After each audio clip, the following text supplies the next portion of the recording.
Chapter Roman 1 Distressing Scene. "I say, laddie," said Archie.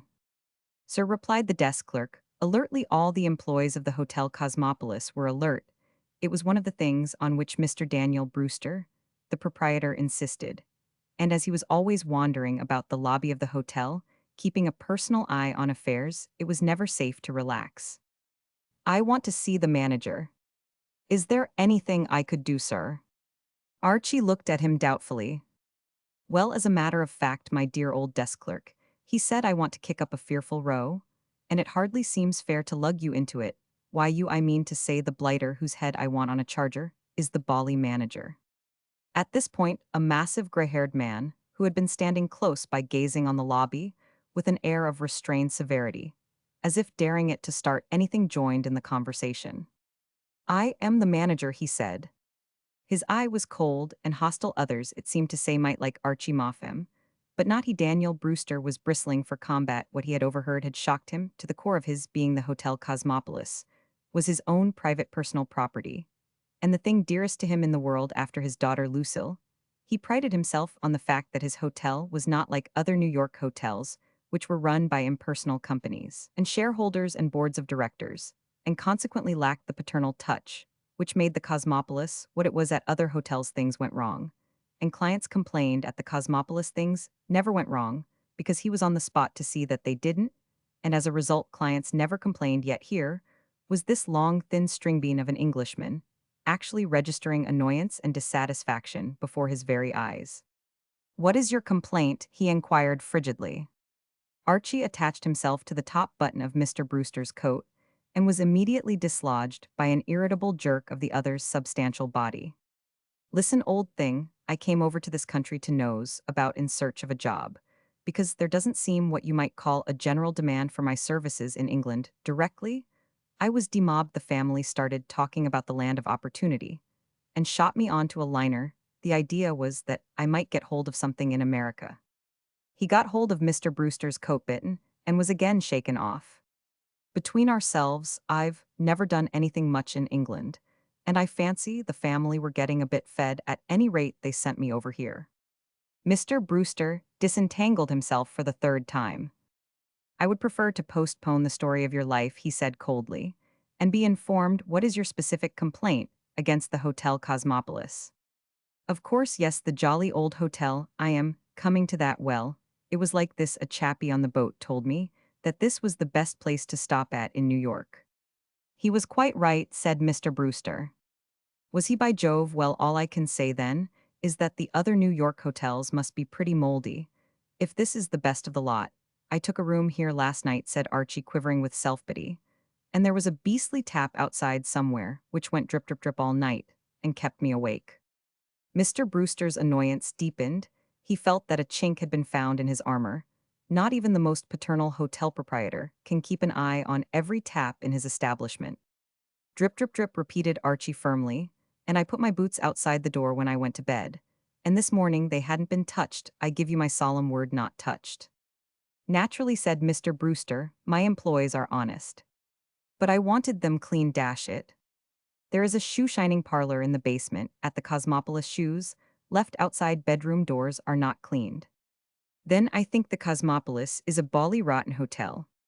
Mr. Brewster's compact frame quivered. The unforgivable insult had been offered. Question the legitimacy of Mr. Brewster's parentage, knock Mr. Brewster down, and walk on his face with spiked shoes.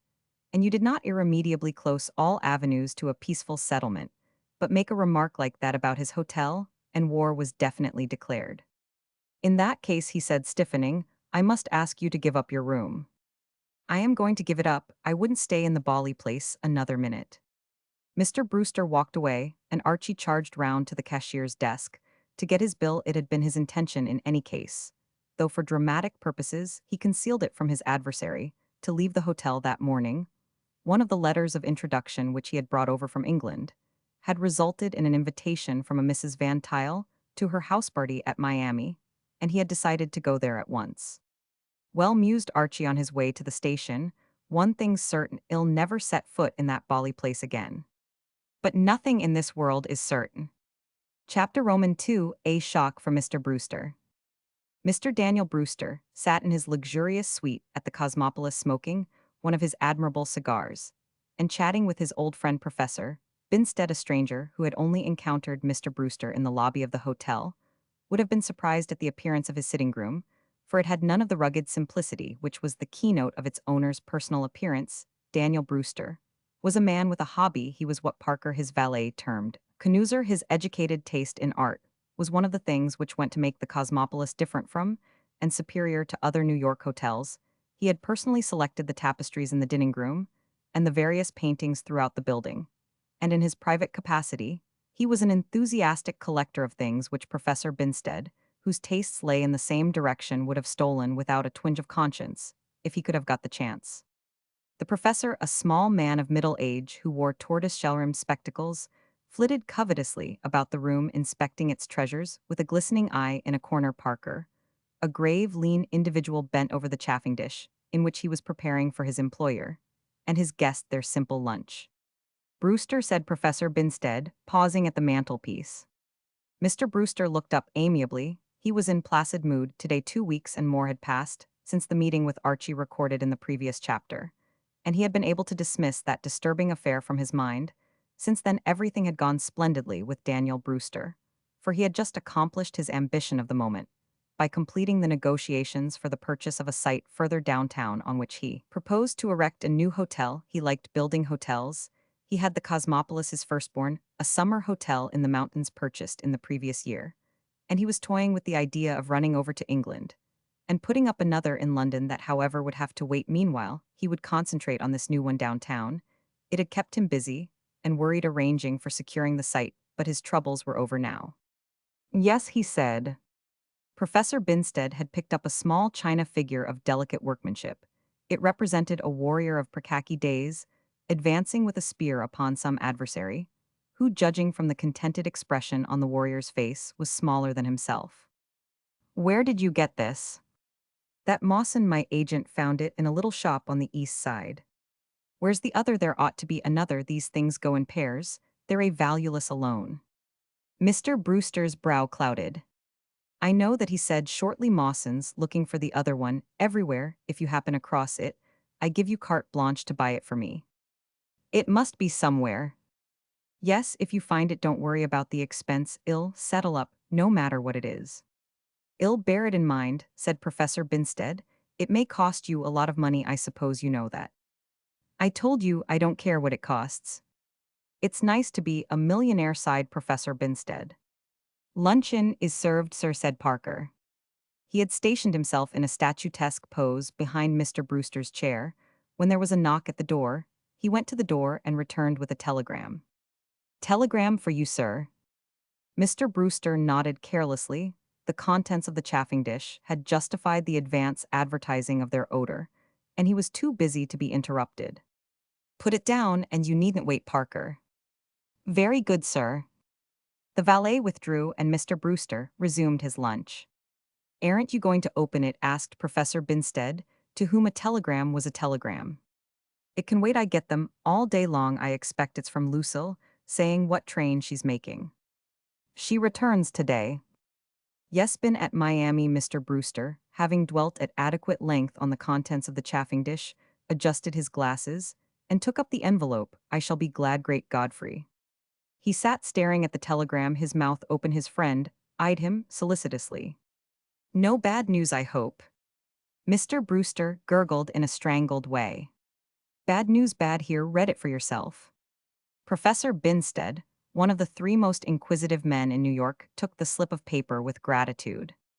Returning New York today with darling Archie, he read lots of love from us both. Lucille, he gaped at his host. Who is Archie? He inquired. Who is Archie? Echoed Mr. Brewster helplessly. Who is? That's just what I would like to know.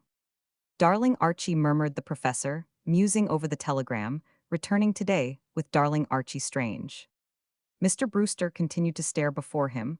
When you send your only daughter on a visit to Miami minus any entanglements, and she mentions in a telegram that she has acquired a darling Archie, you are naturally startled. He rose from the table with a bound. It had occurred to him that by neglecting a careful study of his mail during the past week, as was his bad habit when busy, he had lost an opportunity of keeping abreast with current happenings, He recollected now that a letter had arrived from Lucille some time ago, and that he had put it away unopened, till he should have leisure to read it. Lucille was a dear girl he had felt, but her letters, when on a vacation seldom, contained anything that couldn't wait a few days for a reading. He sprang for his desk, rummaged among his papers, and found what he was seeking.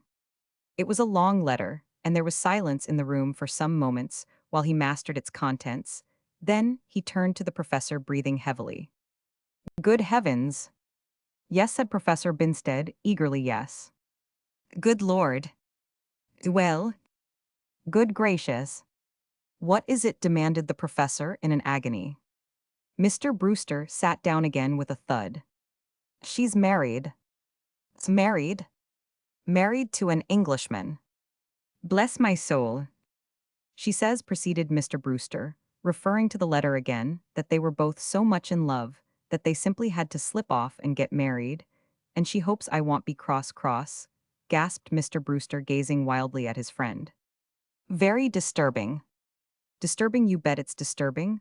I don't know anything about the fellow, never heard of him in my life. She says he wanted a quiet wedding, because he thought a fellow looked such a chump getting married, and I must love him because he's all set to love me very much. Extraordinary. Mr. Brewster put the letter down. An Englishman. I have met some very agreeable Englishmen, said Professor Binstead. I don't like Englishmen, growled Mr. Brewster. Parker's an Englishman. Your valet. Yes, I believe he wears my shirts on the sly, said Mr. Brewster. Broodingly, if I catch him, what would you do about this, Binstead?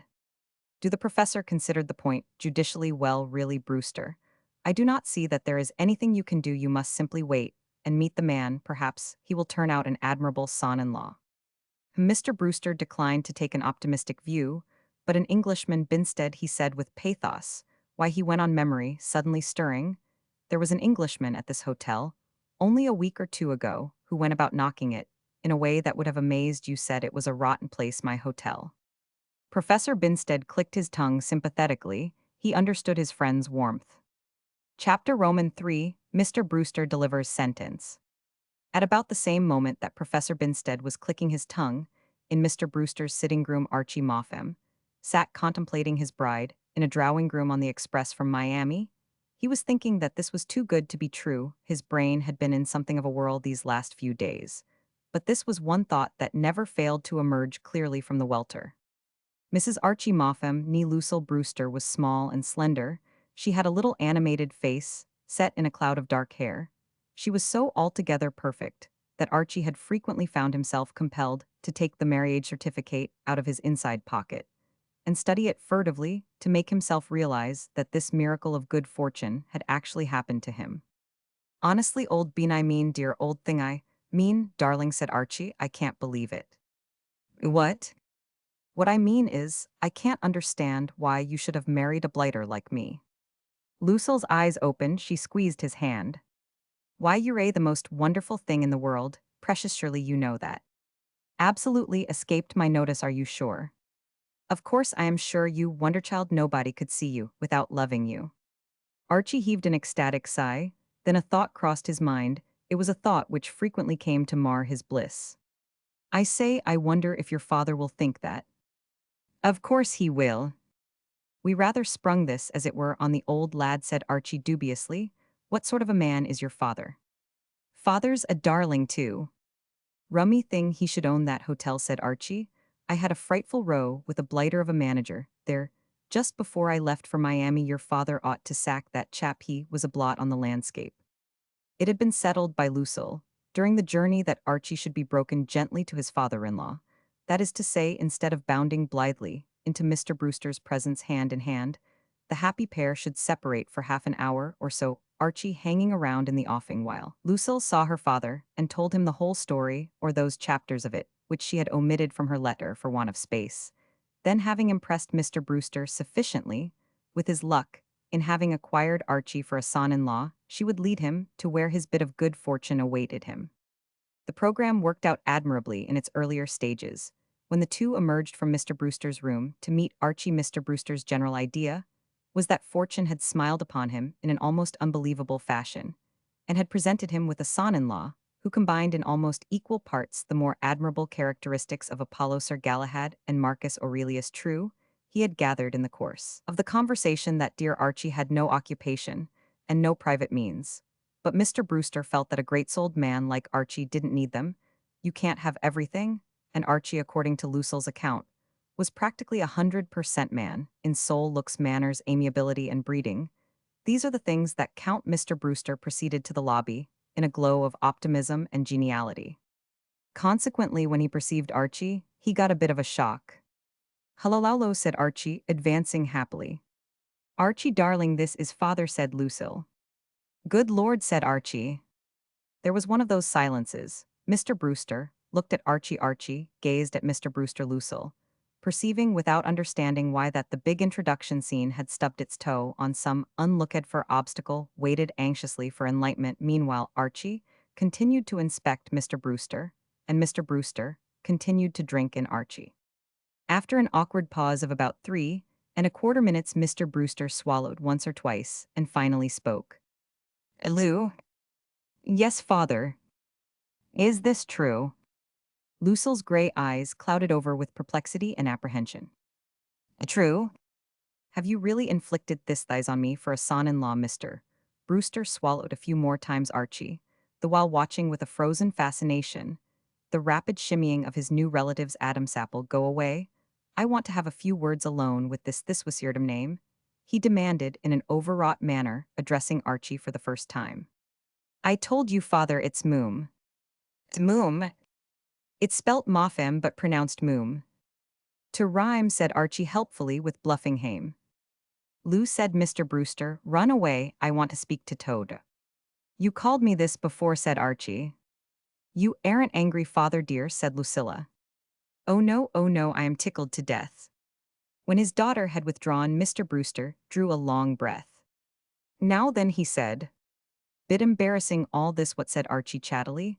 "I mean to say, having met before in less happy circs, and what not rum coincidence, and so forth, how would it be to bury the jolly old hatchet, start a new life, forgive and forget, learn to love each other, and all that sort of rot? I'm game. If you are, how do we go? Is it a bet?" Mr. Brewster remained entirely unsoftened by this manly appeal to his better feelings. "What the devil do you mean by marrying my daughter?" Archie reflected. "Well, it sort of happened. Don't you know how these things are young yourself once, and all that I was most frightfully in love, and Lou seemed to think it wouldn't be a bad scheme, and one thing led to another, and well, there you are, don't you know? And I suppose you think you've done pretty well for yourself." "Oh, absolutely, as far as I am concerned, everything's topping. I've never felt so braced in my life." "Yes," said Mr. Brewster, with bitterness. "I suppose from your viewpoint everything is topping. You haven't a cent to your name, and you've managed to fool a rich man's daughter into marrying you. I suppose you looked me up in Bradstreet before committing yourself." This aspect of the matter had not struck Archie until this moment. "I say," he observed with dismay, "I never looked at it like that before. I can see that from your point of view, this must look like a bit of a washout. How do you propose to support Lucille anyway?" Archie ran a finger round the inside of his collar. He felt embarrassed. His father-in-law was opening up all kinds of new lines of thought. "Well, there, old bean," he admitted frankly, "you rather have me." He turned the matter over for a moment. "I had a sort of idea of, as it were, working, if you know what I mean." "Working at what?" "Now there again, you stump me somewhat. The general scheme was that I should kind of look round, and nose about, and buzz to and fro, till something turned up that was, broadly speaking, the notion." "And how did you suppose my daughter was to live while you were doing all this?" "Well, I think," said Archie, "I think we rather expected you to rally round a bit for the nonce." "I see, you expected to live on me." "Well, you put it a bit crudely, Butte. As far as I had mapped anything out, that was what you might call the general scheme of procedure. You don't think much of it, what? Yes, no?" Mr. Brewster exploded. "No, I do not think much of it. Good God, you go out of my hotel, me hotel, calling it all the names you could think, off roasting it to beat the band."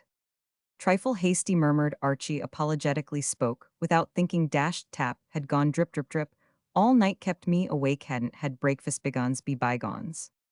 Don't interrupt, I say. You go out of my hotel, knocking it as no one has ever knocked it since it was built, and you sneak straight off and marry my daughter without my knowledge. Did think of wiring for blessing, slipped the old bean, somehow you know how one forgets things. And now you come back and calmly expect me to fling my arms round you, and kiss you, and support you for the rest of your life. Only while I am nosing about and buzzing to and fro.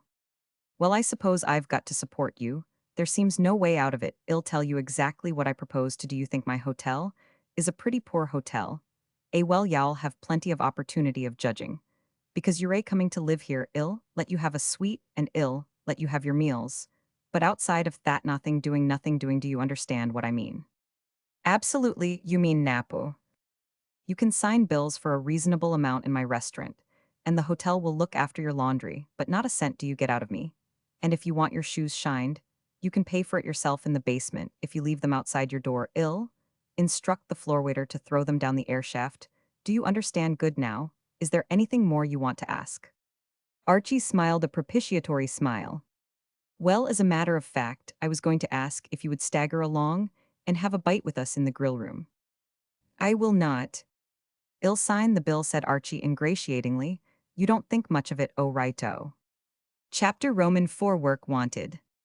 It seemed to Archie as he surveyed his position at the end of the first month of his married life, that all was for the best in the best of all possible worlds, in their attitude towards America, visiting Englishmen, almost invariably inclined to extremes, either detesting all that therein is or else becoming enthusiasts on the subject of the country, its climate, and its institutions. Archie belonged to the second class. He liked America, and got on splendidly with Americans from the start. He was a friendly soul, a mixer. And in New York, that city of mixers, he found himself at home, the atmosphere of good fellowship, and the open-hearted hospitality of everybody he met appealed to him. There were moments when it seemed to him as though New York had simply been waiting for him to arrive before giving the word to let the revels commence. Nothing, of course, in this world is perfect and rosy, as were the glasses through which Archie looked on his new surroundings. He had to admit that there was one flaw, one fly in the ointment, one individual caterpillar in the salad. Mr. Daniel Brewster, his father-in-law, remained consistently unfriendly. Indeed, his manner towards his new relative became daily more and more a manner which would have caused gossip on the plantation if Simon Legree had exhibited it in his relations with Uncle Tom. And this, in spite of the fact that Archie, as early as the third morning of his stay, had gone to him, and in the most frank and manly way, had withdrawn his criticism of the Hotel Cosmopolis, giving it as his considered opinion that the Hotel Cosmopolis, on closer inspection, appeared to be a good egg, one of the best and brightest, and a bit of all right. A credit to you, old thing, said Archie cordially. Don't call me old thing, growled Mr. Brewster. Righto, old companion, said Archie amiably. Archie, a true philosopher, bore this hostility with fortitude, but it worried Lucille. I do wish father understood you better, was her wistful comment when Archie had related the conversation. Well, you know, said Archie, I am open for being understood any time he cares to take a stab at it. You must try and make him fond of you. But how I smile winsomely at him, and what not, but he doesn't respond.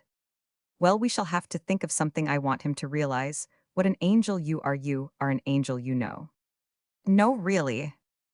Of course you are. It's a rummy thing, said Archie, pursuing a train of thought which was constantly with him. The more I see of you, the more I wonder how you can have a father like. To say, what I mean to say is I wish I had known your mother. She must have been frightfully attractive. What would really please him, I know, said Lucille, would be if you got some work to do. He loves people who work. Yes, said Archie doubtfully. Well, you know, I heard him interviewing that chappie behind the desk this morning, who works like the dickens from early morn to dewy eve on the subject of a mistake in his figures. And if he loved him, he dissembled it all right. Of course, I admit that so far I haven't been one of the toilers. But the dashed difficult thing is to know how to start. I'm nosing round, but the openings for a bright young man seem so scarce. Well, keep on trying. I feel sure that, if you could only find something to do, it doesn't matter what father would be quite different. It was possibly the dazzling prospect of making Mr. Brewster quite different that stimulated Archie. He was strongly of the opinion that any change in his father-in-law must inevitably be for the better. A chance meeting with James B. Wheeler, the artist, at the Pen and Ink Club, seemed to open the way. To a visitor to New York who has the ability to make himself liked, it almost appears as though the leading industry in that city was the issuing of 2 weeks' invitation cards to clubs. Archie since his arrival had been showered with these pleasant evidences of his popularity. And he was now an honorary member of so many clubs of various kinds that he had not time to go to them all. There were the fashionable clubs along Fifth Avenue to which his friend Reggie Van Tile, son of his Florida hostess, had introduced him. There were the businessmen's clubs of which he was made free by more solid citizens. And best of all, there were the Lambs, the Players, the Friars, the Coffee House, the Pen End, in Cannes, the other resorts of the artist, the author, the actor, and the bohemian. It was in these that Archie spent most of his time. And it was here that he made the acquaintance of J.B. Wheeler, the popular illustrator. To Mr. Wheeler, over a friendly lunch, Archie had been confiding some of his ambitions to qualify as the hero of one of the Get Norgataut Youngman Steplevelli books. "You want a job," said Mr. Wheeler. "I want a job," said Archie. Mr. Wheeler consumed 8 fried potatoes in quick succession. He was an able trencherman. "I always looked on you as one of our leading lilies of the field," he said. "Why this anxiety to toil and spin?" "Well, my wife, you know, seems to think it might put me one up with the jolly old dad if I did something. And you're not particular what you do so long as it has the outer aspect of work."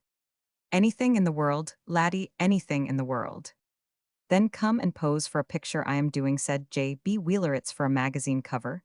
You're just the model I want, and I'll pay you at the usual rates. Is it a go?" "Pose? You've only got to stand still and look like a chunk of wood. You can do that, surely." "I can do that," said Archie. "Then come along down to my studio tomorrow." "Right-o," said Archie. Chapter Roman 5: Strange Experiences of an Artist's Model. "I say, old thing."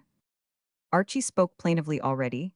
He was looking back ruefully to the time when he had supposed that an artist's model had a soft job in the first 5 minutes. Muscles, which he had not been aware that he possessed, had started to ache like neglected teeth. His respect for the toughness and durability of artists' models was now solid. How they acquired the stamina to go through this sort of thing all day, and then bound off to bohemian revels at night, was more than he could understand. "Don't wobble, confound you," snorted Mr. Wheeler. "Yes, but my dear old artist," said Archie, "what you don't seem to grasp, what you appear not to realize, is that I am getting a crick in the back. You weakling, you miserable invertebrate worm, move an inch and I'll murder you, and come and dance on your grave every Wednesday and Saturday. I am just getting it. It's in the spine that it seems to catch me principally." "Be a man, you faint-hearted stringbean," urged J.B. Wheeler. "You ought to be ashamed of yourself. Why, a girl who was posing for me last week stood for a solid hour on one leg, holding a tennis racket over her head, and smiling brightly withal." "The female of the species is more inda-rubbery than the male," argued Archie. "Well, it'll be through in a few minutes. Don't weaken. Think how proud y'all be when you see yourself on all the bookstalls." Archie sighed and braced himself to the task. Once more he wished he had never taken on this binge. In addition to his physical discomfort, he was feeling a most awful chump. The cover, on which Mr. Wheeler was engaged, was for the August number of the magazine, and it had been necessary for Archie to drape his reluctant form in a two-piece bathing suit of a vivid lemon color, for he was supposed to be representing one of those jolly dogs belonging to the best families who dive off floats at exclusive seashore resorts. J.B. Wheeler, a stickler for accuracy, had wanted him to remove his socks and shoes, but there Archie had stood firm. He was willing to make an ass of himself, but not a silly ass. "All right," said J.B. Wheeler, laying down his brush. "That will do for today, though speaking without prejudice, and with no wish to be offensive. If I had had a model who wasn't a weak-kneed jellyback-bin son of Belial, I could have got the darned thing finished without having to have another sitting." "I wonder why you chappies call this sort of thing sitting," said Archie pensively, as he conducted tentative experiments in osteopathy on his aching back. "I say, old thing, I could do with a restorative if you have one handy. But of course you haven't, I suppose," he added, resignedly abstemious as a rule. There were moments when Archie found the 18th Amendment somewhat trying. J.B. Wheeler shook his head. "You're a little previous," he said, "but come round in another day or so, and I may be able to do something for you." He moved with a certain conspirator-like caution to a corner of the room, and lifting to one side a pile of canvases, revealed a stout barrel which he regarded with a fatherly and benignant eye. "I don't mind telling you that, in the fullness of time, I believe this is going to spread a good deal of sweetness and light." "Oh, ah," said Archie, interested. "Homebrew, what?" "Made with these hands. I added a few more raisins yesterday to speed things up a bit. There is much virtue in your raisin, And talking of speeding things up, for goodness sake, try to be a bit more punctual tomorrow. We lost an hour of good daylight today. I like that I was here on the absolute minute. I had to hang about on the landing waiting for you. Well, well, that doesn't matter, said J.B. Wheeler impatiently, for the artist's soul is always annoyed by petty details. The point is that we were an hour late in getting to work, mind you, here tomorrow at 11 sharp.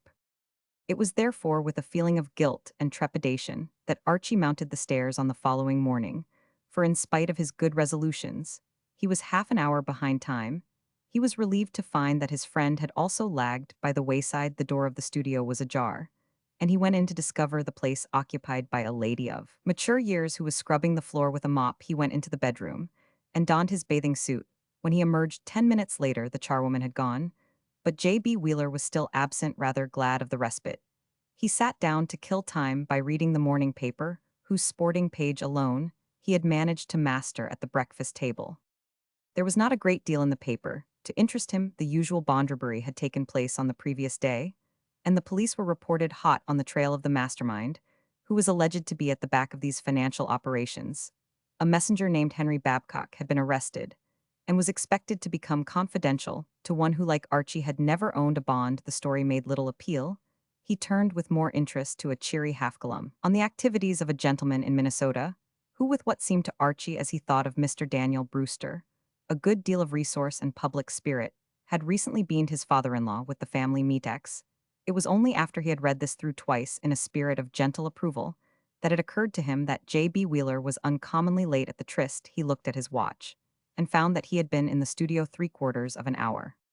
Archie became restless, long-suffering old bean. Though he considered this a bit thick. He got up and went out onto the landing to see if there were any signs of the blighter. There were none. He began to understand now what had happened. For some reason or other, the bally artist was not coming to the studio at all that day. Probably he had called up the hotel and left a message to this effect, and Archie had just missed it. Another man might have waited to make certain that his message had reached its destination, but not woolen-headed Wheeler, the most casual individual in New York. Thoroughly aggrieved, Archie turned back to the studio to dress and go away. His progress was stayed by a solid, forbidding slab of oak. Somehow or other, since he had left the room, the door had managed to get itself shut. "Oh, dash it," said Archie. The mildness of the expletive was proof that the full horror of the situation had not immediately come home to him. His mind, in the first few moments, was occupied with the problem of how the door had got that way. He could not remember shutting it, probably. He had done it unconsciously. As a child, he had been taught by sedulous elders that the little gentleman always closed doors behind him, and presumably his subconscious self was still under the influence. And then suddenly he realized that this infernal, officious ass of a subconscious self had deposited him right in the gumbo behind that closed door. Unattainable as youthful ambition lay his gent's heather mixture with the green twill, and here he was out in the world alone, in a lemon-colored bathing suit. In all crises of human affairs, there are two broad courses open to a man. He can stay where he is, or he can go elsewhere. Archie, leaning on the banisters, examined these alternatives. Narrowly, if he stayed where he was, he would have to spend the night on this dashed landing. If he legged it in this kit, he would be gathered up by the constabulary. Before he had gone 100 yards, he was no pessimist, but he was reluctantly forced to the conclusion that he was up against it. It was while he was musing with a certain tenseness on these things that the sound of footsteps came to him from below, but almost in the first instant the hope that this might be J.B. Wheeler, the curse of the human race, died away. Whoever was coming up the stairs was running, and J.B. Wheeler never ran upstairs. He was not one of your lean, haggard, spiritual-looking geniuses. He made a large income with his brush and pencil, and spent most of it in creature comforts. This couldn't be J.B. Wheeler. It was not. It was a tall, thin man, whom he had never seen before. He appeared to be in a considerable hurry. He let himself into the studio on the floor below, and vanished without even waiting to shut the door. He had come and disappeared in almost record time, but brief though his passing had been, it had been long enough to bring consolation to Archie. A sudden bright light had been vouchsafed to Archie, and he now saw an admirably ripe and fruity scheme for ending his troubles. What could be simpler than to toddle down one flight of stairs, and in an easy and debonair manner ask the chappie's permission to use his telephone? And what could be simpler, once he was at the phone, than to get in touch with somebody at the Cosmopolis who would send down a few trousers and what not in a kit bag? It was a priceless solution, thought Archie, as he made his way downstairs, not even embarrassing. He meant to say this chappie living in a place like this wouldn't bat an eyelid at the spectacle of a fellow trickling about the place, in a bathing suit. They would have a good laugh about the whole thing. I say I hate to bother Yowdare say you're a busy, and all that sort of thing, but would you mind if I popped in for half a second and used your phone? That was the speech, the extremely gentlemanly and well-phrased speech, which Archie had prepared to deliver the moment. The man appeared. The reason he did not deliver it was that the man did not appear. He knocked, but nothing stirred. I say, Archie now perceived that the door was ajar, and that on an envelope attached with a tack to one of the panels was the name Elmer Roman 1000 Moon. He pushed the door a little farther open and tried again. Oh, Mr. Moon, Mr. Moon. He waited a moment. Oh, Mr. Moon, are you there, Mr. Moon? Blushed hotly to his sensitive ear, the words had sounded exactly like the opening line of the refrain of a vaudeville song hit. He decided to waste no further speech on a man with such an unfortunate surname, until he could see him face to face and get a chance of lowering his voice. A bit absolutely absurd to stand outside a chappie's door singing song hits in a lemon-colored bathing suit. He pushed the door open and walked in, and his subconscious self, always the gentleman, closed it gently behind him. Up said a low, sinister, harsh, unfriendly, and unpleasant voice. Said Archie, revolving sharply on his axis. He found himself confronting the hurried gentleman who had run upstairs. This sprinter had produced an automatic pistol and was pointing it in a truculent manner at his head. Archie stared at his host, and his host stared at him. "Put your hands up," he said. "Oh, righto, absolutely," said Archie, "but I mean to say." The other was drinking him in with considerable astonishment. Archie's costume seemed to have made a powerful impression upon him. "Who the devil are you?" he inquired. "Me, oh, my name's—" "Never mind your name, what are you doing here?" "Well, as a matter of fact, I popped in to ask if I might use your phone, you see." A certain relief seemed to temper the austerity of the other's gaze. As a visitor, Archie, though surprising, seemed to be better than he had expected. "I don't know what to do with you," he said meditatively. "If you just let me toddle to the phone." "Likely," said the man. He appeared to reach a decision. "Here, go into that room." He indicated with a jerk of his head the open door of what was apparently a bedroom at the farther end of the studio. "I take it," said Archie chattily, "that all this may seem to you not a little rummy." "Get on." "I was only saying—" "Well, I haven't time to listen, get a move on."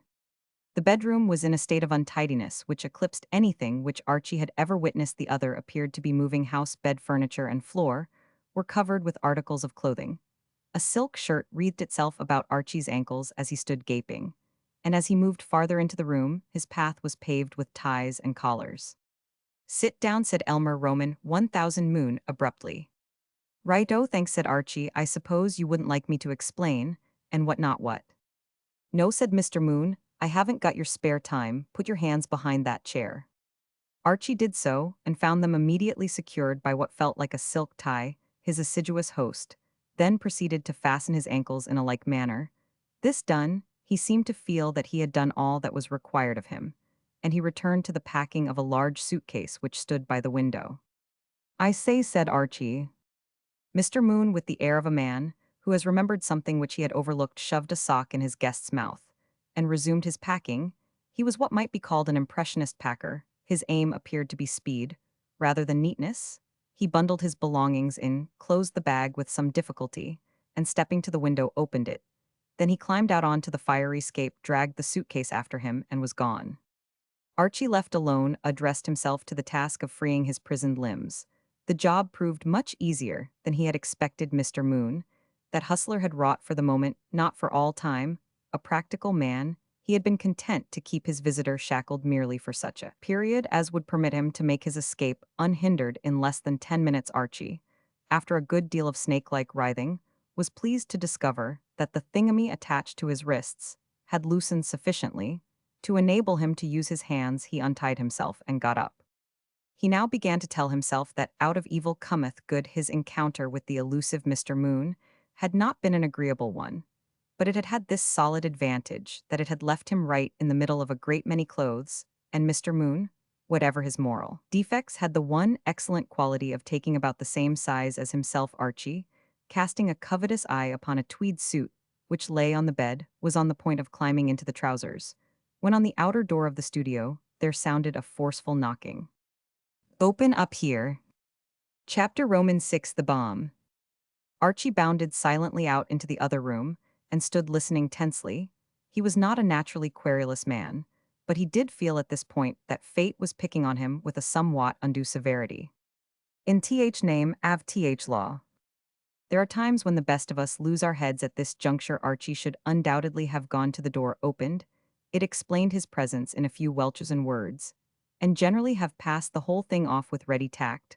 But the thought of confronting a posse of police in his present costume caused him to look earnestly about him for a hiding place. Up against the farther wall was a settee with a high arching back, which might have been put there for that special purpose.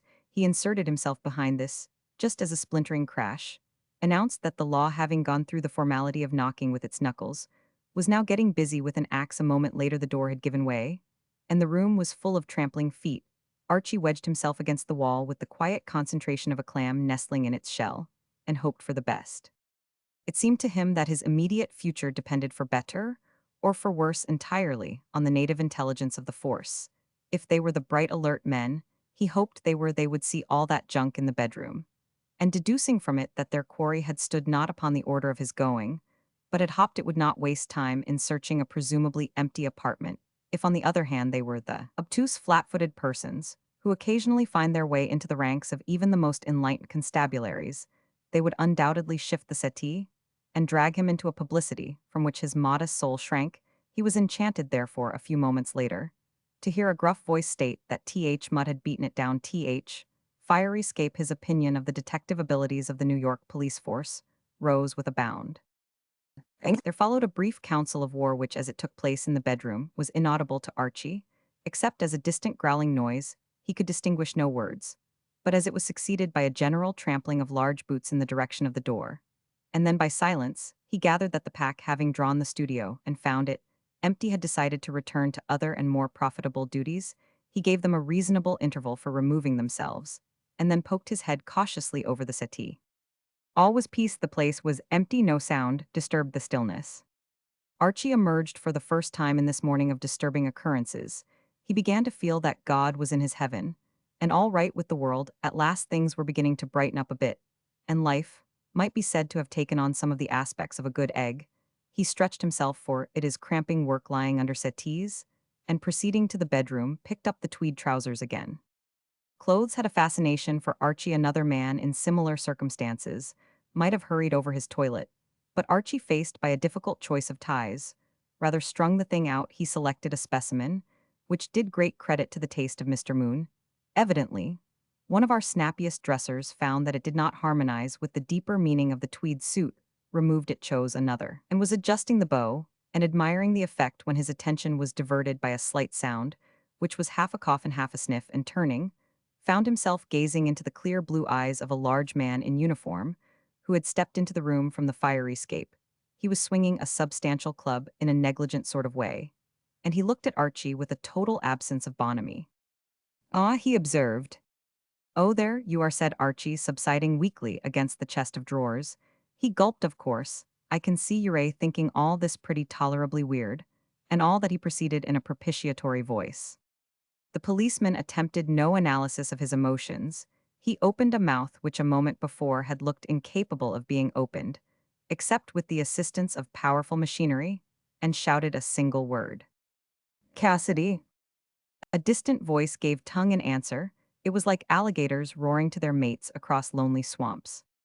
There was a rumble of footsteps in the region of the stairs, and presently there entered an even larger guardian of the law than the first exhibit. He too swung a massive club, and like his colleague, he gazed frostily at Archie.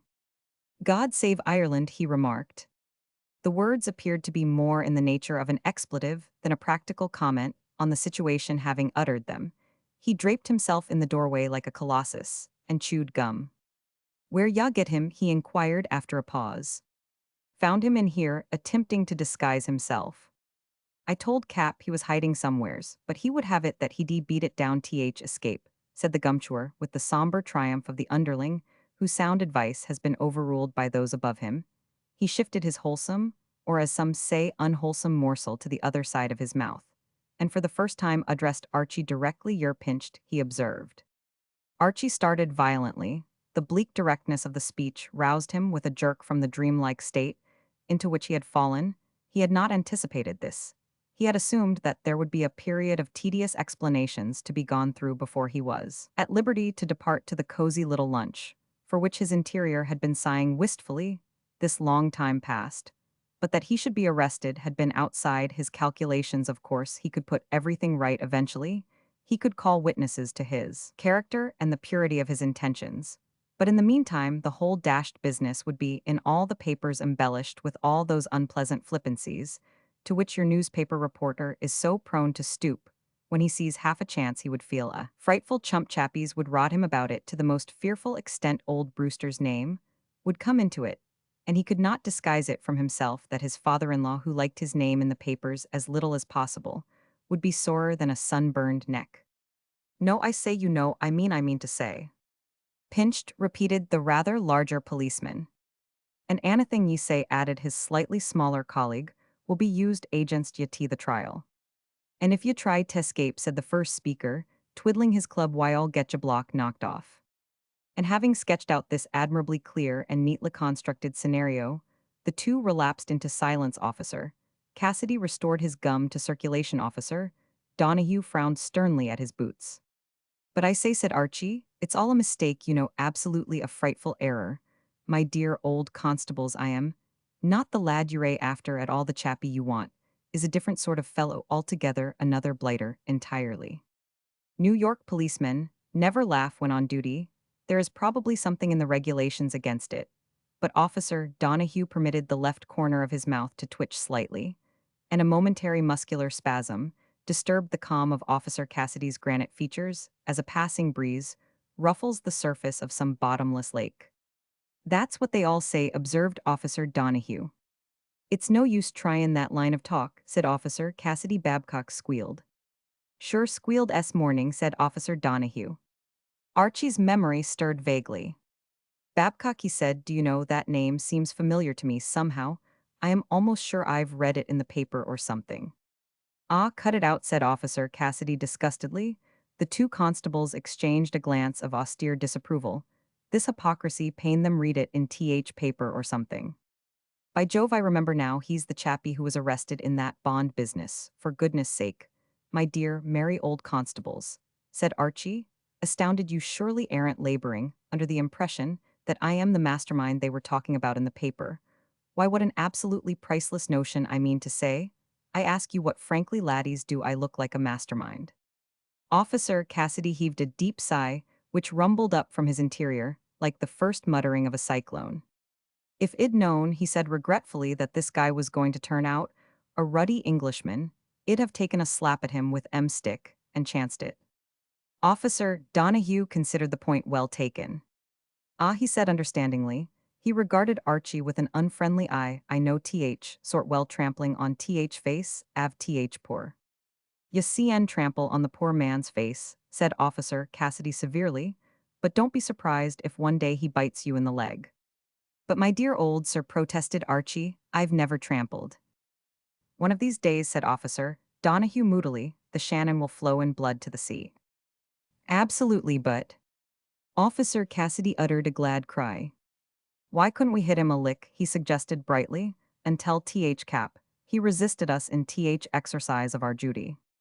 An instant gleam of approval and enthusiasm came into Officer Donahue's eyes. Officer Donahue was not a man who got these luminous inspirations himself, but that did not prevent him appreciating them in others, and bestowing commendation in the right quarter. There was nothing petty or grudging about Officer Donahue. "You're the lad with the head, Tim," he exclaimed admiringly. "It just sorta came to me," said Mr. Cassidy modestly. "It's a great idea, Timmy. Just happened to think of it," said Mr. Cassidy, with a coy gesture of self-effacement. Archie had listened to the dialogue with growing uneasiness, not for the first time since he had made their acquaintance. He became vividly aware of the exceptional physical gifts of these two men. The New York police force demands from those who would join its ranks an extremely high standard of stature and sinew. But it was obvious that jolly old Donahue and Cassidy must have passed in first shot without any difficulty whatever. I say you know, he observed apprehensively. And then a sharp and commanding voice spoke from the outer room. Donahue Cassidy, what the devil does this mean? Archie had a momentary impression that an angel had fluttered down to his rescue. If this was the case, the angel had assumed an effective disguise at that of a police captain. The new arrival was a far smaller man than his subordinate, so much smaller that it did Archie good to look at him for a long time. He had been wishing that it were possible to rest his eyes with the spectacle of something of a slightly less outsize nature than his two companions. Why have you left your posts? The effect of the interruption on the Messrs. Cassidy and Donahue was pleasingly instantaneous. They seemed to shrink to almost normal proportions, and their manner took on an attractive deference. Officer Donahue saluted. If ye plaze, sor. Officer Cassidy also saluted simultaneously. 'Twas like this, sor. The captain froze Officer Cassidy with a glance, and leaving him congealed turned to Officer Donahue. "O was standing on fiery scape, sor," said Officer Donahue, in a tone of obsequious respect which not only delighted, but astounded Archie, who hadn't known he could talk like that according to instructions. When I heard a suspicious noise, I crope and sor, and found this duck found the accused sor in front of the mirror examinin' himself. I then called to Officer Cassidy for assistance. We pinchadarested sor. The captain looked at Archie. It seemed to Archie that he looked at him coldly and with contempt. Who is he? The mastermind, sor. The what? The accused, sor, the man that's wanted. You may want him, I don't, said the captain. Archie, though relieved, thought he might have put it more nicely. This isn't Moon, it's not a bit like him. Absolutely not, agreed Archie cordially. It's all a mistake, old companion, as I was trying to cut it out.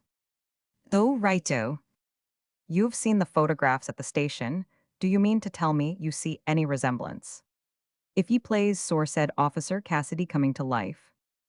Well, we thought he'd been disguising himself the way he wouldn't be recognized. You're a fool, said the captain. Yes, sor, said Officer Cassidy meekly. So are you, Donahue? Yes, sor. Archie's respect for this chappie was going up all the time. He seemed to be able to take years off the lives of these massive blighters. With a word, it was like the stories you read about lion tamers.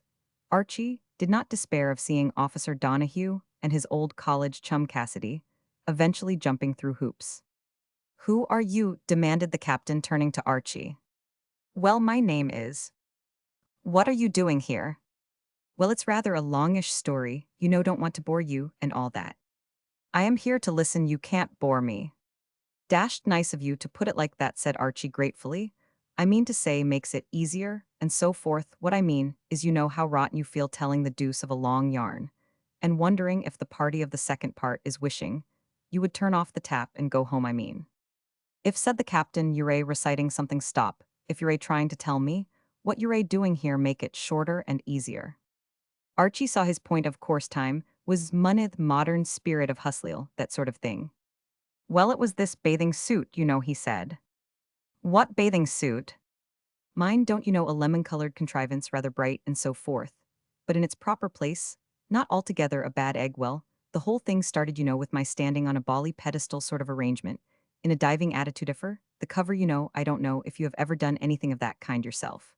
But it gives you a most fearful crick in the spine. However, that's rather beside the point. I suppose don't know why I mentioned it. Well, this morning he was dashed late, so I went out. What the devil are you talking about? Archie looked at him surprised. Aren't I making it clear? No? Well, you understand about the bathing suit, don't you? The jolly old bathing suit. You've grasped that, what? No? Oh, I say, said Archie. That's rather a nuisance. I mean to say the bathing suit's what you might call the good old pivot of the whole dashed affair. You see, well, you understand about the cover. What you're pretty clear on the subject of the cover. What cover? Why, for the magazine. What magazine? Now there you rather have me one of these bright little periodicals, you know, that you see popping to and fro on the bookstalls. I don't know what you're talking about, said the captain. He looked at Archie with an expression of distrust and hostility, and I'll tell you straight out, I don't like the looks of you. I believe you're a pal of his. No longer, said Archie firmly. I mean to say a chappie who makes you stand on a bally pedestal sort of arrangement. and get a crick in the spine, and then doesn't turn up and leaves you biffing all over the countryside in a bathing suit. The reintroduction of the bathing suit motive seemed to have the worst effect on the captain. He flushed darkly. Are you trying to josh me? I've a mind to soak you. If he plays sore, cried Officer Donahue and Officer Cassidy in chorus. In the course of their professional career, they did not often hear their superior make many suggestions with which they saw eye to eye, but he had certainly, in their opinion, spoken a mouthful now. No, honestly, my dear old thing, nothing was farther from my thoughts. He would have spoken further, but at this moment, the world came to an end at least. That was how it sounded somewhere in the immediate neighborhood. Something went off with a vast explosion, shattering the glass in the window, peeling the plaster from the ceiling, and sending him staggering into the inhospitable arms of Officer Donahue. The three guardians of the law stared at one another. If he plays sore, said Officer Cassidy, saluting. Well, may I spake sore? Well, some things exploded sore. The information kindly meant, though it was seemed to annoy the captain. What the devil did you think I thought had happened? He demanded with not a little irritation. It was a bomb. Archie could have corrected this diagnosis, for already a faint, but appealing aroma of an alcoholic nature was creeping into the room through a hole in the ceiling. And there had risen before his eyes the picture of J.B. Wheeler affectionately regarding that barrel of his on the previous morning. In the studio upstairs, J.B. Wheeler had wanted quick results, and he had got them. Archie had long since ceased to regard J.B. Wheeler as anything but a tumor on the social system. But he was bound to admit that he had certainly done him a good turn. Now, already these honest men, diverted by the superior attraction of this latest happening, appeared to have forgotten his existence. Sore, said Officer Donahue. Well, it came from upstairs, Sore. Of course it came from upstairs, Cassidy. Sore, get down into the street, call up the reserves, and stand at the front entrance to keep the crowd back. Well, have the whole city here in 5 minutes. Right, Sore. Don't let anyone in. No, Sore. Well, see that you don't come along. Donahue now look slippy. On the spot, Sore, said Officer Donahue. A moment later, Archie had the studio to himself. 2 minutes later, he was picking his way cautiously down the fire escape. After the manner of the recent Mr. Moon, Archie had not seen much of Mr. Moon, but he had seen enough to know that in certain crises his methods were sound, and should be followed. Elmer Moon was not a good man, his ethics were poor, and his moral code shaky, but in the matter of legging it away from a situation of peril and discomfort, he had no superior. Chapter Romans 7, Mr. Roscoe Sheriff has an idea. Archie inserted a fresh cigarette in his long holder and began to smoke a little moodily. It was about a week after his disturbing adventures in J.B. Wheeler's studio, and life had ceased for the moment to be a thing of careless enjoyment.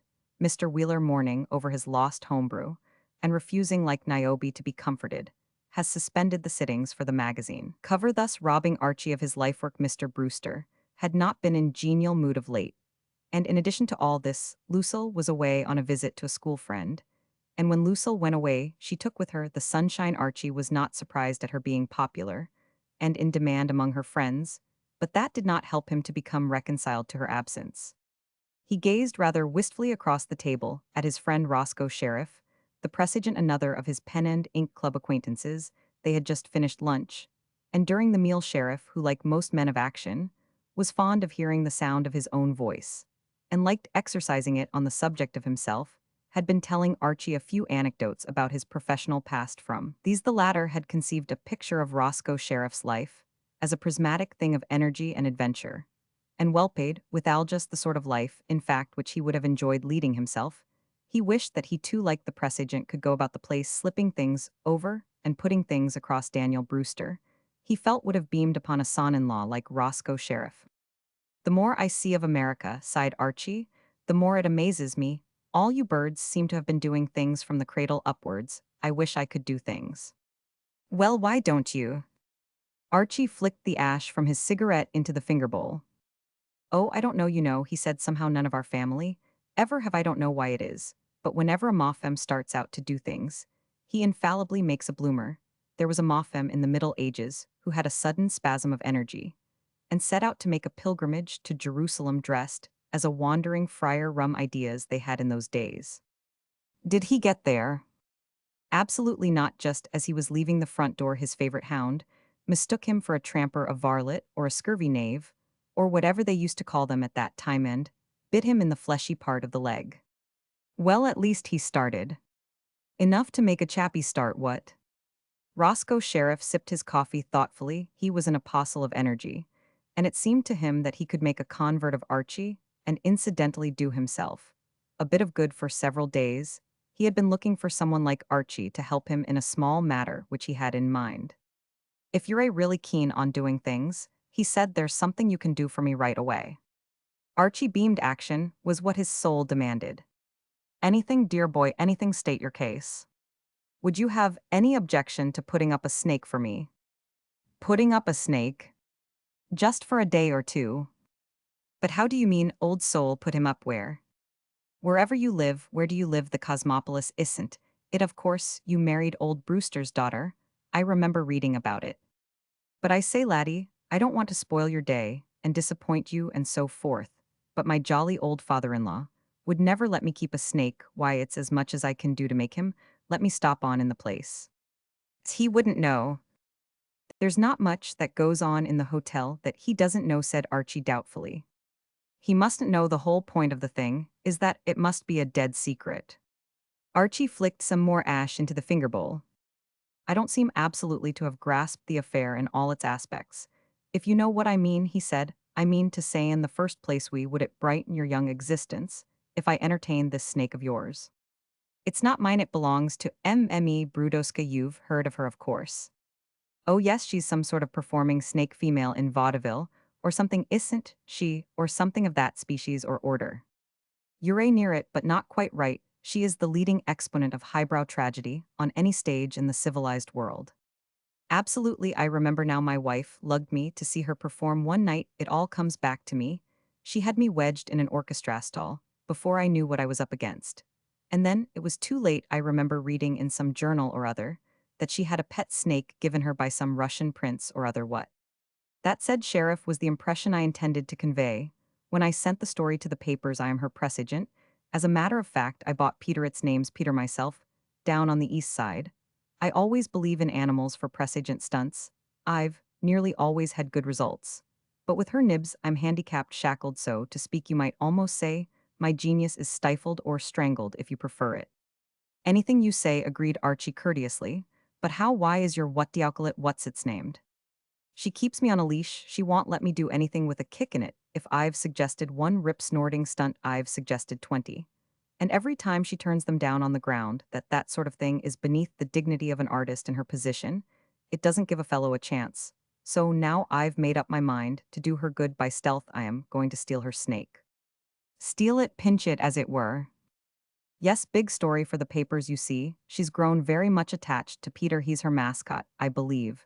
She's practically kidded herself into believing that Russian prince story. If I can sneak it away and keep it away for a day or two, shall do. The rest shall make such a fuss that the papers will be full of it.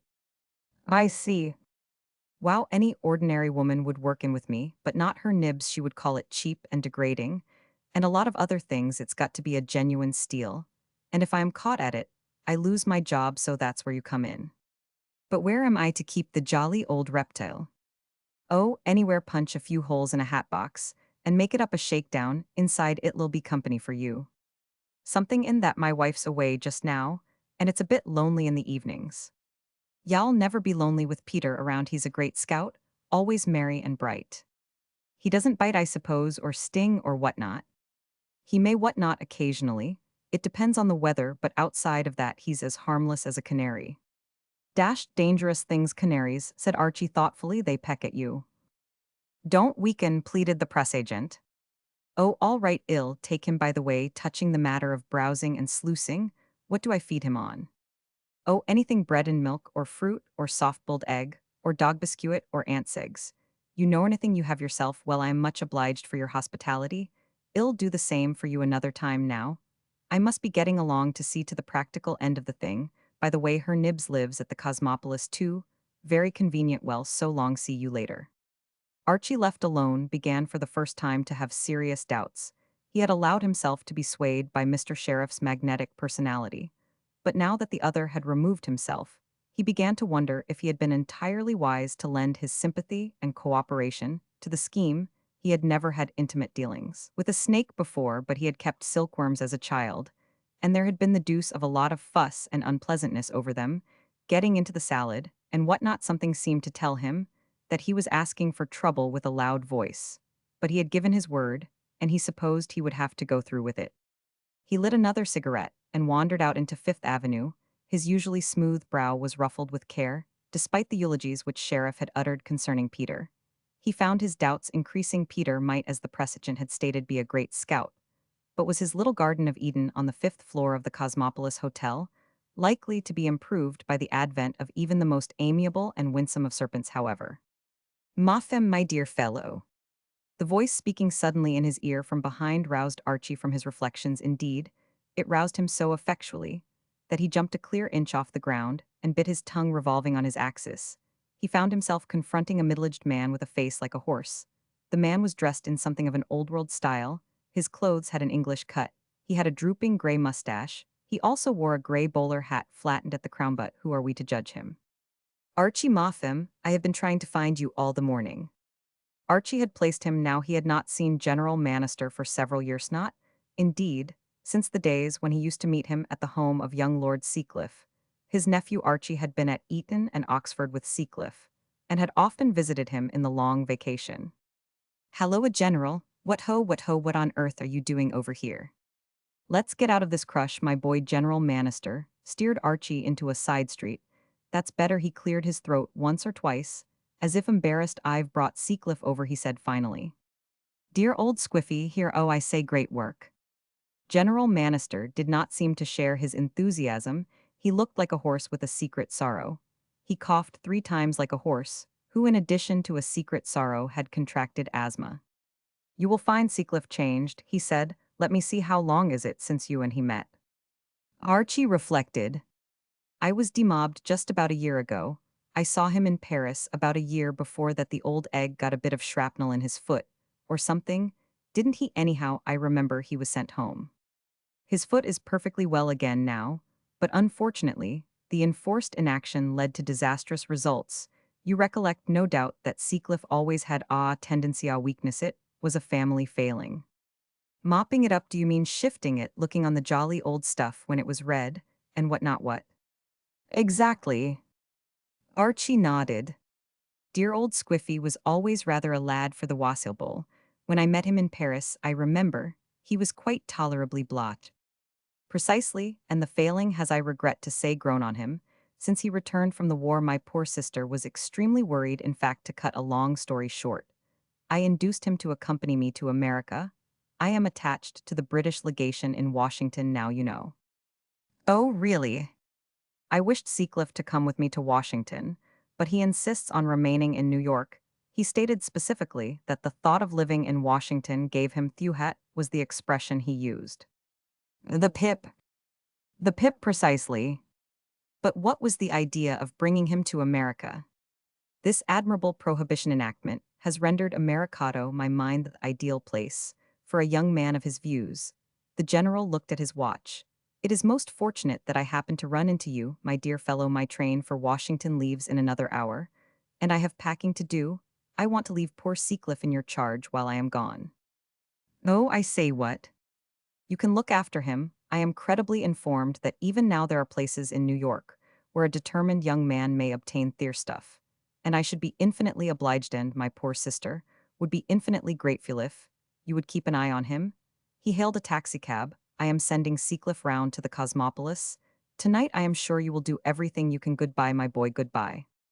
Archie continued his walk. This, he felt, was beginning to be a bit thick. He smiled a bitter, mirthless smile, as he recalled the fact that less than half an hour had elapsed since he had expressed a regret that he did not belong to the ranks of those who do things. Fate, since then, had certainly supplied him with jobs with a lavish hand. By bedtime, he would be an active accomplice to a theft, valet, and companion to a snake. He had never met, and as far as could gather the scope of his duty as a combination of nursemaid and private detective to dear old Squiffy.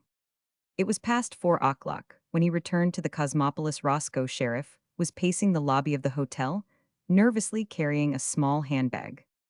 Here you are at last, good heavens, man, I've been waiting 2 hours. Sorry, old bean, I was musing a bit and lost track of the time. The press agent looked cautiously round. There was nobody within earshot. Here he is, he said. Who? Peter? Where, said Archie, staring blankly. In this bag did you expect to find him strolling arm in arm with me round the lobby? Here you are, take him. He was gone, and Archie, holding the bag, made his way to the lift. The bag squirmed gently in his grip. The only other occupant of the lift was a stricken-looking woman of foreign appearance, dressed in a way that made Archie feel that she must be somebody, or she couldn't look like, that her face too seemed vaguely familiar. She entered the lift at the second floor, where the tea room is, and she had the contented expression of one who had teed to her satisfaction. She got off at the same floor as Archie, and walked swiftly in a lithe, pantherish way round the bend in the corridor. Archie followed more slowly. When he reached the door of his room, the passage was empty. He inserted the key in his door, turned it, pushed the door open, and pocketed the key. He was about to enter when the bag again squirmed gently in his grip. From the days of Pandora through the epic of Bluebeard's wife down to the present time, one of the chief failings of humanity has been the disposition to open things that were better closed. It would have been simple for Archie to have taken another step and put a door between himself and the world. But there came to him the irresistible desire to peep into the bag. No, not 3 seconds later, but now all the way up in the lift he had been battling with the temptation, and now he succumbed. The bag was one of those simple bags, with a thingamy which you press. Archie pressed it, and as it opened out popped the head of Peter. His eyes met Archie's over his head. There seemed to be an invisible mark of interrogation. His gaze was curious, but kindly. He appeared to be saying to himself, have I found a friend? Serpents or snakes, says the encyclopedia, are reptiles of the saurian class Ophidia, characterized by an elongated cylindrical limbless scaly form, and distinguished from lizards by the fact that the halves rami of the lower jaw are not solidly united at the chin but movably connected by an elastic ligament. The vertebrae are very numerous, gastrocentris and procollis. And of course, when they put it like that, you can see at once that a man might spend hours with combined entertainment and profit just looking at a snake. Archie would no doubt have done this, but long before he had time really to inspect the halves rami of his new friend's lower jaw, and to admire its elastic fittings, and long before the gastrocentris and procollis character of the other's vertebrae had made any real impression on him, a piercing scream almost at his elbow startled him out of his scientific reverie. A door opposite had opened, and the woman of the elevator was standing staring at him with an expression of horror and fury that went through him like a knife. It was the expression which more than anything else had made Mme Brudoska what she was professionally, combined with a deep voice and a sinuous walk. It enabled her to draw down a matter of $1,000 per week.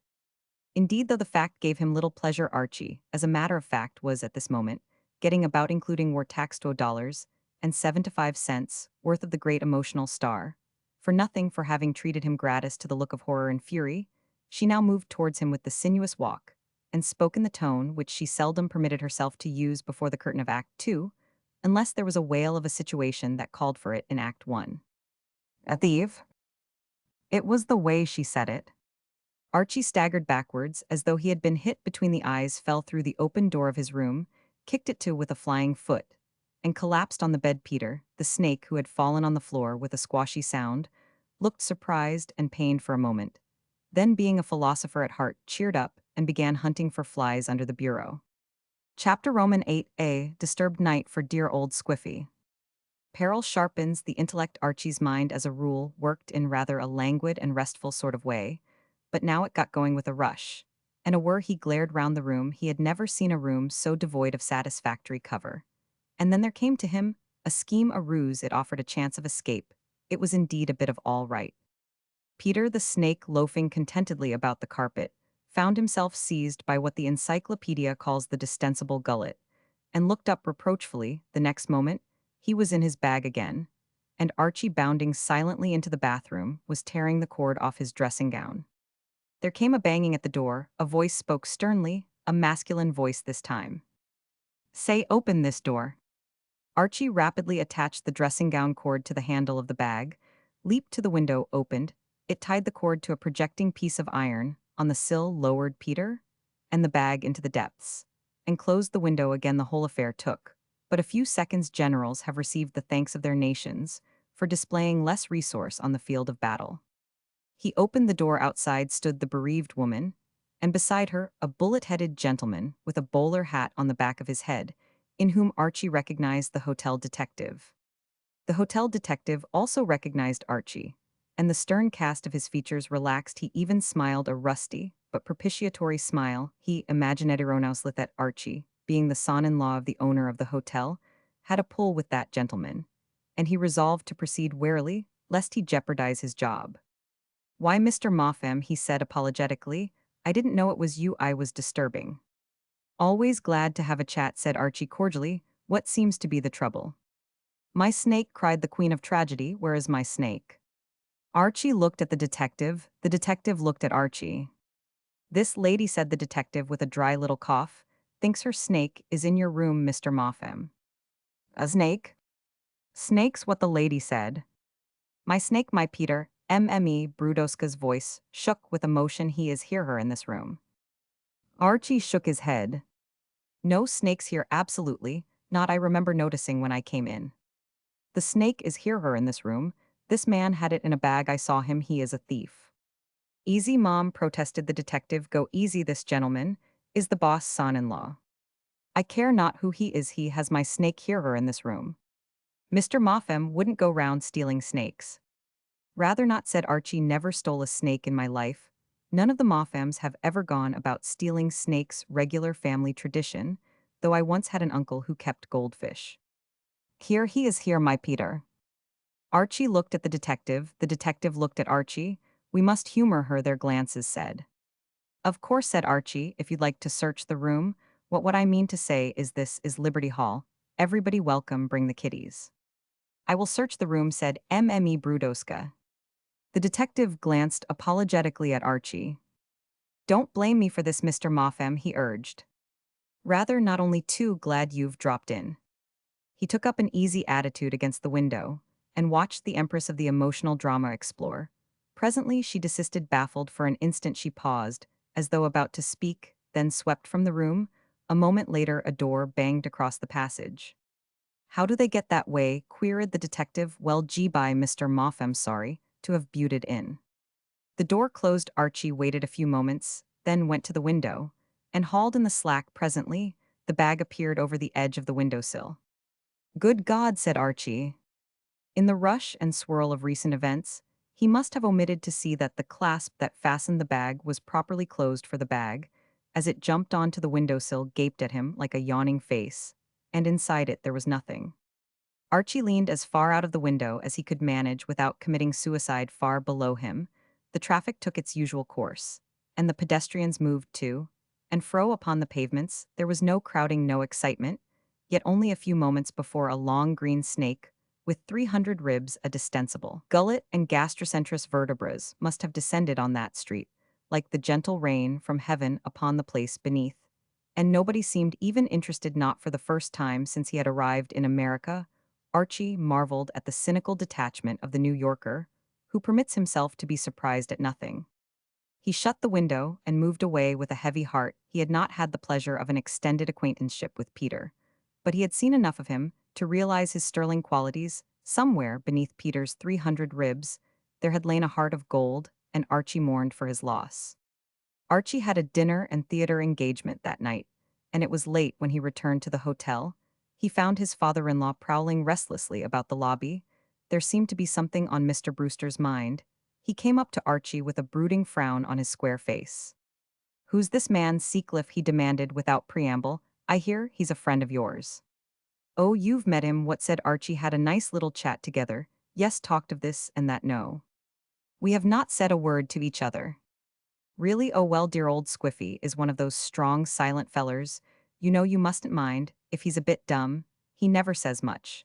But it's whispered round the clubs that he thinks a lot." It was rumored in the spring of 1913 that Squiffy was on the point of making a bright remark, but it never came to anything. Mr. Brewster struggled with his feelings. "Who is he? You seem to know him." "Oh yes, great pal of mine, Squiffy. We went through Eton, Oxford, and the bankruptcy court together. And here's a rummy coincidence. When they examined me, I had no assets. And when they examined Squiffy, he had no assets, rather extraordinary what? Mr. Brewster seemed to be in no mood for discussing coincidences. I might have known he was a friend of yours, he said bitterly. Well, if you want to see him, y'all have to do it outside my hotel. Why, I thought he was stopping here. He is tonight tomorrow, he can look for some other hotel to break up. Great Scott, has dear old Squiffy been breaking the place up? Mr. Brewster snorted. I am informed that this precious friend of yours entered my grill room at 8 o'clock.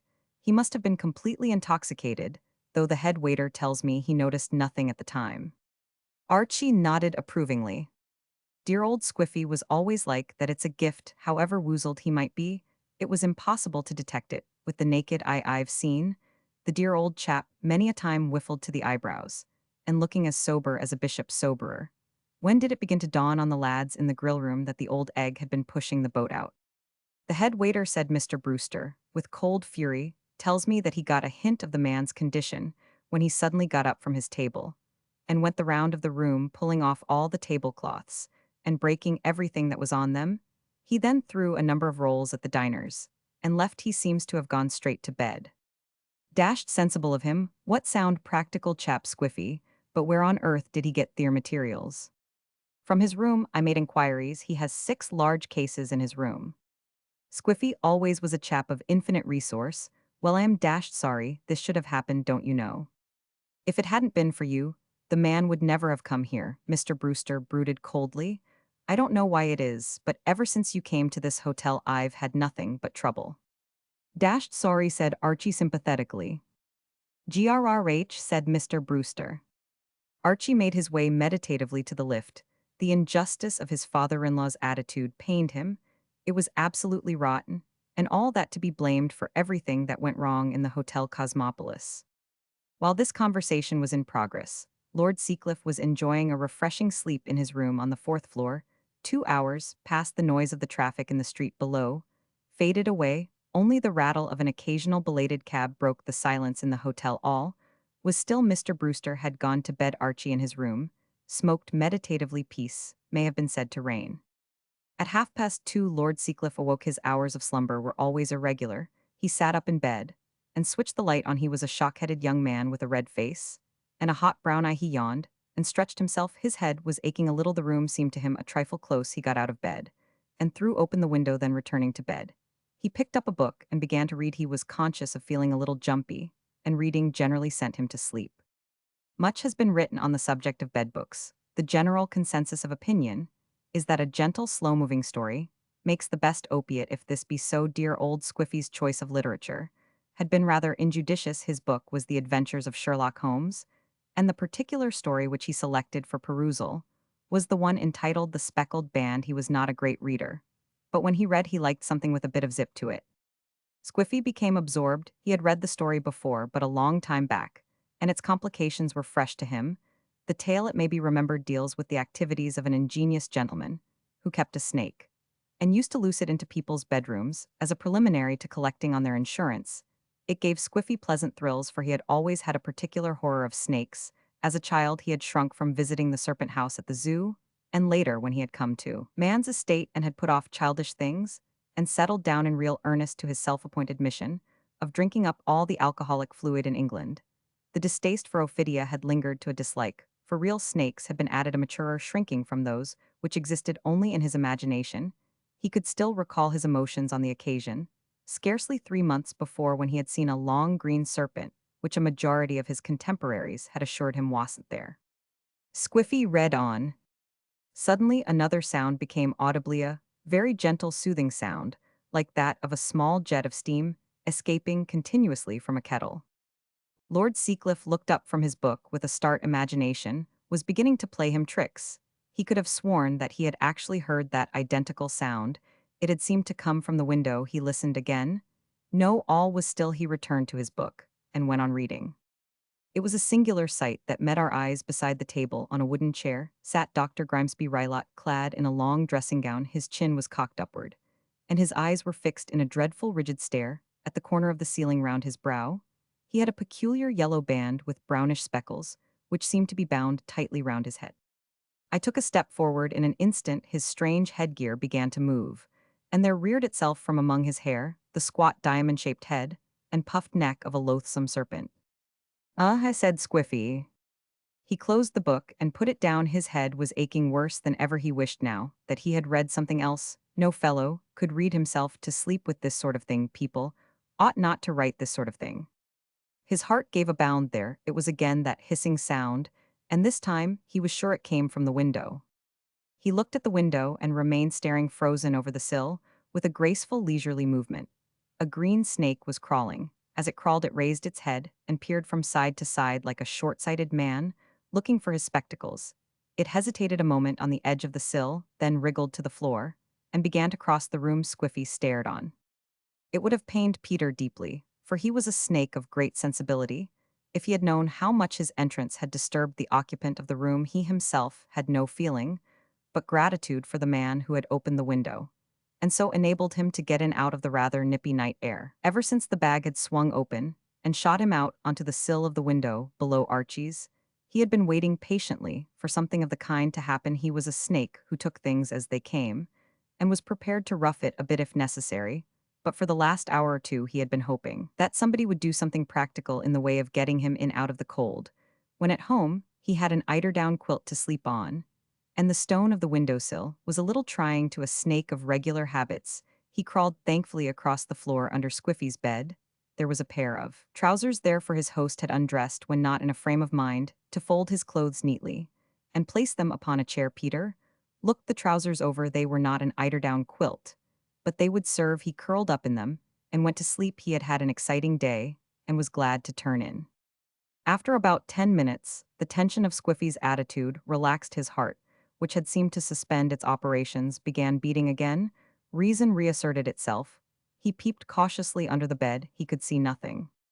Squiffy was convinced. He told himself that he had never really believed in Peter as a living thing. It stood to reason that there couldn't really be a snake in his room. The window looked out on emptiness. His room was several stories above the ground. There was a stern-set expression on Squiffy's face as he climbed out of bed. It was the expression of a man who is turning over a new leaf, starting a new life. He looked about the room for some implement which would carry out the deed he had to do, and finally pulled out one of the curtain rods. Using this as a lever, he broke open the topmost of the 6 cases which stood in the corner. The soft wood cracked and split. Squiffy drew out a straw-covered bottle. For a moment he stood looking at it, as a man might gaze at a friend on the point of death. Then with a sudden determination he went into the bathroom. There was a crash of glass and a gurgling sound. Half an hour later the telephone in Archie's room rang. "I say, Archie, old top," said the voice of Squiffy. "Halloa, old bean, is that you? I say, could you pop down here for a second? I am rather upset." "Absolutely. Which room?" "441. I'll be with you soons, or right speedily." "Thanks, old man. What appears to be the difficulty?" "Well, as a matter of fact, I thought I saw a snake." "A snake? I'll tell you all about it when you come down." Archie found Lord Seacliff seated on his bed. An arresting aroma of mixed drinks pervaded the atmosphere. "I say, what?" said Archie, inhaling. "That's all right. I've been pouring my stock away, just finished the last bottle." "But why?" "I told you I thought I saw a snake." "A green?" Squiffy shivered slightly. "Frightfully green." Archie hesitated. He perceived that there are moments when silence is the best policy. He had been worrying himself over the unfortunate case of his friend, and now that fate seemed to have provided a solution, it would be rash to interfere merely to ease the old bean's mind. If Squiffy was going to reform, because he thought he had seen an imaginary snake, better not to let him know that the snake was a real one. "Dashed serious," he said. "Bally dashed serious," agreed Squiffy. "I'm going to cut it out." "Great scheme." "You don't think," asked Squiffy with a touch of hopefulness, "that it could have been a real snake?" "Never heard of the management supplying them. I thought it went under the bed." "Well, take a look." Squiffy shuddered. "Not me, I say, old top, you know. I simply can't sleep in this room. Now, I was wondering if you could give me a doss somewhere in yours." "Rather, I am in 541, just above. Trot along up. Here's the key. I'll tidy up a bit here and join you in a minute." Squiffy put on a dressing gown and disappeared. Archie looked under the bed from the trousers. The head of Peter popped up with its usual expression of amiable inquiry. Archie nodded pleasantly and sat down on the bed. The problem of his little friend's immediate future wanted thinking over. He lit a cigarette and remained for a while in thought, then he rose. An admirable solution had presented itself. He picked Peter up and placed him in the pocket of his dressing gown. Then, leaving the room, he mounted the stairs till he reached the seventh floor. Outside a room, halfway down the corridor, he paused. From within, through the open transom, came the rhythmical snoring of a good man taking his rest after the labors of the day. Mr. Brewster was always a heavy sleeper. There's always a way, thought Archie philosophically, if a chappie only thinks of it. His father-in-law's snoring took on a deeper note. Archie extracted Peter from his pocket and dropped him gently through the transom.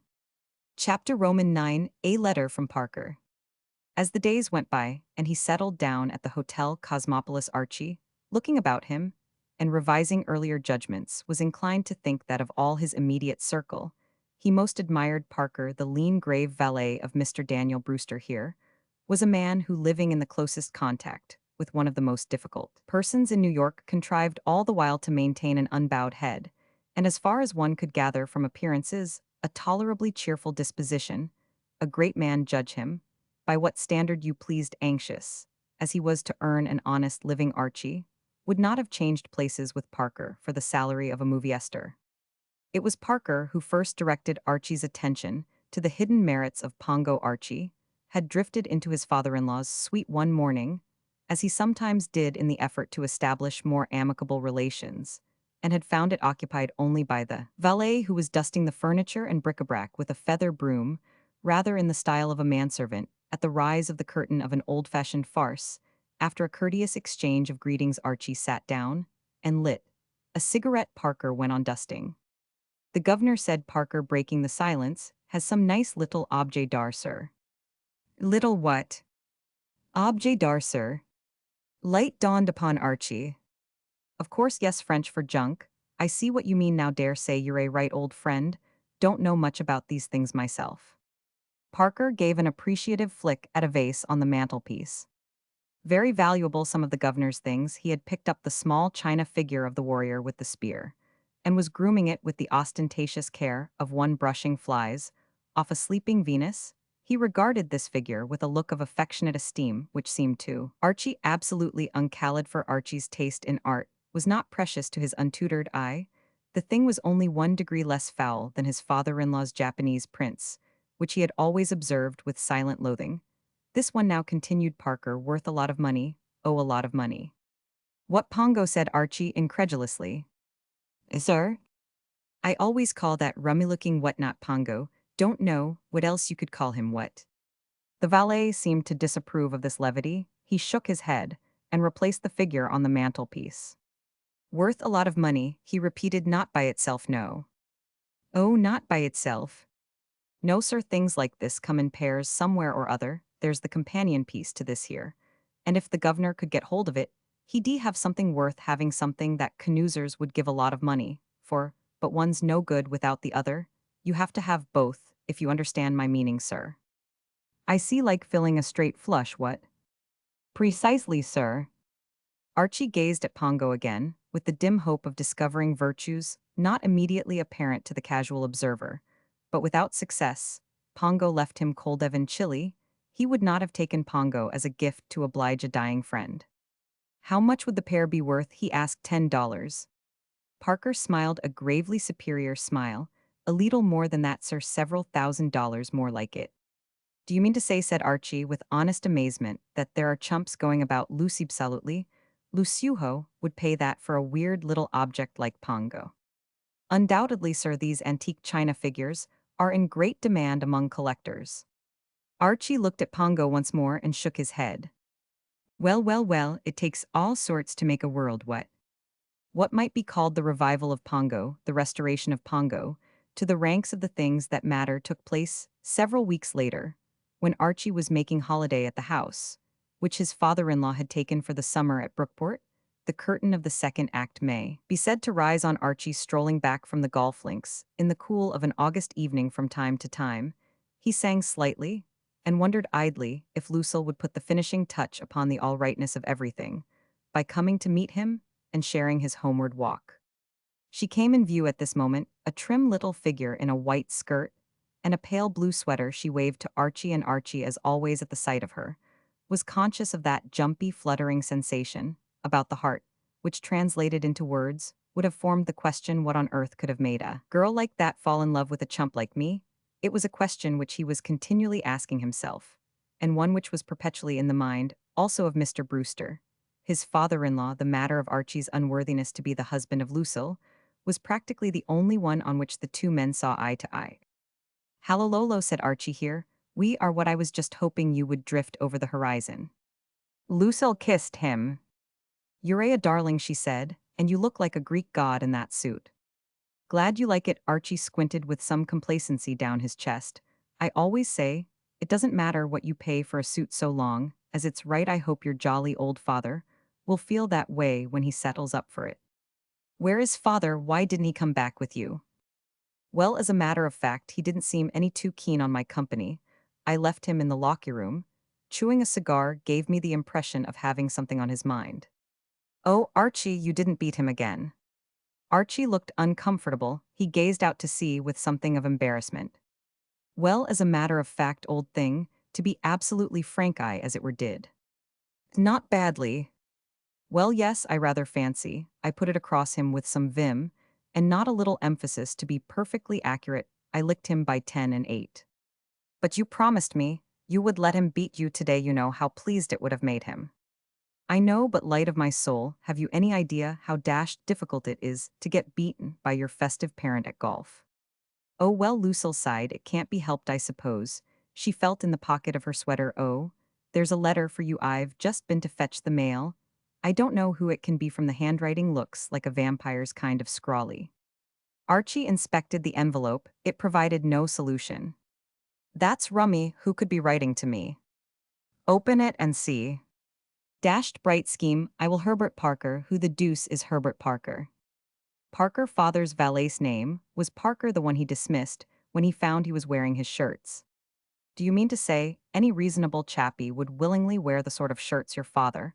I mean to say there must have been some mistake. Do read the letter. I expect he wants to use your influence with father to have him taken back. My influence with your father? Well, I am dashed sanguine sort of Johnny. If he does well, here's what he says. Of course, I remember jolly old Parker, no great pal of mine. Dear sir, it is some time since the undersigned had the honor of conversing with you, but I am respectfully trusting that you may recall me to mind when I mention that, until recently, I served Mr. Brewster, your father-in-law, in the capacity of valet. Owing to an unfortunate misunderstanding, I was dismissed from that position, and am now temporarily out of a job. How art thou fallen from heaven, O Lucifer, son of the morning? Isaiah Roman 14. You know, said Archie admiringly, this bird is hot stuff. I mean to say he writes dashed well.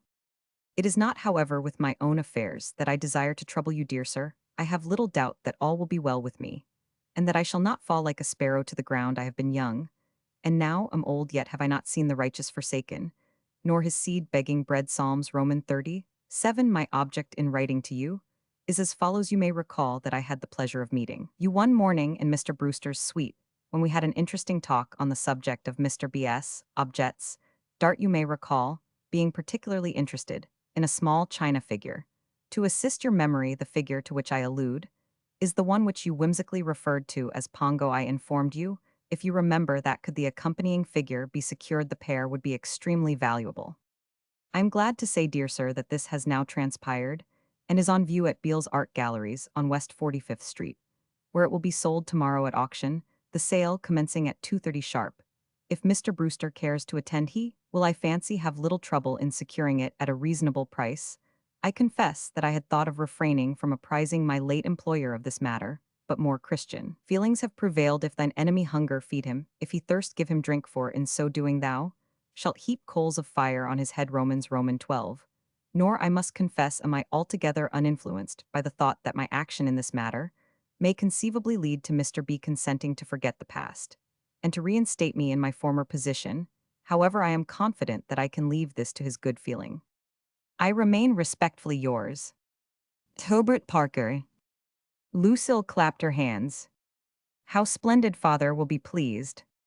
Yes, friend Parker has certainly found a way to make the old dad fond of him, wish I could. But you can silly hell be delighted when you show him that letter. Yes, with Parker old herb Parker's, is the neck hell fall on at mine. Lucille reflected. I wish she began, she stopped her eyes, lit up. Oh, Archie darling, I've got an idea. Decant it. Why don't you slip up to New York tomorrow and buy the thing and give it to father as a surprise? Archie patted her hand, kindly, he hated to spoil her girlish daydreams. Yes, he said, but reflect, queen of my heart. I have at the moment of going to press just $2.50 in specie, which I took off your father this afternoon. We were playing 25 cents a hole. He coughed it up without enthusiasm, in fact, with a nasty hacking sound, but I've got it, but that's all I have got. That's all right, you can pawn that ring and that bracelet of mine. Oh, I say, what popped the family jewels? Only for a day or two, of course. Once you've got the thing, father will pay us back. He would give you all the money we asked him for if he knew what it was for, but I want to surprise him. And if you were to go to him and ask him for $1,000 without telling him what it was for, he might refuse. He might, said Archie, he might. It all works out splendidly. Tomorrow's the invitation handicap and father's been looking forward to it. For weeks he'd hate to have to go up to town himself and not play in it. But you can slip up and slip back without his knowing anything about it.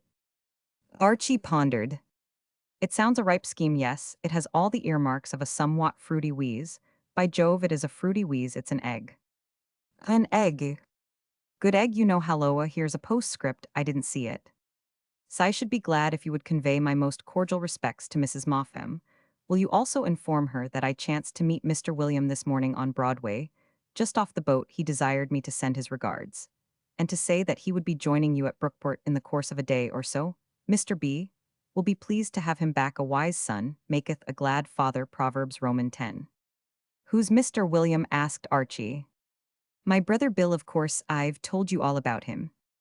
Oh yes, of course, your brother Bill. Rummy to think I've got a brother-in-law I've never seen. You see, we married so suddenly. When we married, Bill was in Yale. Good God, what for? Not jail, silly, Yale, the university. No, ah yes. Then he went over to Europe for a trip to broaden his mind. You must look him up tomorrow when you get back to New York. He's sure to be at his club. I'll make a point of it. Well, vote of thanks to good old Parker. This really does begin to look like the point in my career where I start to have your forbidding old parent eating out of my hand. Yes, it's an egg, isn't it? Queen of my soul, said Archie enthusiastically, it's an omelet. The business negotiations in connection with the bracelet and the ring occupied Archie on his arrival in New York to an extent which made it impossible for him to call on Brother Bill before lunch.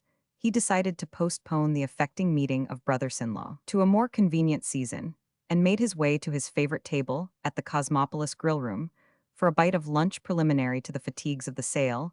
He found Salvator hovering about as usual and instructed him to come to the rescue with a minute steak. Salvator was the dark, sinister-looking waiter who attended among other tables to the one at the far end of the grill room, at which Archie usually sat for several weeks. Archie's conversations with the other had dealt exclusively with the bill of fare and its contents. But gradually, he had found himself becoming more personal even before the war, and its democratizing influences Archie had always lacked. That reserve which characterizes many Britons. And since the war, he had looked on nearly everyone he met as a brother. Long since, through the medium of a series of friendly chats, he had heard all about Salvator's home, in Italy, the little newspaper and tobacco shop, which his mother owned down on 7th Avenue, and 100 other personal details. Archie had an insatiable curiosity about his fellowmen. Well done, said Archie. Sire? The steak not too rare, you know. Very good, sire. Archie looked at the waiter closely. His tone had been subdued. And sad, of course, you don't expect a waiter to beam all over his face and give 3 rousing cheers simply because you have asked him to bring you a minute steak. But still, there was something about Salvator's manner that disturbed Archie. The man appeared to have the pip, whether he was merely homesick and brooding on the lost delights of his sunny native land, or whether his trouble was more definite could only be ascertained by inquiry, so Archie inquired. What's the matter, laddie? He said sympathetically. Something on your mind. Sire? I say there seems to be something on your mind. What's the trouble? The waiter shrugged his shoulders. as if indicating an unwillingness to inflict his grievances on one of the tipping classes. "Come on," persisted Archie, encouragingly. "All pals here, barge along, old thing, and let's have it." Salvador, thus admonished, proceeded in a hurried undertone with one eye on the head waiter to lay bare his soul. What he said was not very coherent, but Archie could make out enough of it to gather that it was a sad story of excessive hours and insufficient pay. He mused a while. The waiter's hard case touched him. "I'll tell you what," he said at last, "when jolly old Brewster comes back to town's away. Just now I'll take you along to him, and well beard the old boy in his den. I'll introduce you, and you get that extract from Italian opera off your chest, which you've just been singing to me, and y'all find it'll be all right. He isn't what you might call one of my greatest admirers, but everybody says he's a square sort of cove, and hell see you aren't snootered. And now, laddie, touching the matter of that steak." The waiter disappeared greatly cheered, and Archie, turning, perceived that his friend Reggie Van Tile was entering the room. He waved to him to join his table. He liked Reggie. And it also occurred to him that a man of the world like the heir of the Van Tiles, who had been popping about New York for years, might be able to give him some much-needed information on the procedure at an auction sale, a matter on which he himself was profoundly ignorant. Chapter Roman 10, Doing Father a Bit of Good. Reggie Van Tile approached the table languidly and sank down into a chair. He was a long youth with a rather subdued and deflated look, as though the burden of the Van Tile millions was more than his frail strength could support. Most things tired him. "I say, Reggie, old top," said Archie, "you're just the lad I wanted to see. I require the assistance of a blighter of ripe intellect. Tell me, laddie, do you know anything about sales?" Reggie eyed him sleepily. "Sales? Auction sales?" Reggie considered.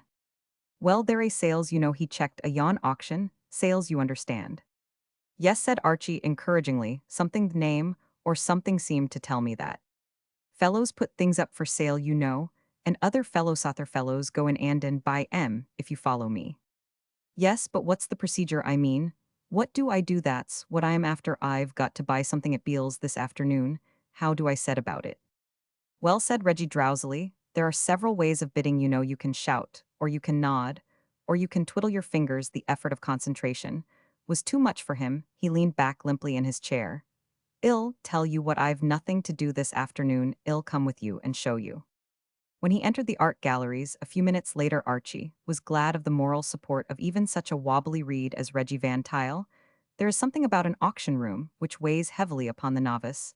The hushed interior was bathed in a dim religious light, and the congregation, seated on small wooden chairs, gazed in reverent silence at the pulpit, where a gentleman of commanding presence and sparkling pince-nez was delivering a species of chant behind a gold curtain. At the end of the room, mysterious forms flitted to and fro. Archie, who had been expecting something on the lines of the New York Stock Exchange, which he had once been privileged to visit when it was in a more than usually feverish mood, found the atmosphere oppressively ecclesiastical. He sat down and looked about him. The presiding priest went on with his chant. 16, 16, 16, 16, 16 worth, 300, 16, 16, 16, 16, 16 ought, to bring 500, 16, 16, 17, 17, 18, 18, 19, 19, 19. He stopped and eyed the worshippers with a glittering and reproachful eye. They had, it seemed, disappointed him. His lips curled, and he waved a hand towards a grimly uncomfortable-looking chair with insecure legs and a good deal of gold paint about it. "Gentlemen, ladies and gentlemen, you are not here to waste my time. I am not here to waste yours. Am I seriously offered $19 for this 18th century chair, acknowledged to be the finest piece sold in New York for months and months? Am it 20? I thank you 20, your opportunity priceless. Very few extant 20, 30. Just what you are looking for, the only one in the city of New York. 30, 40. Look at those legs. Back it into the light, Willie. Let the light fall on those legs." Willie, a sort of acolyte, maneuvered the chair, as directed. Reggie Van Tile, who had been yawning in a hopeless sort of way, showed his first flicker of interest. "Willie," he observed, eyeing that youth more with pity than reproach, "has a face like Joe the dog-faced boy, don't you think so?" Archie nodded briefly. Precisely the same criticism had occurred to him. 45, chanted the high priest once. 45 twice. 45 third and last call. 45 sold at 45. Gentlemen in the fifth row. Archie looked up and down the row with a keen eye. He was anxious to see who had been chump enough to give $45 for such a frightful object. he became aware of the dog-faced Willie leaning towards him. "Name, please," said the canine one. What said Archie? "Oh, my name's Moffem. Don't you know the eyes of the multitude made him feel a little nervous glad to meet you, and all that sort of rot." $10 deposit, please," said Willie. "I don't absolutely follow you, old bean. What is the big thought at the back of all this?" $10 deposit on the chair." "What chair?" "You bid $4 to $5 for the chair." Me?" "You nodded," said Willie accusingly. If he went on reasoning closely, "You didn't want to bid, why did you nod?" Archie was embarrassed. He could of course have pointed out that he had merely nodded in adhesion to the statement that the other had a face like Joe the dog-faced boy, but something seemed to tell him that a purist might consider the excuse deficient in tact. He hesitated a moment, then handed over a $10 bill, the price of Willie's feelings. Willie withdrew like a tiger, slinking from the body of its victim. "I say, old thing," said Archie, "to Reggie this is a bit thick, you know no purse will stand this drain." Reggie considered the matter. His face seemed drawn under the mental strain. "Don't nod again," he advised. "If you aren't careful, you get into the habit of it. When you want to bid, just twiddle your fingers. Yes, that's the thing, twiddle." He sighed drowsily. The atmosphere of the auction room was close. You weren't allowed to smoke, and altogether, he was beginning to regret that he had come the service. Continued objects of varying unattractiveness came and went, eulogized by the officiating priest, but coldly received by the congregation. Relations between the former and the latter were growing more and more distant. The congregation seemed to suspect the priest of having an ulterior motive in his eulogies, and the priest seemed to suspect the congregation of a frivolous desire to waste his time. He had begun to speculate openly as to why they were there at all once, when a particularly repellent statuette of a nude female with an unwholesome green skin had been offered at $2 and had found no bidders. Congregation, appearing silently grateful for his statement that it was the only specimen of its kind on the continent, had specifically accused them of having come into the auction room merely with the purpose of sitting down and taking the weight off their feet. "If your thing, your whateveritis, doesn't come up soon," Archie said, Reggie fighting off with an effort the mists of sleep, "I rather think I shall be toddling along. What was it you came to get?" "It's rather difficult to describe. It's a rummy-looking sort of whatnot made of china, or something. I call it Pongo. At least this one isn't Pongo. Don't you know it's his little brother? But presumably equally foul in every respect. It's all rather complicated, I know." "Bathalo," he pointed excitedly. "By Jove, we're off there. It is. Look, Willie's unleashing it now." Willie, who had disappeared through the gold curtain, had now returned and was placing on a pedestal a small china figure of delicate workmanship. It was the figure of a warrior in a suit of armor, advancing with raised spear upon an adversary. A thrill permeated Archie's frame. Parker had not been mistaken. This was undoubtedly the companion figure to the redoubtable Pongo. The two were identical. Even from where he sat, Archie could detect on the features of the figure on the pedestal the same expression of insufferable complacency, which had alienated his sympathies from the original Pongo. The high priest, undaunted by previous rebuffs, regarded the figure with a gloating enthusiasm, wholly unshared by the congregation, who were plainly looking upon Pongo's little brother as just another of those things. "This," he said with a shake in his voice, "is something very special. China figure, said to date back to the Ming Dynasty. Unique, nothing like it on either side of the Atlantic. If I were selling this at Christie's in London, where people," he said nastily, "have an educated appreciation of the beautiful, the rare, and the exquisite, I should start the bidding at $1,000. This afternoon's experience has taught me that that might possibly be too high." His pince-nez sparkled militantly as he gazed upon the stolid throng. "Will anyone offer me $1 for this unique figure?" "Leap at it, old top," said Reggie Van Tile. "Twiddle, dear boy, twiddle. $1's reasonable." Archie twiddled. $1 I am offered," said the high priest bitterly. "One gentleman here is not afraid to take a chance. One gentleman here knows a good thing. When he sees one," he abandoned the gently sarcastic manner for one of crisp and direct reproach. Come, gentlemen, we are not here to waste time. Will anyone offer me $100 for this superb piece?" If he broke off and seemed for a moment almost unnerved, he stared at someone in one of the seats in front of Archie. "Thank you," he said with a sort of gulp. $100. I am offered 100. Archie was startled. This sudden tremendous jump, this wholly unforeseen boom in Pongos, if one might so describe, it was more than a little disturbing. He could not see who his rival was, but it was evident that at least one among those present did not intend to allow Pongo's brother to slip by without a fight. He looked helplessly at Reggie for counsel, but Reggie had now definitely given up the struggle. Exhausted nature had done its utmost. And now, he was leaning back with closed eyes, breathing softly through his nose, thrown on his own resources. Archie could think of no better course than to twiddle his fingers again. He did so, and the hypriest's chant took on a note of positive exuberance. 200 I am offered much better turn the pedestal round Willie, and let them look at it slowly slowly you aren't spinning a rula to hill 200 do. He became suddenly lyrical do. There was a young lady named Lou who was catching a train at Tudu. Said the porter, don't worry or hurry or scurry, it's a minute or two to Tudu. Archie's concern increased. He seemed to be twiddling at this voluble man across seas of misunderstanding. Nothing is harder to interpret to a nicety than a twiddle, and Archie's idea of the language of twiddles. And the hypriest's idea did not coincide by a mile. The hypriest appeared to consider that when Archie twiddled it was his intention to bid in hundreds, whereas, in fact, Archie had meant to signify that he raised the previous bid by just $1. Archie felt that if given time, he could make this clear to the hypriest. But the latter gave him no time. He had got his audience, so to speak, on the run, and he proposed to hustle them before they could rally. 200 thank you, sir 333 Archie sat limply in his wooden chair. He was conscious of a feeling which he had only experienced twice in his life once, when he had taken his first lesson in driving a motor, and had trodden on the accelerator instead of the brake, the second time more recently, when he had made his first downtrip on an express lift. He had now precisely the same sensation of being run away with by an uncontrollable machine, and of having left most of his internal organs at some little distance from the rest of his body. Emerging from this welter of emotion, stood out the one clear fact that, be the opposition bidding what it might, he must nevertheless secure the prize. Lucille had sent him to New York expressly to do so. She had sacrificed her jewelry for the cause. She relied on him. The enterprise had become for Archie something almost sacred. He felt dimly like a knight of old hot on the track of the Holy Grail. He twiddled again the ring, and the bracelet had fetched nearly $1,200 up to that figure. His hat was in the ring.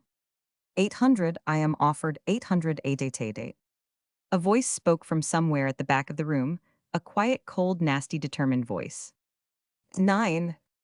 Archie rose from his seat and spun round. This mean attack from the rear stung his fighting spirit.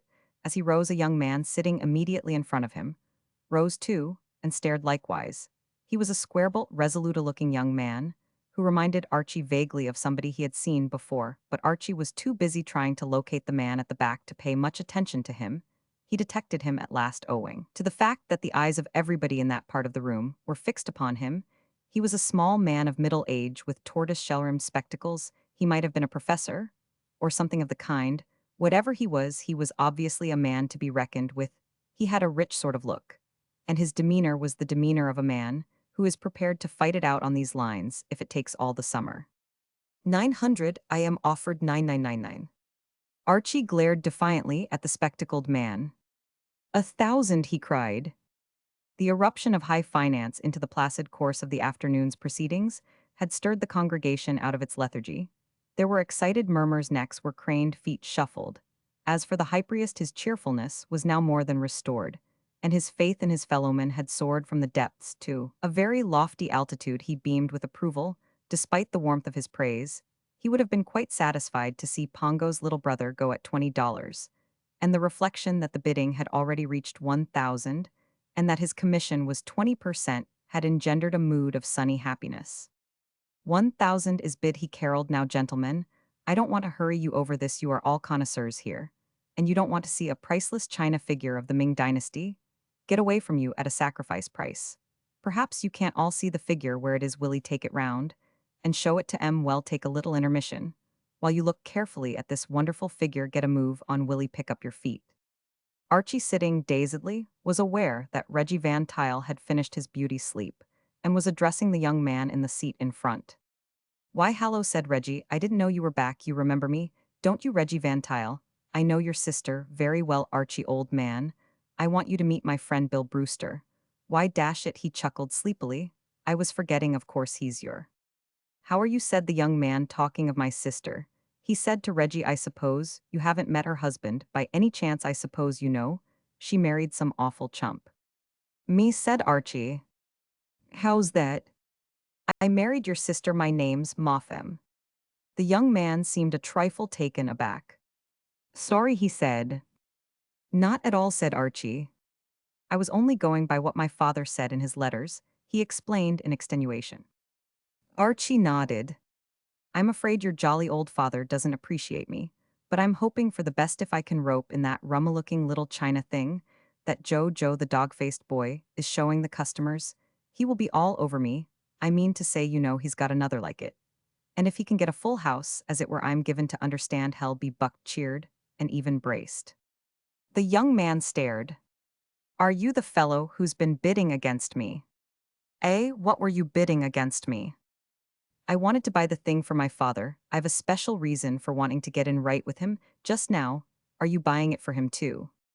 Absolutely as a surprise, it was Lucille's idea, his valet, a chappie named Parker, tipped us off that the thing was to be sold. Parker, great Scott, it was Parker who tipped me off. I met him on Broadway and he told me about it. Rummy, he never mentioned it in his letter to me. Why dash it, we could have got the thing for about $2 if we had pooled our bids. Well, we'd better pool them now and extinguish that pill at the back there. I can't go above 1100, that's all I've got. I can't go above 1100 myself. There's just one thing I wish you'd let me be, the one to hand the thing over to father. I've a special reason for wanting to make a hit with him. Absolutely, said Archie magnanimously. It's all the same to me. I only wanted to get him generally braced, as it were, if you know what I mean. That's awfully good of you. Not a bit, laddie, no and far from it, only too glad. Willie had returned from his rambles among the connoisseurs, and Pongo's brother was back on his pedestal. The hypriest cleared his throat and resumed his discourse. Now that you have all seen this superb figure, we will I, was offered 1,000 thousand doni oni 1100. Thank you, sir, 1100 I am offered. The hypriest was now exuberant. You could see him doing figures in his head. You do the bidding, said Brother Bill. Right-o, said Archie. He waved a defiant hand. 13, said the man at the back. 14, dash it. A 15. A 16. 17. 18. 19. 2000. The hypriest did everything but sing. He radiated goodwill and bonhomie. 2000 I am offered. Is there any advance on 2000? Come, gentlemen. I don't want to give this superb figure away. 2120 oni. This is more the sort of thing I have been accustomed to when I was at Sotheby's rooms in London. This kind of bidding was a commonplace. 20 watwo. One hardly noticed it. 333 $2,300 I am offered. He gazed expectantly at Archie as a man gazes at some favorite dog, whom he calls upon to perform a trick. But Archie had reached the end of his tether, the hand that had twiddled so often, and so bravely lay inert beside his trouser leg, twitching. Feebly, Archie was through. 2300, said the hypriest ingratiatingly. Archie made no movement. There was a tense pause. The hypriest gave a little sigh like one waking from a beautiful dream. 2300, he said once, 23 twice, 23 third last, and final call. 23 sold at 2300.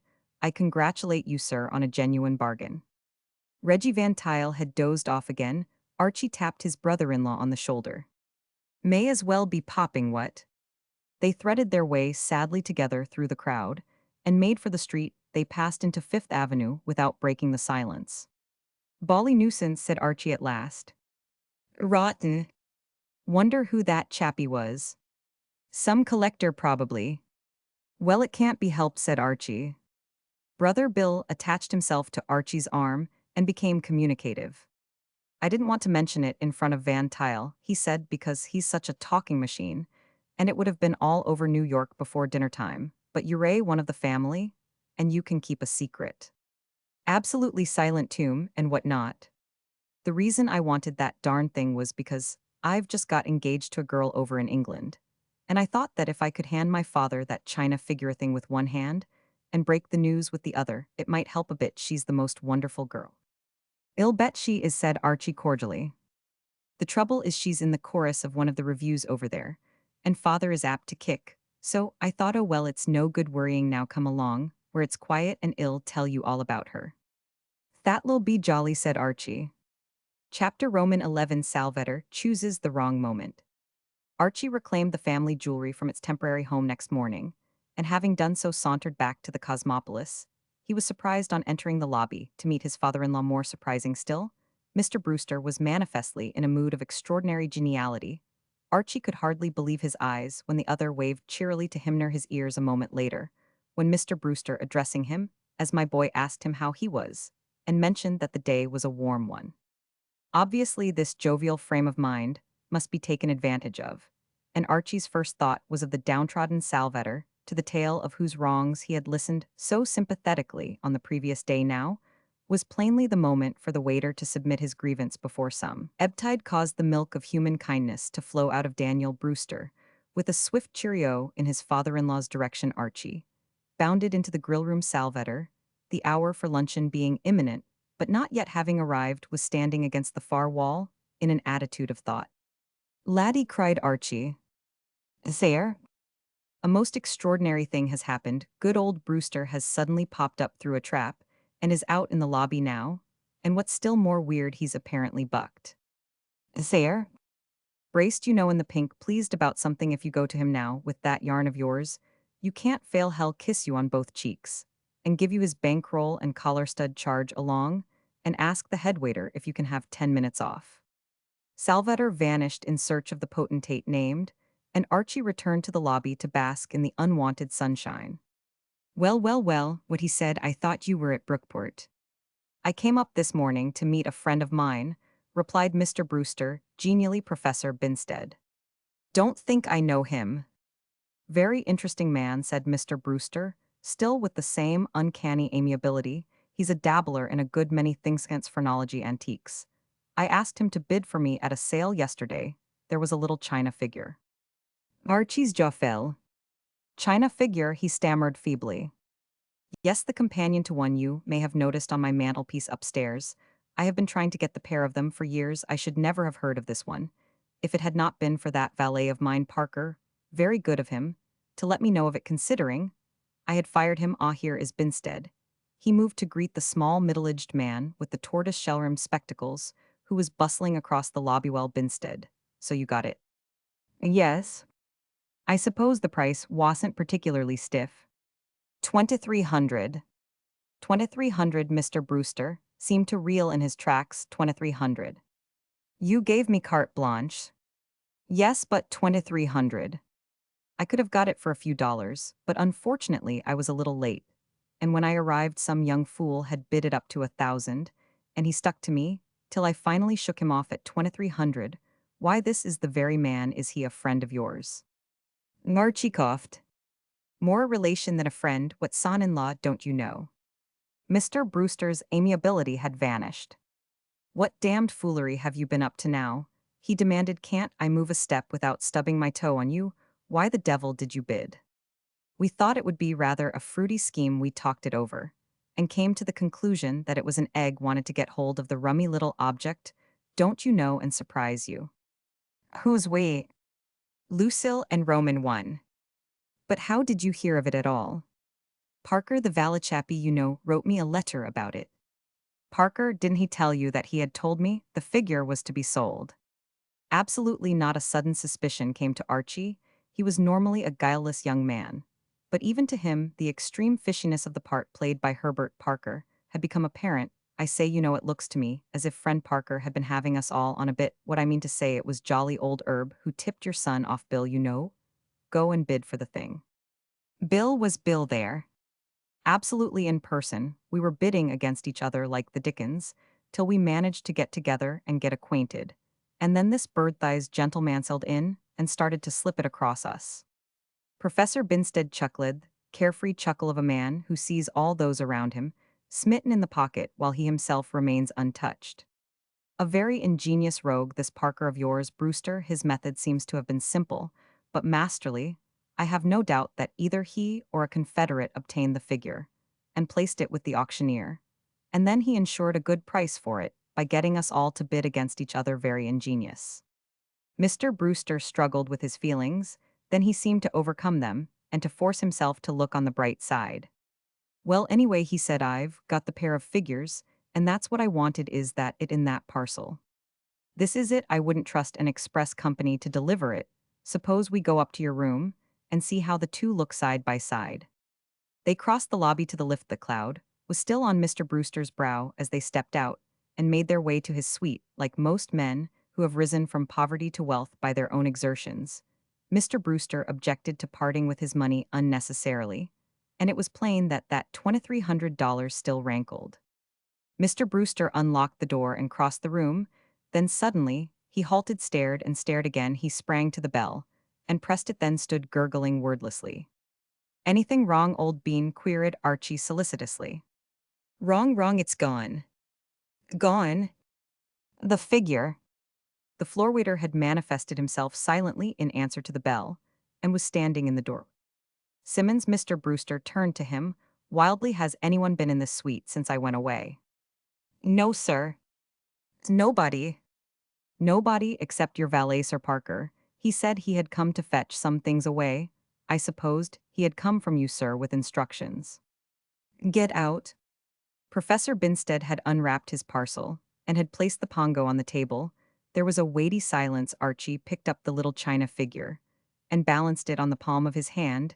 It was a small thing, he reflected philosophically, but it had made quite a stir in the world. Mr. Brewster fermented for a while without speaking. So he said at last in a voice trembling with self-pity, I have been to all this trouble and expense, put in Professor Binstead gently, merely to buy back something which had been stolen from me, and owing to your damned officiousness, he cried, turning on Archie, I have had to pay $2,300 for it. I don't know why they make such a fuss about job. Never had anything like you around. Of course, argued Archie, he had one or two boils. Boils? What are boils? Dashed sorry, murmured Archie, acted for the best, meant well, and all that sort of rot. Professor Binstead's mind seemed occupied to the exclusion of all other aspects of the affair with the ingenuity of the absent Parker. A cunning scheme, he said, a very cunning scheme. This man Parker must have a brain of no low order. I should like to feel his bumps. I should like to give him some, said the stricken Mr. Brewster. He breathed a deep breath. Oh, well, he said, situated as I am with a crook valet and an imbecile son-in-law, I suppose I ought to be thankful that I've still got my own property, even if I have had to pay $2,300 for the privilege of keeping it. He rounded on Archie, who was in a reverie. The thought of the unfortunate bill had just crossed Archie's mind. It would be many moons, many weary moons, before Mr. Brewster would be in a suitable mood to listen sympathetically to the story of love's young dream. Give me that figure. Archie continued to toy absently with Pongo. He was wondering now how best to break this sad occurrence to Lucille. It would be a disappointment for the poor girl. Give me that figure. Archie started violently. There was an instant in which Pongo seemed to hang suspended like Mohammed's coffin between heaven and earth. Then the force of gravity asserted itself. Pongo fell with a sharp crack and disintegrated. And as it did so, there was a knock at the door, and in walked a dark, furtive person who, to the inflamed vision of Mr. Daniel Brewster, looked like something connected with the executive staff of the Black Hand. With all time at his disposal, the unfortunate Salvator had selected this moment for stating his case. Get out, bellowed Mr. Brewster. I didn't ring for a waiter. Archie, his mind reeling beneath the catastrophe, recovered himself sufficiently to do the honors. It was at his instigation that Salvator was there, and greatly as he wished that he could have seen fit to choose a more auspicious moment for his business, Chetty felt compelled to do his best to see him through. Oh, I say, half a second, he said, you don't quite understand. As a matter of fact, this chappie is by way of being downtrodden and oppressed, and what not, and I suggested that he should get hold of you and speak a few well-chosen words, of course, if you'd rather some other time. But Mr. Brewster was not permitted to postpone the interview. Before he could get his breath, Salvator had begun to talk. He was a strong, ambidextrous talker, whom it was hard to interrupt, and it was not for some moments that Mr. Brewster succeeded in getting a word in. When he did, he spoke to the point. Though not a linguist, he had been able to follow the discourse closely enough to realize that the waiter was dissatisfied with conditions in his hotel, and Mr. Brewster, as has been indicated, had a short way with people who criticized the cosmopolis. You're fired, said Mr. Brewster. Oh, I say, protested Archie. Salvator muttered what sounded like a passage from Dante. Fired, repeated Mr. Brewster resolutely. And I wish to heaven, he added, eyeing his son-in-law malignantly, I could fire you. Well said, Professor Binstead, cheerfully breaking the grim silence, which followed this outburst. If you will give me your check, Brewster. I think I will be going $2,300, make it open, if you will. And then I can run round the corner and cash it before lunch, that will be capital. Chapter Roman 12, Bright Ice and a Fly.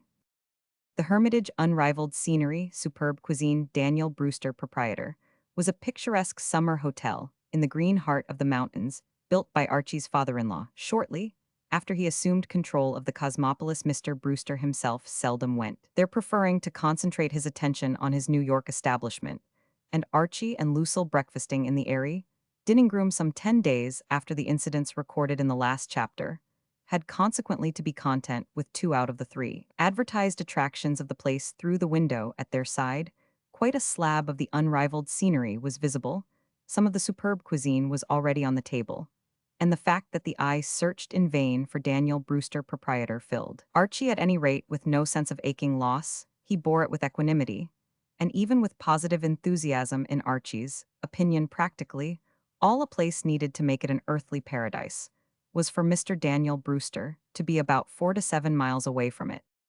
It was at Lucille's suggestion that they had come to the Hermitage. Never a human sunbeam Mr. Brewster had shown such a bleak front to the world, and particularly to his son-in-law. In the days following the Pongo incident, that Lucille had thought that he and Archie would for a time at least be better apart, of view with which her husband cordially agreed. He had enjoyed his stay at the Hermitage, and now he regarded the eternal hills with the comfortable affection of a healthy man who is breakfasting well. It's going to be another perfectly topping day, he observed, eyeing the shimmering landscape from which the morning mists were swiftly shredding away like faint puffs of smoke. Just the day you ought to have been here. Yes, it's too bad I've got to go. New York will be like an oven. Put it off. I can't, I'm afraid I've a fitting. Archie argued no further. He was a married man of old, enough standing to know the importance of fittings. Besides, said Lucille, I want to see Father. Archie repressed an exclamation of astonishment. I'll be back tomorrow evening. You will be perfectly happy. Queen of my soul, you know, I can't be happy with you away, you know. Yes, murmured Lucille, appreciatively. She never tired of hearing Archie say this sort of thing. Archie's voice had trailed off. He was looking across the room. By Jove, he exclaimed, what an awfully pretty woman. Where? Over there, just coming in. I say, what wonderful eyes. I don't think I ever saw such eyes. Did you notice her eyes, sort of flashing, awfully pretty woman? Warm though the morning was, a suspicion of chill descended upon the breakfastable. A certain coldness seemed to come into Lucille's face. She could not always share Archie's fresh young enthusiasms. Do you think so? Wonderful figure, too.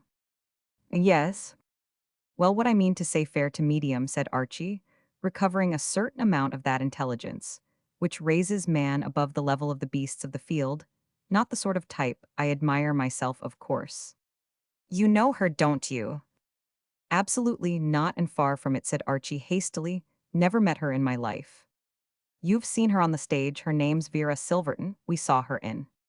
Of course, yes, so we Roman 999, I say. I wonder what she's doing here. She ought to be in New York. Rehearsing. I remember meeting what's his name, Unochby, who writes plays. And what not, George Benham. I remember meeting George Benham. And he told me she was rehearsing in a piece of his called, I forget the name. But I know it was called something or other. Well, why isn't she? She probably lost her temper and broke her contract, and came away. She's always doing that sort of thing. She's known for it. She must be a horrid woman. Yes. I don't want to talk about her. She used to be married to someone, and she divorced him, and then she was married to someone else, and he divorced her, and I'm certain her hair was that color 2 years ago, and I don't think a woman ought to make up like that. And her dress is all wrong for the country, and those pearls can't be genuine, and I hate the way she rolls her eyes about, and pink doesn't suit her a bit. I think she's an awful woman, and I wish you wouldn't keep on talking about her. Righto, said Archie dutifully. They finished breakfast, and Lucille went up to pack her bag. Archie strolled out onto the terrace, outside the hotel, where he smoked, communed with nature, and thought of Lucille. He always thought of Lucille when he was alone, especially. when he chanced to find himself in poetic surroundings like those provided by the unrivaled scenery, encircling the hotel hermitage the longer he was married to her, the more did the sacred institution seem to him. A good egg Mr. Brewster might regard their marriage as one of the world's most unfortunate incidents. But to Archie it was, and always had been a bit of all right. The more he thought of it, the more did he marvel that a girl like Lucille should have been content to link her lot with that of a Class C specimen like himself. His meditations were, in fact, precisely what a happily married man's meditations ought to be. He was roused from them by a species of exclamation or cry, almost at his elbow, and turned to find that the spectacular Miss Silverton was standing beside him. Her dubious hair gleamed in the sunlight, and one of the criticized eyes was screwed up, the other gazed at Archie with an expression of appeal. "There's something in my eye," she said. "No, really. I wonder if you would mind, it would be so kind of you." Archie would have preferred to remove himself, but no man worthy of the name can decline to come to the rescue of womanhood in distress, to twist the lady's upper lid back and peer into it, and jab at it with the corner of his handkerchief, was the only course open to him. His conduct may be classed as not merely blameless, but definitely praiseworthy. King Arthur's knights used to do this sort of thing all the time, and look what people think of them. Lucille, therefore, coming out of the hotel, just as the operation was concluded, ought not to have felt the annoyance she Roman 999. But of course there is a certain superficial intimacy about the attitude of a man who is taking a fly out of a woman's eye, which may excusably jar upon the sensibilities of his wife. It is an attitude which suggests a sort of rapprochement or camaraderie, or as Archie would have put it, whatnot. "Thanks so much," said Miss Silverton. "Oh no, rather not," said Archie. "Such a nuisance getting things in your eye." "Absolutely. I am always doing it. Rotten luck. But I don't often find anyone as clever as you to help me." Lucille felt called upon to break in on this feast of reason and flow of soul. "Archie," she said, "if you go and get your clubs now, I shall just have time to walk round with you before my train goes." "Oh, ah," said Archie, perceiving her for the first time. "Oh, ah, yes, right-o, yes, yes, yes." On the way to the first tee, it seemed to Archie that Lucille was distrait and abstracted in her manner, and it occurred to him, not for the first time in his life, what a poor support a clear conscience is in moments of crisis. It all, he didn't see what else he could have done, couldn't leave the poor female staggering about the place, with squads of flies wedged in her eyeball. Nevertheless, "Rotten thing getting a fly in your eye," he hazarded at length. Awkward, I mean. "Or convenient. They? Well, it's a very good way of dispensing with an introduction." "Oh, I say, you don't mean you think she's a horrid woman?" "Absolutely, can't think what people see in her." "Well, you seem to enjoy fussing over her." "No, no, nothing of the kind. She inspired me with absolute, what do you call it, the sort of thing chappies do get inspired with, you know." "You were beaming all over your face." "I wasn't, I was just screwing up my face because the sun was in my eye." "All sorts of things seem to be in people's eyes this morning." Archie was saddened that this sort of misunderstanding should have occurred on such a topping day, and at a moment when they were to be torn asunder for about 36 hours, made him feel well. It gave him the pip. He had an idea that there were words which would have straightened everything out, but he was not an eloquent young man, and could not find them. He felt aggrieved. Lucille, he considered, ought to have known that he was immune as regarded females, with flashing eyes and experimentally colored hair. Why, dash it, he could have extracted flies from the eyes of Cleopatra with one hand and Helen of Troy with the other simultaneously. Without giving them a second thought, it was in depressed mood that he played a listless 9 holes, nor had life brightened for him when he came back to the hotel 2 hours later, after seeing Lucille off in the train to New York. Never till now had they had anything remotely resembling a quarrel. Life, Archie felt, was a bit of a washout. He was disturbed and jumpy, and the sight of Miss Silverton talking to somebody on a settee in the corner of the hotel lobby sent him shooting off at right angles and brought him up with a bump against the desk, behind which the room clerk sat. The room clerk, always of a chatty disposition, was saying something to him, but Archie did not listen. He nodded mechanically. It was something about his room. He caught the word satisfactory. "Oh, rather, quite," said Archie. A fussy devil, the room clerk. He knew perfectly well that Archie found his room satisfactory. These chappies gassed on like this, so as to try to make you feel that the management took a personal interest in you. It was part of their job. Archie beamed absently. and went into lunch. Lucille's empty seat stared at him, mournfully increasing his sense of desolation. He was halfway through his lunch when the chair opposite ceased to be vacant. Archie, transferring his gaze from the scenery, outside the window, perceived that his friend George Benham, the playwright, had materialized from nowhere and was now in his midst. "Hallo," he said. George Benham was a grave young man whose spectacles gave him the look of a mournful owl. He seemed to have something on his mind, besides the artistically straggling mop of black hair, which swept down over his brow. He sighed wearily and ordered fish pie. "I thought I saw you come through the lobby just now," he said. "Oh, was that you on the settee, talking to Miss Silverton?" "She was talking to me," said the playwright moodily. "What are you doing here?" asked Archie. He could have wished Mr. Benham elsewhere, for he intruded on his gloom. But the chappie being amongst those present, it was only civil to talk to him. "I thought you were in New York watching the rehearsals of your jolly old drama." "The rehearsals are hung up, and it looks as though there wasn't going to be any drama." "Good Lord," cried George Benham, with honest warmth, with opportunities opening out before one on every side with life, extending prizes to one with both hands. "When you see coalheavers making $50 a week, and the fellows who clean out the sewers going happy and singing about their work, does a man deliberately choose a job like writing plays?" Job was the only man that ever lived who was really qualified to write a play, and he would have found it pretty tough going if his leading woman had been anyone like Vera Silverton. Archie, it was this fact, no doubt, which accounted for his possession of such a large and varied circle of friends. Was always able to shelve his own troubles in order to listen to other people's hard luck stories. "Tell me all, laddie," he said. "Release the film. Has she walked out on you? Left us flat? How did you hear about it?" "Oh, she told you, of course." Archie hastened to try to dispel the idea that he was on any such terms of intimacy with Miss Silverton. "No, no, my wife said she thought it must be something of that nature or order when we saw her come into breakfast." "I mean to say," said Archie, reasoning closely, "woman can't come into breakfast here and be rehearsing in New York at the same time. Why did she administer the raspberry, old friend?" Mr. Benham helped himself to fish pie and spoke dully through the steam. "Well, what happened was this: knowing her as intimately as you do." "I don't know her." "Well, anyway, it was like this. As you know, she has a dog." "I didn't know she had a dog," protested Archie.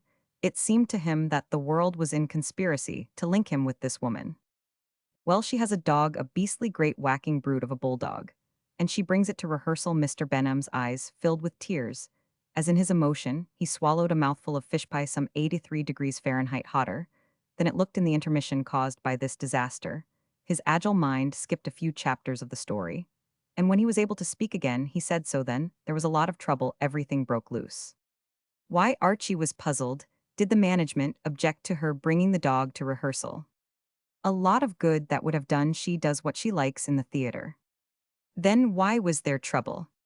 "You weren't listening," said Mr. Benham, reproachfully. "I told you this dog came snuffling up to where I was sitting. It was quite dark in the body of the theater, you know, and I got up to say something about something that was happening on the stage, and somehow I must have given it a push with my foot." "I see," said Archie, beginning to get the run of the plot. "You kicked her dog." "Pushed it accidentally with my foot." "I understand, and when you brought off this kick." "Push," said Mr. Benham austerely. "This kick or push? When you administered this kick or push?" "It was more a sort of light shove." "Well, when you did, whatever you did, the trouble started." Mr. Benham gave a slight shiver. "She talked for a while, and then walked out taking the dog with her. You see, this wasn't the first time it had happened." "Good Lord, do you spend your whole time doing that sort of thing?" "It wasn't me the first time. It was the stage manager. He didn't know whose dog it was, and it came waddling onto the stage, and he gave it a sort of pat, a kind of flick." "A slosh." "Not a slosh," corrected Mr. Benham firmly. "You might call it a tap with the prompt script. Well, we had a lot of difficulty smoothing her over that time. Still, we managed to do it. But she said that if anything of the sort occurred again, she would chuck up her part." "She must be fond of the dog," said Archie, for the first time feeling a touch of goodwill and sympathy towards the lady. "She's crazy about it. That's what made it so awkward when I happened, quite inadvertently, to give it this sort of accidental shove. Well, we spent the rest of the day trying to get her on the phone at her apartment, and finally we heard that she had come here, so I took the next train, and tried to persuade her to come back. She wouldn't listen, and that's how matters stand. Pretty rotten, said Archie sympathetically. You can bet it's pretty rotten for me. There's nobody else who can play the part like a chump. I wrote the thing specially for her. It means the play won't be produced at all. If she doesn't do it, so you're my last hope. Archie, who was lighting a cigarette, nearly swallowed it. I thought you might persuade her, point out to her. What a lot hangs on her coming back, jolly her, along, you know the sort of thing. But my dear old friend, I tell you, I don't know her. Mr. Benham's eyes opened behind their zerber of glass. Well, she knows you when you came through the lobby just now. She said that you were the only real human being she had ever met. Well, as a matter of fact, I did take a fly out of her eye, but you did well. Then the whole thing's simple. All you have to do is to ask her how her eye is and tell her she has the most beautiful eyes you ever saw and coo a bit. But my dear old son, the frightful program which his friend had mapped out stunned Archie. I simply can't, anything to oblige, and all that sort of thing. But when it comes to cooing, distinctly napu. Nonsense, it isn't hard to coo. You don't understand, laddie, you're not a married man. I mean to say, whatever you say for or against marriage, personally I'm all for it. And consider it a ripe egg. The fact remains that it practically makes a chappie a spent force as a cooer. I don't want to dish you in any way, old bean, but I must firmly and resolutely decline to coo. Mr. Benham rose and looked at his watch. I'll have to be moving, he said. I've got to get back to New York and report. I'll tell them that I haven't been able to do anything myself, but that I've left the matter in good hands. I know you will do your best. But laddie, think, said Mr. Benham, solemnly, of all that depends on it. The other actors, the small part people thrown out of a job myself, but no, perhaps you had better touch very lightly, or not at all on my connection. With the thing, well, you know how to handle it. I feel I can leave it to you, pitch it. Strong goodbye, my dear old man, and 1,000 thanks. I'll do the same for you another time. He moved towards the door, leaving Archie transfixed. Halfway there he turned, and came back. Oh, by the way, he said, my lunch, have it put on your bill. Will you? I haven't time to stay and settle. Goodbye, goodbye. Chapter Roman 13, Rallying Round Percy. It amazed Archie through the whole of a long afternoon to reflect how swiftly and unexpectedly the blue and brilliant sky of life can cloud over, and with what abruptness a man who fancies that his feet are on solid ground can find himself immersed in fate's gumbo. He recalled with the bitterness with which one does recall such things that morning he had risen from his bed without a care in the world, his happiness unruffled even by the thought that Lucille would be leaving him for a short space. He had sung in his bath, yes, he had chirruped like a bally linnet, and now. Some men would have dismissed the unfortunate affairs of Mr. George Benham from their mind as having nothing to do with themselves. But Archie had never been made of this stern stuff. The fact that Mr. Benham, apart from being an agreeable companion with whom he had lunched occasionally in New York, had no claims upon him, affected him little. He hated to see his fellowman in trouble. On the other hand, what could he do to seek Miss Silverton out and plead with Hervin? If he did it without cooing, would undoubtedly establish an intimacy between them, which instinct told him might tinge her manner after Lucille's return with just that suggestion of auld lang syne, which makes things so awkward. His whole being shrank from extending to Miss Silverton that inch which the female artistic temperament is so apt to turn into an L. And when, just as he was about to go into dinner, he met her in the lobby and she smiled brightly at him and informed him that her eye was now completely recovered, he shied away like a startled mustang of the prairie, and abandoning his intention of worrying the table d'hote in the same room with the amiable creature, tottered off to the smoking room, where he did the best he could with sandwiches and coffee. Having got through the time as best he could, till 11 o'clock he went up to bed. The room to which he and Lucille had been assigned by the management was on the second floor, pleasantly sunny by day, and at night filled with cool and heartening fragrance of the pines. Hitherto, Archie had always enjoyed taking a final smoke on the balcony overlooking the woods, but tonight such was his mental stress that he prepared to go to bed directly. He had closed the door, he turned to the cupboard to get his pajamas. His first thought, when even after a second scrutiny no pajamas were visible, was that this was merely another of those things which happen on days when life goes wrong. He raked the cupboard for a third time, with an annoyed eye. From every hook hung various garments of Lucille's, but no pajamas. He was breathing a soft malediction preparatory to embarking on a point-to-point hunt for his missing property, when something in the cupboard caught his eye and held him for a moment puzzled. He could have sworn that Lucille did not possess a mauve neglige. Why she had told him a dozen times that mauve was a color which she did not like, he frowned perplexedly. And as he did so from near the window came a soft cough. Archie spun round and subjected the room to as close a scrutiny as that which he had bestowed upon the cupboard. Nothing was visible. The window, opening on to the balcony, gaped wide. The balcony was manifestly empty. Gurf. This time there was no possibility of error. The cough had come from the immediate neighborhood of the window. Archie was conscious of a pringly sensation about the roots of his closely cropped back hair. As he moved cautiously across the room, the affair was becoming uncanny. And as he tiptoed towards the window, old ghost stories, read in lighter moments before cheerful fires, with plenty of light in the room, flitted through his mind, he had the feeling precisely as every chappie in those stories had had that he was not alone. Nor was he in a basket behind an armchair, curled up with his massive chin. Resting on the edge of the wickerwork lay a fine bulldog. "Irf," said the bulldog. "Good God," said Archie. There was a lengthy pause in which the bulldog looked earnestly at Archie, and Archie looked earnestly at the bulldog. Normally, Archie was a dog lover. His hurry was never so great as to prevent him stopping when in the street and introducing himself to any dog he met in a strange house. His first act was to assemble the canine population, roll it on its back or backs, and punch it in the ribs. As a boy, his earliest ambition had been to become a veterinary surgeon, and though the years had cheated him of his career, he knew all about dogs, their points, their manners, their customs, and their treatment in sickness and in health. In short, he loved dogs. And had they met under happier conditions, he would undoubtedly have been on excellent terms with this one within the space of a minute. But as things were, he abstained from fraternizing and continued to goggle dumbly. And then, his eye wandering aside, collided with the following objects: a fluffy pink dressing gown hung over the back of a chair, an entirely strange suitcase, and on the bureau, a photograph in a silver frame of a stout gentleman in evening dress, whom he had never seen before in his life. Much has been written of the emotions of the wanderer, who, returning to his childhood home, finds it altered out of all recognition. But poets have neglected the theme far more poignant of the man who goes up to his room in an hotel and finds it full of somebody else's dressing gowns and bulldogs. Bulldogs. Archie's heart jumped sideways and upwards with a wiggling movement, turning 2 somersaults, and stopped beating. The hideous truth, working its way slowly through the concrete, had at last penetrated to his brain. He was not only in somebody else's room, and a woman's at that, he was in the room belonging to Miss Vera Silverton.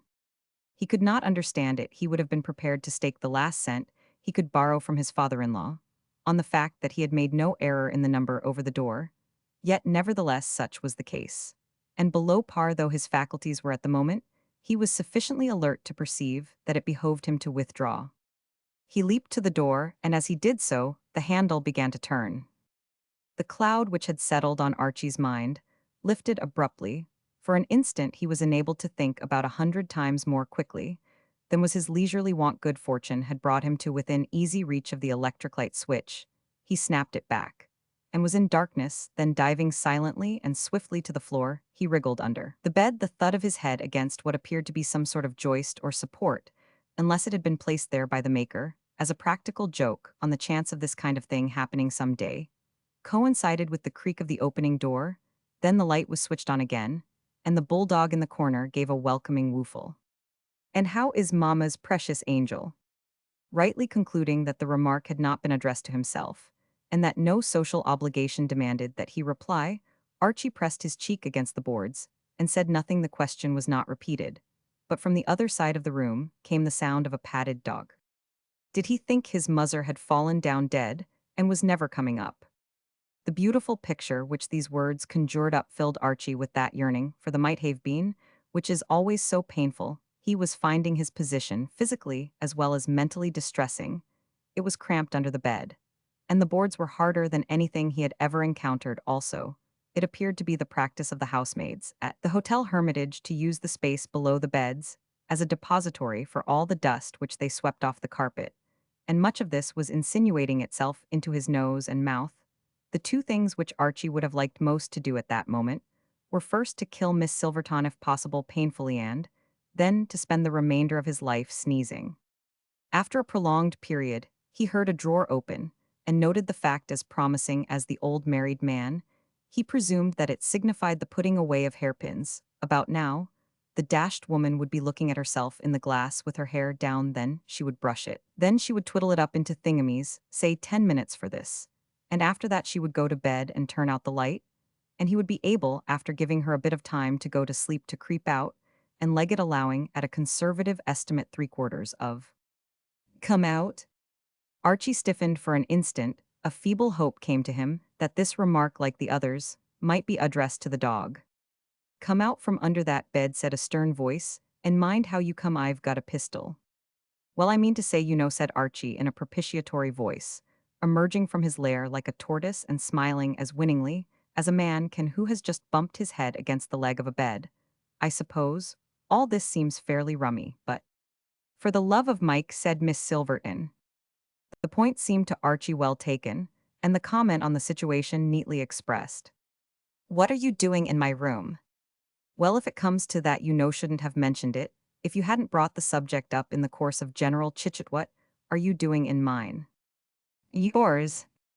"Well, apparently there's been a bloomer of some species somewhere, but this was the room I had last night," said Archie. "But the desk clerk said that he had asked you if it would be quite satisfactory to you giving it up to me. And you said, yes, I come here every summer when I am not working, and I always have this room." "By Jove, I remember now, the chappie did say something to me about the room, but I was thinking of something else, and it rather went over the top, so that's what he was talking about, was it?" Miss Silverton was frowning. A moving picture director, scanning her face, would have perceived that she was registering disappointment. "Nothing breaks right for me in this darned world," she said regretfully, "when I caught sight of your legs sticking out from under the bed. I did think that everything was all lined up for a real find, and at last I could close my eyes and see the thing in the papers on the front page, with photographs. Plucky actress captures burglar, darn it. Fearfully sorry, you know. I just needed something like that. I've got a press agent, and I will say for him that he eats well and sleeps well, and has just enough intelligence to cash his monthly check, without forgetting what he went into the bank for. But outside of that, you can take it from me, he's not one of the world's workers. He's about as much solid use to a girl with aspirations as a pain in the lower ribs. It's 3 weeks since he got me into print at all. And then the brightest thing he could think up was that my favorite breakfast fruit was an apple. Well, I ask you." "Rotten," said Archie. "I did think that for once my guardian angel had gone back to work, and was doing something for me." "Stage star and midnight marauder," murmured Miss Silverton wistfully. "Footlight, favorite foils, felon." "Bit thick," agreed Archie sympathetically. "Well, y'all probably be wanting to get to bed, and all that sort of rot, so I may as well be popping. What cheerio." A sudden gleam came into Miss Silverton's compelling eyes. Wait. They? Wait, I've got an idea." The wistful sadness had gone from her manner. She was bright and alert. "Sit down." "Sit down." "Sure, sit down and take the chill off the armchair. I've thought of something." Archie sat down as directed at his elbow. The bulldog eyed him gravely from the basket. "Do they know you in this hotel?" "Know me? Well, I've been here about a week." "I mean, do they know who you are? Do they know you're a good citizen?" "Well, if it comes to that, I suppose they don't, but—" "Fine," said Miss Silverton appreciatively, "then it's all right. We can carry on." "Carry on? Why, sure, all I want is to get the thing into the papers. It doesn't matter to me if it turns out later that there was a mistake, and that you weren't a burglar trying for my jewels. After all, it makes just as good a story either way. I can't think why that never struck me before. Here have I been kicking because you weren't a real burglar, when it doesn't amount to a hill of beans. Whether you are or not, all I've got to do is to rush out and yell and rouse the hotel, and they come in and pinch you, and I give the story to the papers, and everything's fine." Archie leaped from his chair. "I say, what? What's on your mind?" inquired Miss Silverton considerately. "Don't you think it's a nifty scheme?" "Nifty, my dear old soul, it's frightful." "Can't see what's wrong with it," grumbled Miss Silverton. "After I've had someone get New York on the long-distance phone and give the story to the papers, you can explain, and they'll let you out. Surely to goodness you don't object, as a personal favor to me, to spending an hour or two in a cell? Why, probably they haven't got a prison at all out in these parts, and y'all simply be locked in a room. A child of 10 could do it on his head," said Miss Silverton. "A child of 6, she amended.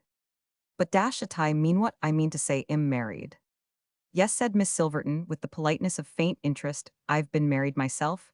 I wouldn't say it's altogether a bad thing, mind you, for those that like it.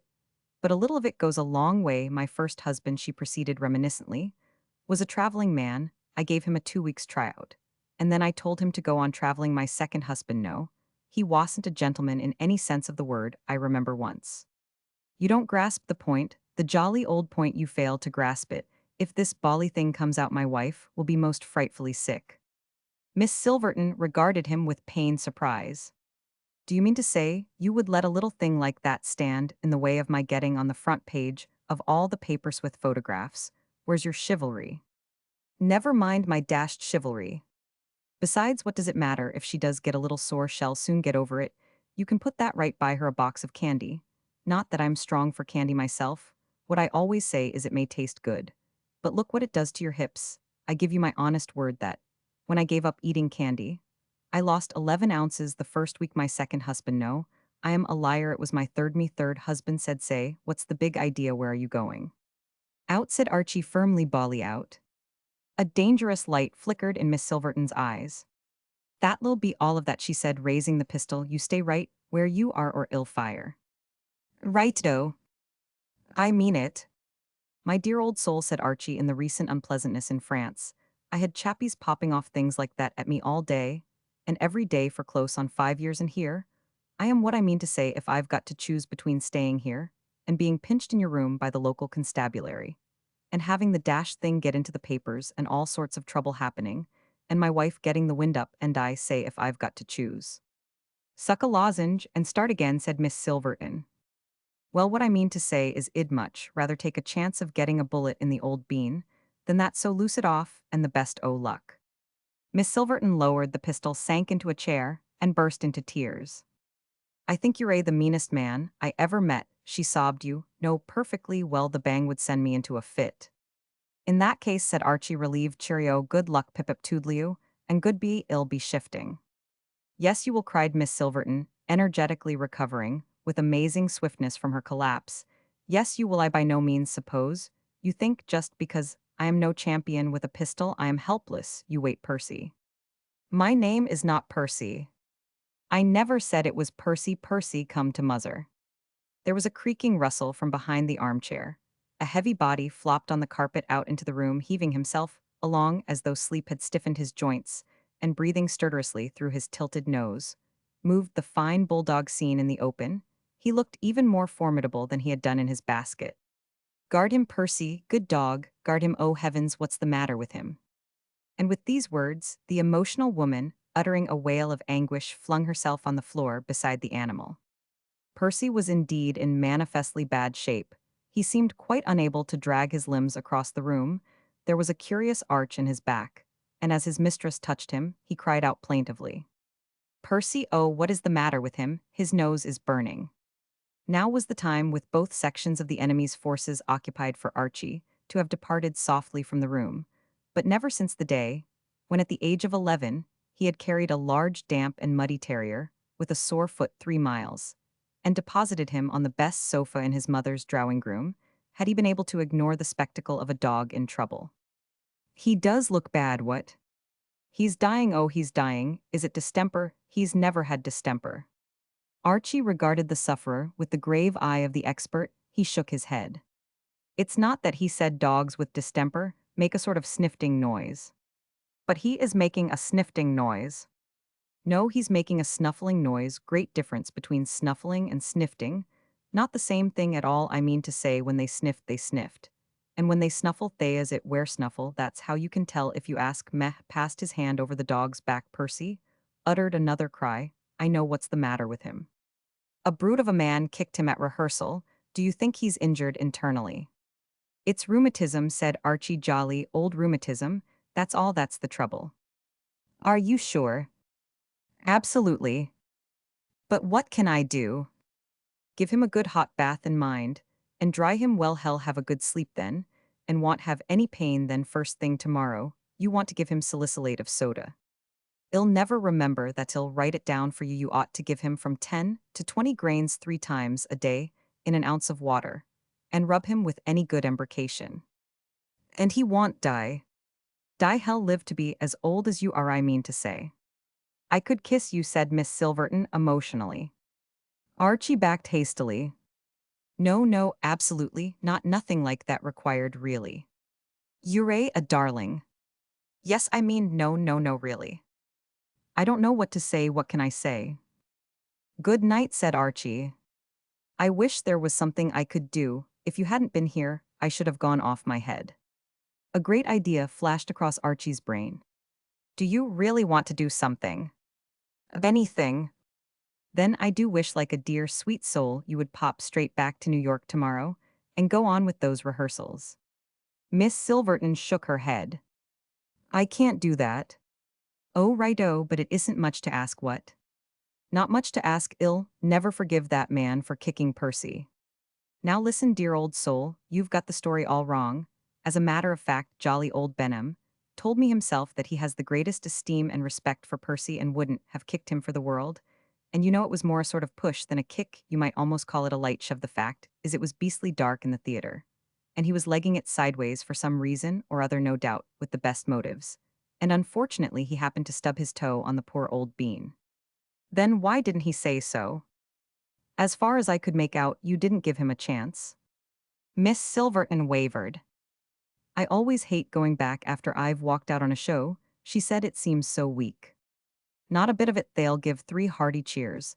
And think you a topper. Besides, you've got to go to New York in any case to take Percy to a vet, you know what. Of course, how right you always are. Miss Silverton hesitated again. Would you really be glad if I went back to the show? I'd go singing about the hotel great pal of mine, Benham, a thoroughly cheery old bean, and very cut up about the whole affair. Besides, think of all the coves thrown out of work, the thingamabobs, and the poor whatdiaucallums. Very well. Y'all do it. Yes. I say you really are one of the best, absolutely, like mother maid. That's fine. Well, I think I'll be saying good night. Good night, and thank you so much. Oh, no, rather not. Archie moved to the door. So, by the way. Yes. If I were you, I think I should catch the very first train you can get to New York. You ought to take Percy to the vet as soon as ever you can. You really do think of everything, said Miss Silverton. Yes, said Archie meditatively. Chapter Roman 14, The Sad Case of Loony Biddle. Archie was a simple soul, and as is the case with most simple souls, gratitude came easily to him. He appreciated kind treatment.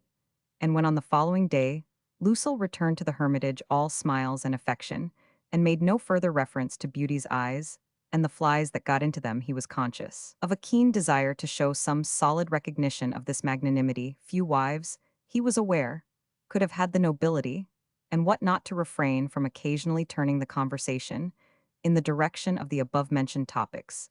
It had not needed this behavior on her part to convince him that Lucille was a topper and a corker, and one of the very best, for he had been cognizant of these facts since the first moment he had met her. But what he did feel was that she deserved to be rewarded in no uncertain manner, and it seemed a happy coincidence to him that her birthday should be coming along in the next week or so. Surely, felt Archie, he could whack up some sort of a not unjuicy gift for that occasion, something pretty ripe that would make a substantial hit with the dear girl. Surely something would come along to relieve his chronic impecuniosity for just sufficient length of time to enable him to spread himself on this great occasion. And as if in direct answer to prayer, an almost forgotten aunt in England, suddenly out of an absolutely blue sky shot, no less a sum than $500 across the ocean. The present was so lavish and unexpected that Archie had the odd feeling of one who participates in a miracle. He felt like Herbert Parker, that the righteous was not forsaken. It was the sort of thing that restored a fellow's faith in human nature. For nearly a week, he went about in a happy trance, and when by thrift and enterprise, that is to say by betting Reggie Van Tile that the New York Giants would win the opening game of the series against the Pittsburgh baseball team, contrived to double his capital, what it amounted to was simply that life had nothing more to offer. He was actually in a position to go to $1,000 for Lucille's birthday present. He gathered in Mr. Van Tile, of whose taste in these matters he had a high opinion, and dragged him off to a jeweler's on Broadway. The jeweler, a stout, comfortable man, leaned on the counter and fingered lovingly the bracelet which he had lifted out of its nest of blue plush. Archie, leaning on the other side of the counter, inspected the bracelet searchingly, wishing that he knew more about these things for he had rather. A sort of idea that the merchant was scheming to do him in the eyeball. In a chair by his side, Reggie Van Tile, half asleep as usual, yawned despondently. He had permitted Archie to lug him into this shop, and he wanted to buy something and go any form of sustained concentration, fatigued Reggie. Now this, said the jeweler, I could do at $850. Grab it, murmured Mr. Van Tile. The jeweler eyed him approvingly, a man after his own heart, but Archie looked doubtful. It was all very well for Reggie to tell him to grab it in that careless way. Reggie was a dashed millionaire, and no doubt bought bracelets by the pound or the gross, or what not, but he himself was in an entirely different position. $850, he said, hesitating. Worth it, mumbled Reggie Van Tile. More than worth it, amended the jeweler. I can assure you that it is better value than you could get anywhere on Fifth Avenue. Yes, said Archie. He took the bracelet and twiddled it thoughtfully. Well, my dear old jeweler, one can't say fairer than that, can one, or two, as the case may be. He frowned. Oh, well, all right. But it's rummy that women are so fearfully keen on these little thingamies, isn't it? I mean to say, can't see what they see in them stones, and all that's still there it is, of course. There, said the jeweler, as you say it is, sir. Yes, there it is. Yes, there it is, said the jeweler. Fortunately for people in my line of business, will you take it with you, sir? Archie reflected. No, no, not take it with me. The fact is, you know, my wife's coming back from the country tonight, and it's her birthday tomorrow, and the things for her. And if it was popping about the place tonight, she might see it, and it would sort of spoil the surprise. I mean to say, she doesn't know I'm giving it her and all that. Besides, said Reggie, achieving a certain animation, now that the tedious business interview was concluded, going to the ballgame, this afternoon might get pocket pickadies, better have it sent. Where shall I send it, sir? Oh, shoot it along to Mrs. Archibald Moffam at the Cosmopolis. Not today, you know, buzz it in first thing tomorrow. Having completed the satisfactory deal, the jeweler threw off the business manner and became chatty. So you are going to the ball game? It should be an interesting contest. Reggie Van Tile, no be his own standards completely awake, took exception to this remark. Not a bit of it, he said decidedly. No contest, can't call it a contest. Walkover for the Pirates. Archie was stung to the quick. There is that about baseball which arouses enthusiasm and the partisan spirit in the unlikeliest bosoms. It is almost impossible for a man to live in America and not become gripped by the game, and Archie had long been one of its warmest adherents. He was a wholehearted supporter of the Giants, and his only grievance against Reggie, in other respects an estimable young man, was that the latter, whose money had been inherited from steel mills in that city, had an absurd regard for the Pirates of Pittsburgh. What absolute ballyrot, he exclaimed. Look what the Giants did to them yesterday. Yesterday isn't today, said Reggie. No, it'll be a jolly sight worse, said Archie. Looney Biddle be pitching for the Giants today. That's just what I mean. The Pirates have got him rattled. Look what happened last time. Archie understood, and his generous nature chafed at the innuendo. Looney Biddle-sockled by an affectionately admiring public, as the result of certain marked eccentricities, was, beyond dispute, the greatest left-handed pitcher New York had possessed in the last decade. But there was one blot on Mr. Biddle's otherwise stainless scutcheon. 5 weeks before, on the occasion of the Giants' invasion of Pittsburgh, he had gone mysteriously to pieces. Few native-born partisans brought up to baseball from the cradle had been plunged into a profounder gloom on that occasion than Archie. But his soul revolted at the thought that that sort of thing could ever happen again. I'm not saying, continued Reggie, that Biddle isn't a very fair pitcher, but it's cruel to send him against the Pirates, and somebody ought to stop it. His best friends should interfere. Once a team gets a pitcher rattled, he's never any good against them again. He loses his nerve. The jeweler nodded approval of this sentiment. They never come back, he said sententiously.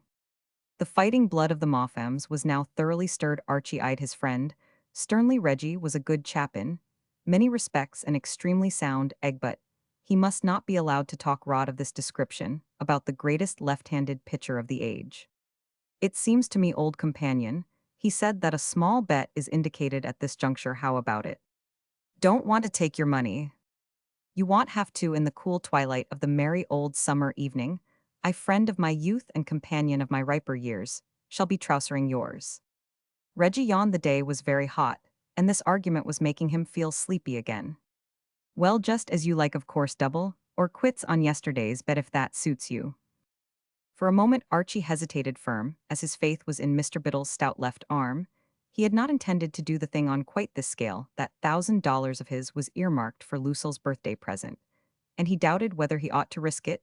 Then the thought that the honor of New York was in his hands decided him. Besides, the risk was negligible. Betting on Looney Biddle was like betting on the probable rise of the sun in the east. The thing began to seem to Archie a rather unusually sound and conservative investment.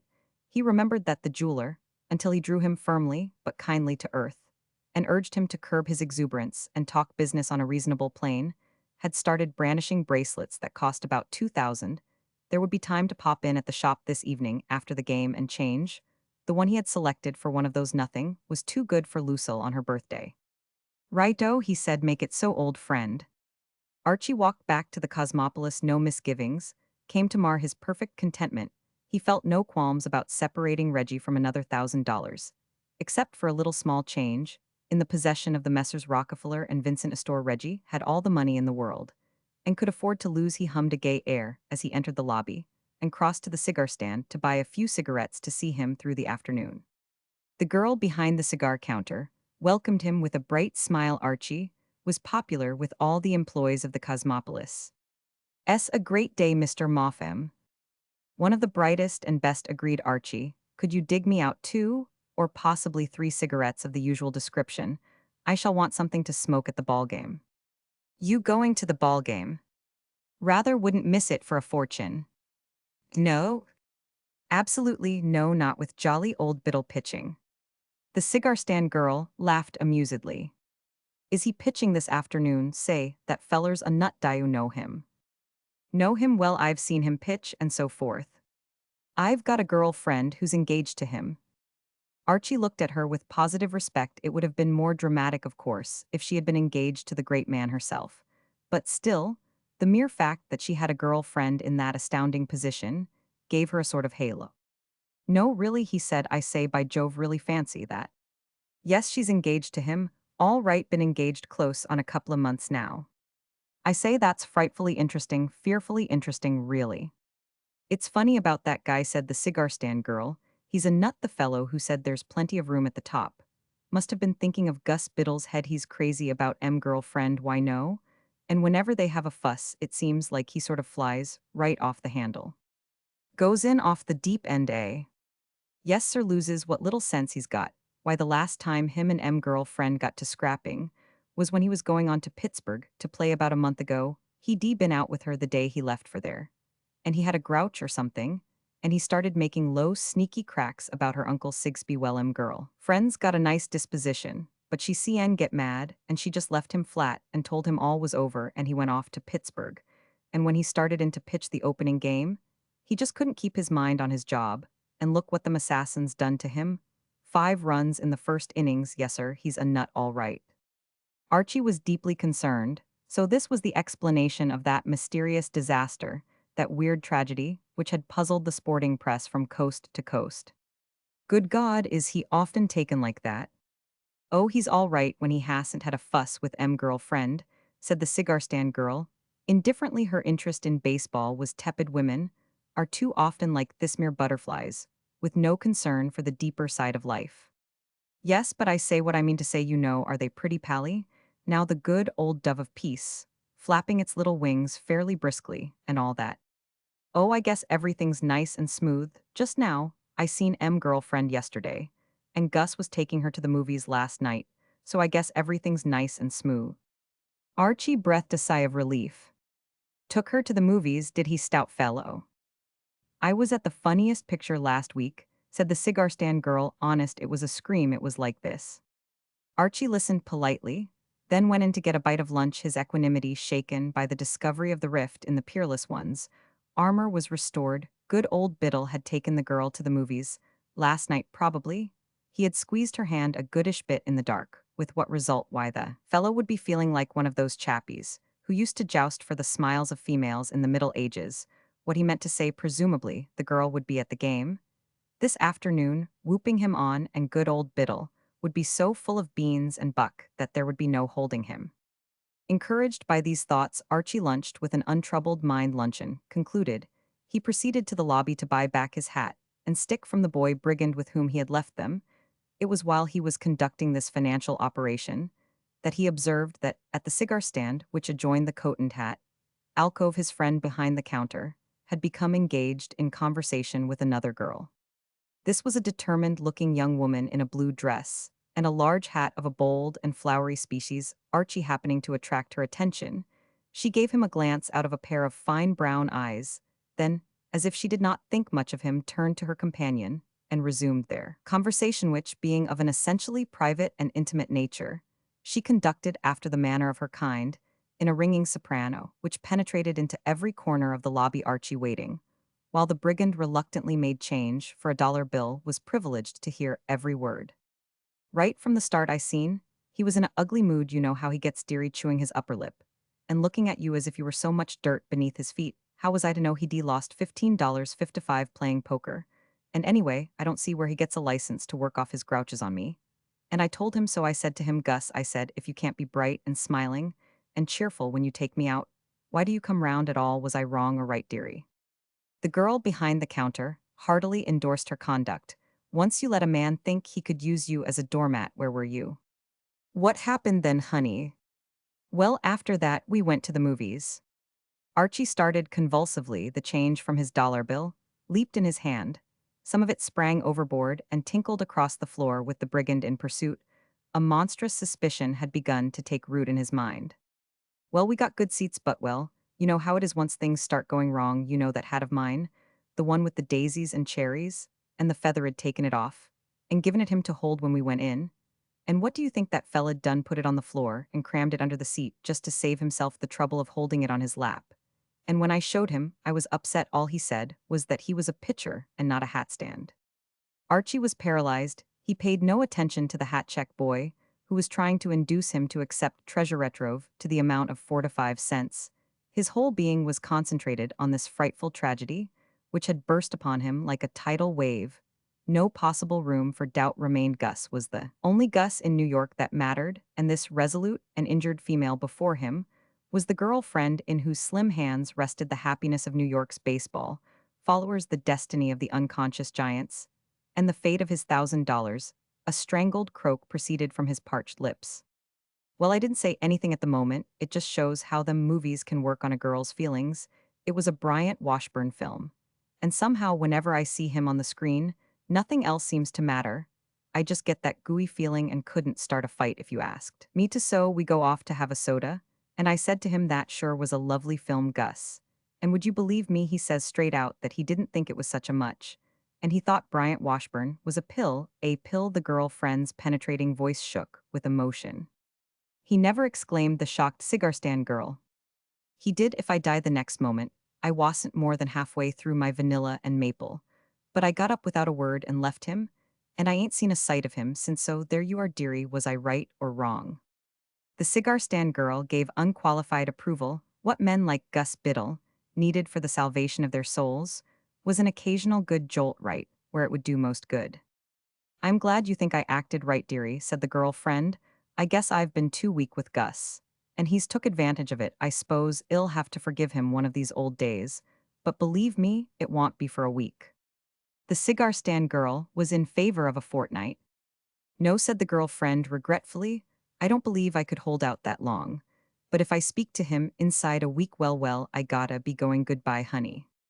The cigar stand girl turned to attend to an impatient customer, and the girl-friend walking with the firm and decisive steps, which indicate character, made for the swing door leading to the street. And as she went, the paralysis which had pipped Archie released its hold, still ignoring the 4 to 5 cents, which the boy continued to proffer. He leaped in her wake like a panther, and came upon her just as she was stepping into a car. The car was full, but not too full for Archie. He dropped his 5 cents into the box, and reached for a vacant strap. He looked down upon the flowered hat. There she was, and there he was. Archie rested his left ear against the forearm of a long, strongly built young man in a gray suit who had followed him into the car, and was sharing his strap, and pondered. Chapter Roman 15 Summer Storms. Of course, in a way, the thing was simple. The wheeze was in a sense straightforward and uncomplicated. What he wanted to do was to point out to the injured girl all that hung on her. He wished to touch her heart, to plead with her, to desire her to restate her war aims, and to persuade her before 3 o'clock, when that stricken gentleman would be stepping into the pitcher's box to loose off the first ball against the Pittsburgh Pirates, let bygones be bygones, and forgive Augustus Biddle. But the blighted problem was how the deuce to find the opportunity to start. He couldn't yell at the girl in a crowded streetcar, and if he let go of his strap and bent over her, somebody would step on his neck. The girlfriend, who for the first 5 minutes had remained entirely concealed beneath her hat, now sought diversion. By looking up and examining the faces of the upper strata of passengers, her eye caught Archie's in a glance of recognition, and he smiled, feebly endeavoring to register bonhomie and goodwill. He was surprised to see a startled expression come into her brown eyes. Her face turned pink. At least it was pink already. But it turned pinker the next moment. The car, having stopped to pick up more passengers, she jumped off and started to hurry across the street. Archie was momentarily taken aback. When embarking on this business, he had never intended it to become a blend of otter hunting and a moving picture chase. He followed her off the car, with a sense that his grip on the affair was slipping. Preoccupied with these thoughts, he did not perceive that the long young man who had shared his strap had alighted too. His eyes were fixed on the vanishing figure of the girl friend who, having buzzed at a smart pace into 6th Avenue, was now legging it in the direction of the staircase leading to one of the stations of the elevated railroad, dashing up the stairs after her. He shortly afterwards found himself suspended, as before, from a strap, gazing upon the now familiar flowers on top of her hat. From another strap farther down the carriage swayed the long young man in the gray suit. The train rattled on once or twice. When it stopped, the girl seemed undecided whether to leave or remain. She half rose, then sank back again. Finally, she walked resolutely out of the car, and Archie, following, found himself in a part of New York strange to him. The inhabitants of this district appeared to eke out a precarious existence, not by taking in one another's washing, but by selling one another second-hand clothes. Archie glanced at his watch. He had lunched early, but so crowded with emotions had been the period following lunch that he was surprised to find that the hour was only just 2. The discovery was a pleasant one. With a full hour before the scheduled start of the game, much might be achieved. He hurried after the girl, and came up with her just as she turned the corner into one of those forlorn New York side streets, which are populated chiefly by children, cats, desultory loafers, and empty meet-ins. The girl stopped and turned. Archie smiled a winning smile. "I say, my dear sweet creature," he said. "I say, my dear old thing, one moment." "Is that so?" said the girl friend. "I beg your pardon. Is that so?" Archie began to feel certain tremors. Her eyes were gleaming, and her determined mouth had become a perfectly straight line of scarlet. It was going to be difficult to be chatty to this girl. She was going to be a hard audience. Would mere words be able to touch her heart? The thought suggested itself that, properly speaking, one would need to use a pickaxe. "If you could spare me a couple of minutes of your valuable time." Say, the lady drew herself up menacingly. "You tie a can to yourself and disappear, fade away, or ill call a cop." Archie was horrified at this misinterpretation of his motives. 1 or 2 children playing close at hand, and a loafer who was trying to keep the wall from falling down seemed pleased. Theirs was a colorless existence, and to the rare purple moments which had enlivened it in the past, the calling of a cop had been the unfailing preliminary. The loafer nudged a fellow loafer, sunning himself against the same wall. The children, abandoning the meet-in round, which their game had centered, drew closer. "My dear old soul," said Archie, "you don't understand." "Don't I? I know your sort, you trailing arbutus." "No, no, my dear old thing, believe me, I wouldn't dream." "Are you going or aren't you?" 11 more children joined the ring of spectators. The loafers stared silently like awakened crocodiles. "But I say, listen, I only wanted." At this point, another voice spoke. "Say?" The word "say" more almost than any word in the American language is capable of a variety of shades of expression. It can be genial, it can be jovial, it can be appealing. It can also be truculent. The "say" which at this juncture smote upon Archie's eardrum, with a suddenness which made him leap in the air, was truculent. And the 2 loafers and 27 children who now formed the audience were well satisfied with the dramatic development of the performance. To their experienced ears, the word had the right. Archie spun round. At his elbow stood a long, strongly built young man in a gray suit. "Well," said the young man nastily, and he extended a large freckled face toward Archie's. It seemed to the latter, as he backed against the wall, that the young man's neck must be composed of india rubber. It appeared to be growing longer every moment. His face, besides being freckled, was a dull brick red in color. His lips curled back in an unpleasant snarl, showing a gold tooth, and beside him, swaying in an ominous sort of way, hung two clenched red hands about the size of two young legs of mutton. Archie eyed him with a growing apprehension. There are moments in life when, passing idly on our way, we see a strange face look into strange eyes, and with a sudden glow of human warmth say to ourselves, "We have found a friend." This was not one of those moments. The only person Archie had ever seen in his life who looked less friendly was the sergeant major who had trained him in the early days of the war before he had got his commission. "I've had my eye on you," said the young man. He still had his eye on him. It was a hot, gimlet-like eye, and it pierced the recesses of Archie's soul. He backed a little farther against the wall. Archie was frankly disturbed. He was no poltroon, and had proved the fact on many occasions during the days when the entire German army seemed to be picking on him personally. But he hated and shrank from anything in the nature of a bally public scene. "What?" inquired the young man, still bearing the burden of the conversation, and shifting his left hand a little farther behind his back. "Do you mean by following this young lady?" Archie was glad he had asked him. This was precisely what he wanted to explain. "My dear old lad," he began, in spite of the fact that he had asked a question, and presumably desired a reply. The sound of Archie's voice seemed to be more than the young man could endure. It deprived him of the last vestige of restraint. With a rasping snarl, he brought his left fist round in a sweeping semicircle in the direction of Archie's head. Archie was no novice in the art of self-defense. Since his early days at school, he had learned much from leather-faced professors of the science. He had been watching this unpleasant young man's eyes with close attention, and the latter could not have indicated his scheme of action more clearly if he had sent him a formal note. Archie saw the swing all the way. He stepped nimbly aside, and the fist crashed against the wall. The young man fell back with a yelp of anguish. "Gus!" screamed the girlfriend, bounding forward. She flung her arms round the injured man, who was ruefully examining a hand, which, always of an outsize, was now swelling to still further dimensions. "Gus, darling!" A sudden chill gripped Archie. So engrossed had he been with his mission that it had never occurred to him that the lovelorn pitcher might have taken it into his head to follow the girl, as well in the hope of putting in a word for himself. Yet such apparently had been the case. Well, this had definitely torn it. Two loving hearts were united again, in complete reconciliation. But a fat lot of good that was. It would be days before the misguided loony biddle would be able to pitch with a hand like that. It looked like a ham already, and was still swelling probably. The wrist was sprained for at least a week. The greatest left-handed pitcher of his time would be about as much use to the Giants in any professional capacity as a cold in the head.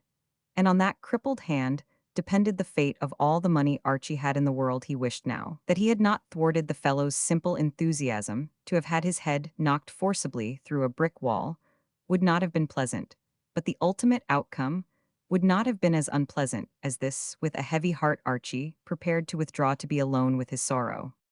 At this moment, however, the girl-friend, releasing her wounded lover, made a sudden dash for him, with the plainest intention of blotting him from the earth. "No, I say, really," said Archie, bounding backwards. "I mean to say." In a series of events, all of which had been a bit thick, this, in his opinion, achieved the maximum of thickness. It was the extreme, ragged outside edge of the limit. To brawl with a fellowman in a public street had been bad, but to be brawled with by a girl shot was not on the board. Absolutely not on the board. There was only one thing to be done. It was dashed undignified, no doubt, for a fellow to pick up the old walkie-sees and leg it in the face of the enemy. But there was no other course. Archie started to run, and as he did so, one of the loafers made the mistake of gripping him by the collar of his coat. "I got him," observed the loafer.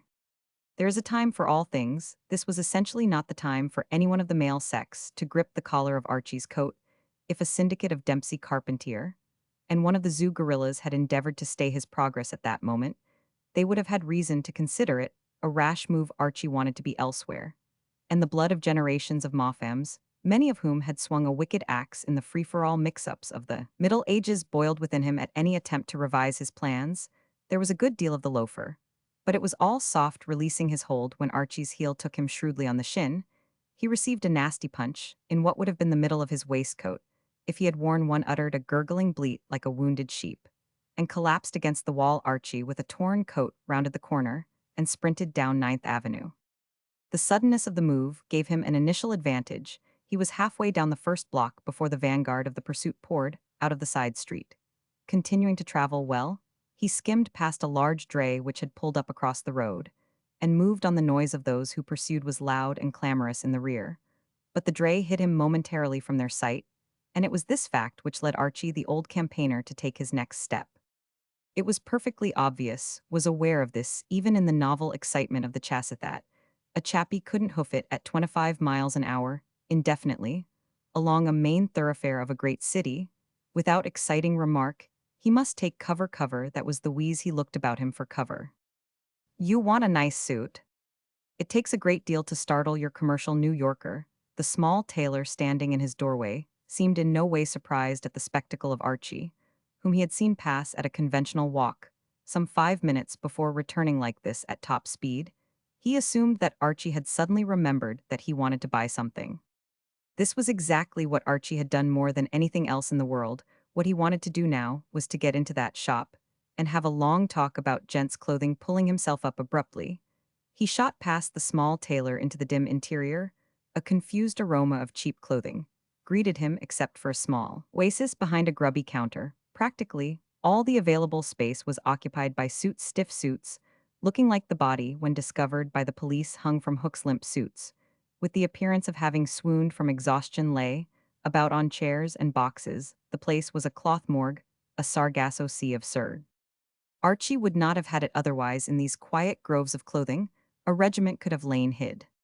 Something nifty in tweeds, inquired the businesslike proprietor of this haven, following him amiably into the shop. Or maybe yes, a nice serge, say, mister. I got a sweet thing in blue serge that'll fit. You like the paper on the wall. Archie wanted to talk about clothes, but not yet. I say, laddie, he said hurriedly, lend me your ear for half a jiffy. Outside, the baying of the pack had become imminent. Stow me away for a moment in the undergrowth, and I'll buy anything you want. He withdrew into the jungle. The noise outside grew in volume. The pursuit had been delayed for a priceless few instants by the arrival of another dray moving northwards, which had drawn level with the first dray and dexterously bottled up the fairway. This obstacle had now been overcome, and the original searchers, their ranks swelled by a few dozen more of the leisured classes, were hot on the trail again. You done a murder? Inquired the voice of the proprietor, mildly interested, filtering through a wall of cloth. Well, boys will be boys, he said philosophically. See anything there that you like? There's some sweet things there. I am inspecting them, narrowly replied Archie.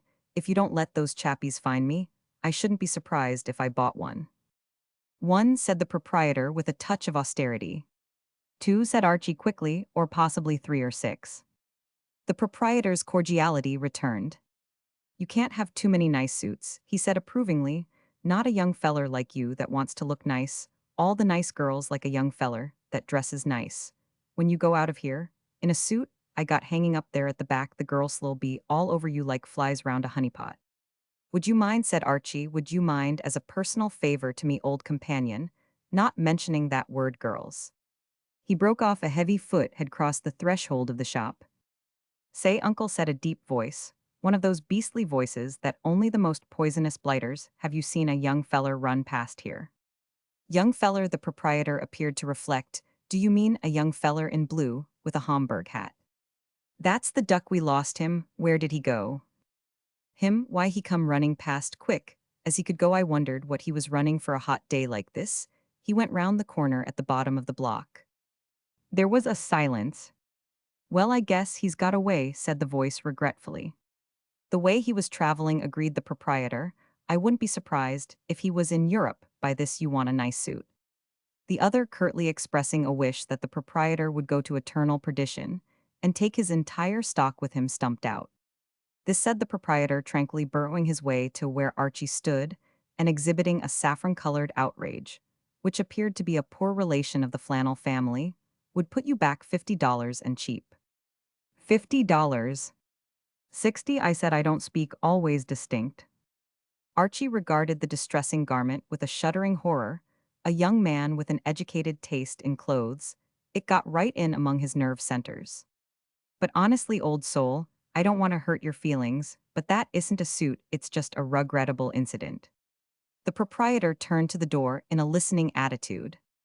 I believe I hear that feller coming back, he said. Archie gulped. How about trying it on? He said. I'm not sure after all, it isn't fairly ripe. That's the way to talk, said the proprietor cordially. You try it on, you can't judge a suit, not a real nice suit like this, by looking at it. You want to put it on there? He led the way to a dusty mirror at the back of the shop. Isn't that a bargain at $70? Why, say your mother would be proud if she could see her boy now. A quarter of an hour later, the proprietor, lovingly kneading a little sheaf of currency bills, eyed with a fond look the heap of clothes which lay on the counter. As nice a little lot as I've ever had in my shop, Archie did not deny this. It was, he thought, probably only too true. I only wish I could see you walking up Fifth Avenue in them, rhapsodized the proprietor. Y'all give him a treat. What you going to do with M? Carry M under your arm? Archie shuddered strongly. Well, then I can send em for you anywhere you like. It's all the same to me. Where'll I send em?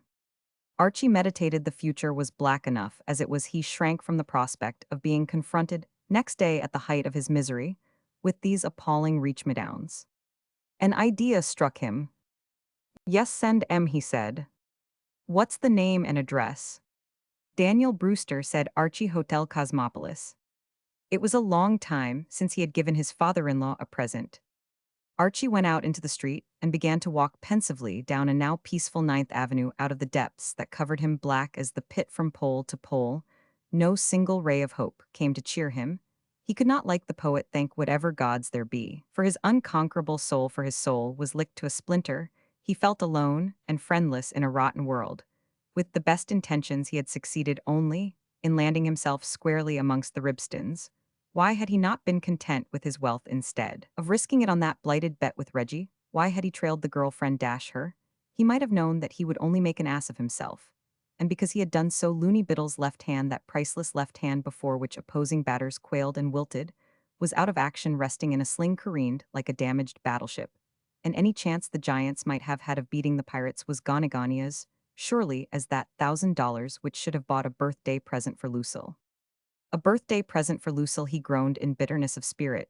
She would be coming back tonight, dear girl, all smiles and happiness, wondering what he was going to give her tomorrow.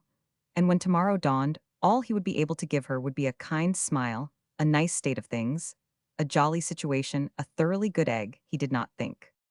It seemed to Archie that nature, contrary to her usual custom of indifference to human suffering, was mourning with him. The sky was overcast, and the sun had ceased to shine. There was a sort of somberness in the afternoon, which fitted in with his mood, and then something splashed on his face. It says much for Archie's preoccupation that his first thought, as after a few scattered drops, as though the clouds were submitting samples for approval, the whole sky suddenly began to stream like a shower bath, was that this was simply an additional infliction, which he was called upon to bear on top of all his other troubles. He would get soaked to the skin, or have to hang about in some doorway. He cursed richly and sped for shelter. The rain was setting about its work in earnest. The world was full of that rending, swishing sound, which accompanies the more violent summer storms. Thunder crashed, and lightning flicked out of the gray heavens. Out in the street, the raindrops bounded up off the stones like fairy fountains. Archie surveyed them morosely from his refuge in the entrance of a shop. And then suddenly, like one of those flashes which were lighting up the gloomy sky, a thought lit up his mind. By Jove, if this keeps up, there won't be a ballgame today. With trembling fingers, he pulled out his watch. The hands pointed to 5 minutes to 3. A blessed vision came to him of a moist and disappointed crowd receiving rain checks up at the polo grounds. Switch it on, you blighters, he cried, addressing the leaden clouds. Switch it on more and more. It was shortly before 5 o'clock that a young man bounded into a jeweler's shop near the Hotel Cosmopolis. A young man who, in spite of the fact that his coat was torn near the collar, and that he oozed water from every inch of his drenched clothes, appeared in the highest spirits. It was only when he spoke that the jeweler recognized in the human sponge the immaculate youth who had looked in that morning to order a bracelet. I say, old lad, said this young man, you remember that jolly little whatnot you showed me before lunch? The bracelet, sir. As you observe with a manly candor, which does you credit, my dear old jeweler, the bracelet. Well, produce exhibit, and bring it forth. Would you mind? Trot it out, slip it across on a lordly dish. You wished me surely to put it aside and send it to the Cosmopolis tomorrow. The young man tapped the jeweler earnestly on his substantial chest. What I wished and what I wish now are two bally separate and dashed distinct things. Friend of my college days, never put off till tomorrow what you can do today, and all that I am not taking any more chances, not for me, for others, yes. But not for Archibald here, are the doubloons produced the jolly bracelet, thanks. The jeweler counted the notes with the same unction which Archie had observed earlier in the day in the proprietor of the second-hand clothes shop. The process made him genial. "A nasty, wet day, sir, it's been," he observed chattily. Archie shook his head. "Old friend," he said, "you're all wrong, far otherwise. And not a bit like it, my dear old trafficker in gems. You've put your finger on the one aspect of this blighted Pyroman 1000 that really deserves credit and respect. Rarely in the experience of a lifetime have I encountered a day so absolutely bally in nearly every shape and form. But there was one thing that saved it, and that was its merry old wetness, toodleoo laddie." "Good evening, sir," said the jeweler. Chapter Roman 16. Archie accepts a situation. Lucille moved her wrist slowly round the better to examine the new bracelet. "You really are an angel, angel," she murmured. "Like it," said Archie complacently. "Like it? Why, it's gorgeous. It must have cost a fortune." "Oh, nothing to speak of, just a few hard-earned pieces of 8, just a few doubloons from the old oak chest." "But I didn't know there were any doubloons in the old oak chest." "Well, as a matter of fact," admitted Archie at one point in the proceedings, "there weren't, but an aunt of mine in England piece, be on her head, happened to send me a chunk of the necessary, at what you might call the psychological moment." "And you spent it all on a birthday present for me?" Archie. Lucille gazed at her husband adoringly. "Archie, do you know what I think?" "What?" "You're the perfect man." "No, really, what ho?" "Yes," said Lucille firmly, "I've long suspected it, and now I know. I don't think there's anybody like you in the world." Archie patted her hand. "It's a rummy thing," he observed, "but your father said almost exactly that to me only yesterday, only I don't fancy he meant the same as you. To be absolutely frank, his exact expression was that he thanked God there was only one of me." A troubled look came into Lucille's gray eyes. "It's a shame about father. I do wish he appreciated you, but you mustn't be too hard on him." "Me," said Archie, "hard on your father? Well, dash it all, I don't think I treat him with what you might call actual brutality. What I mean to say, my whole idea is rather to keep out of the old lad's way and curl up in a ball if I can't dodge him. I'd just as soon be hard on a stampeding elephant. I wouldn't for the world say anything derogatory, as it were, to your jolly old pater. But there is no getting away from the fact that he's by way of being one of our leading main-eating fishes. It would be idle to deny that he considers that you let down the proud old name of Brewster a bit when you brought me in and laid me on the mat. Anyone would be lucky to get you for a son-in-law, precious. I fear me, light of my life, the dad doesn't see eye to eye with you on that point. No, every time I get hold of a daisy, I give him another chance, but it always works out at he loves me not. You must make allowances for him, darling." "Righto, but I hope devoutly that he doesn't catch me at it. I've a sort of idea that if the old dad discovered that I was making allowances for him, he would have from 10 to 15 fits. He's worried just now, you know." "I didn't know. He doesn't confide in me much." "He's worried about that waiter." "What waiter, queen of my soul?" "A man called Salvator. Father dismissed him some time ago." "Salvator? Probably you don't remember him. He used to wait on this table." "Why?" "And father dismissed him apparently. And now there's all sorts of trouble. You see, father wants to build this new hotel of his, and he thought he'd got the site and everything and could start building right away. And now he finds that this man Salvator's mother owns a little newspaper and tobacco shop right in the middle of the site, and there's no way of getting him out without buying the shop, and he won't sell. At least he's made his mother promise that she won't sell." "A boy's best friend is his mother," said Archie approvingly. "I had a sort of idea all along." "So father's in despair?" Archie drew at his cigarette meditatively. "I remember a chappie, a policeman. He was, as a matter of fact and incidentally, a fairly pronounced blighter, remarking to me some time ago that you could trample on the poor man's face. But you must be surprised if he bit you in the leg while you were doing it. Apparently, this is what has happened to the old dad. I had a sort of idea all along that old friend Salvator would come out strong in the end, if you only gave him time. Brainy sort of feller, great pal of mine." Lucille's small face lightened. She gazed at Archie with proud affection. She felt that she ought to have known that he was the one to solve this difficulty. "You're a wonderful darling. Is he really a friend of yours?" "Absolutely. Many's the time he and I have chatted in this very grill room." Then it's all right if you went to him and argued with him.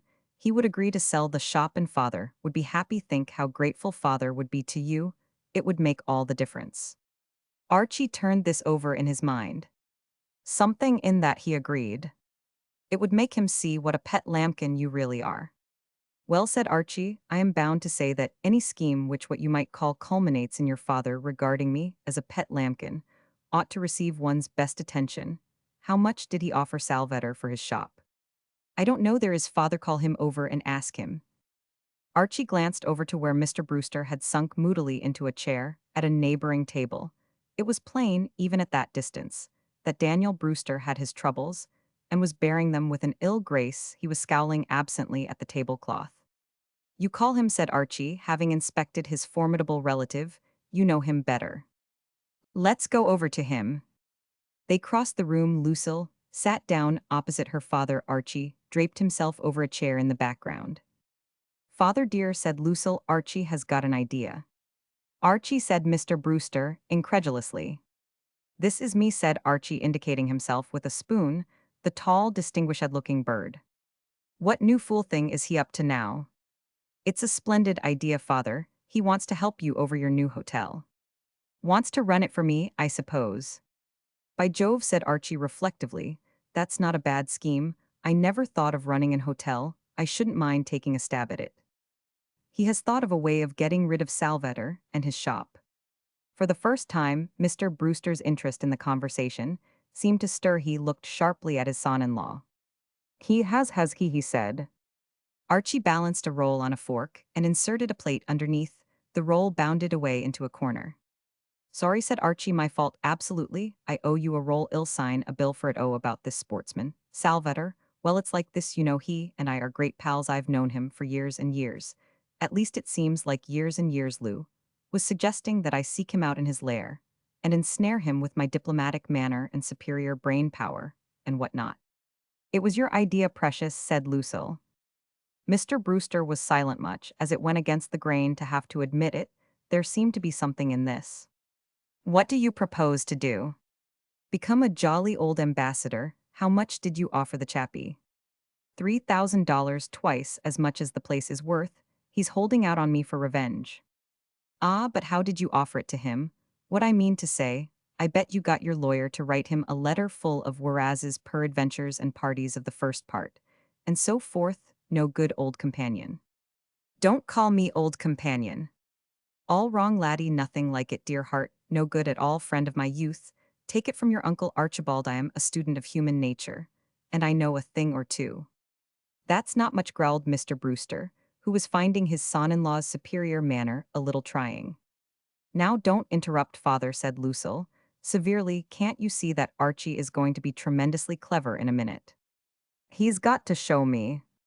What you ought to do, said Archie, is to let me go and see him taking the stuff in crackling bills. Roll them about on the table in front of him. That'll fetch him, he prodded Mr. Brewster encouragingly with a roll.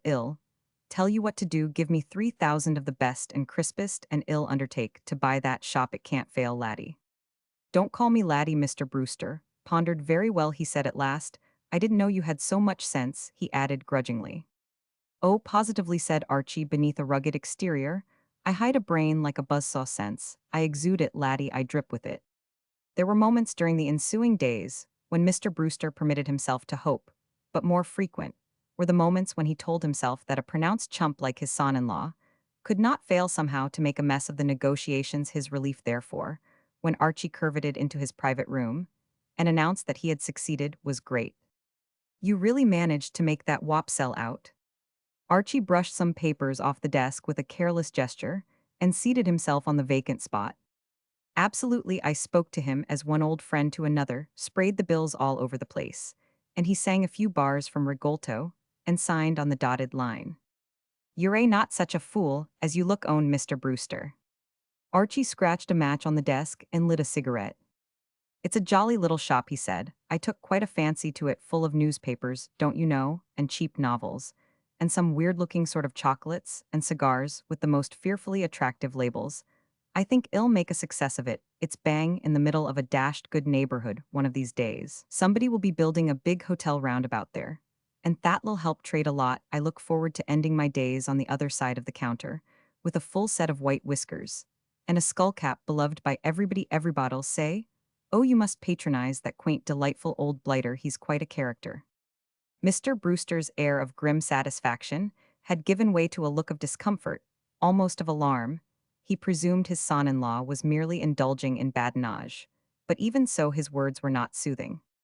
"Well, I am much obliged. He said that infernal shop was holding up everything now. I can start building right away."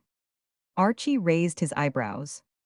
"But my dear old top, I'm sorry to spoil your daydreams and stop you chasing rainbows and all that, but aren't you forgetting that the shop belongs to me? I don't at all know that I want to sell either. I gave you the money to buy that shop." "And dashed generous of you it was too," admitted Archie unreservedly. "It was the first money you ever gave me, and I shall always tell interviewers that it was you who founded my fortune some day. When I am the newspaper and tobacco shop king, I'll tell the world all about it in my autobiography." Mr. Brewster rose dangerously from his seat. "Do you think you can hold me up, you worm?" "Well," said Archie, "the way I look at it is this: ever since we met you've been after me to become one of the world's workers and earn a living for myself and whatnot, and now I see a way to repay you for your confidence and encouragement. Yowl, look me up sometimes at the good old shop, want you." He slid off the table and moved towards the door. "There won't be any formalities. Where you are concerned, you can sign bills for any reasonable amount any time you want a cigar or a stick of chocolate. Well, toodleau." "Stop. Now what? How much do you want for that damned shop?" "I don't want money, I want a job. If you are going to take my life work away from me, you ought to give me something else to do." "What job?" "You suggested it yourself the other day. I want to manage your new hotel." "Don't be a fool. What do you know about managing an hotel?" "Nothing. It will be your pleasing task to teach me the business while the shanty is being run up." There was a pause while Mr. Brewster chewed 3 inches off a penholder. "Very well," he said at last. "Topping," said Archie, "I knew you'd see it. I'll study your methods. What, adding some of my own, of course. You know I've thought of one improvement on the Cosmopolis already." "Improvement on the Cosmopolis?" cried Mr. Brewster, gashed in his finest feelings.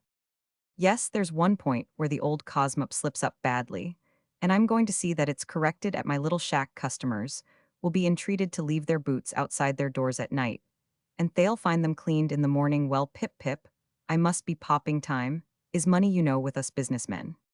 Chapter Romans 17, Brother Bill's Romance.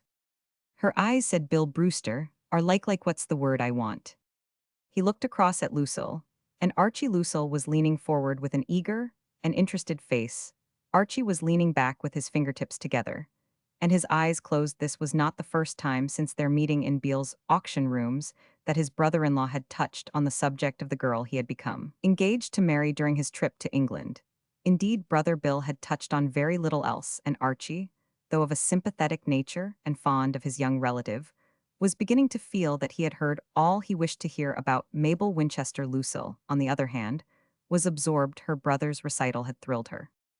"Like," said Bill. "Like stars," suggested Lucille. "Stars," said Bill gratefully. "Exactly. The word twin stars shining in a clear sky on a summer night. Her teeth are like, what shall I say? Pearls."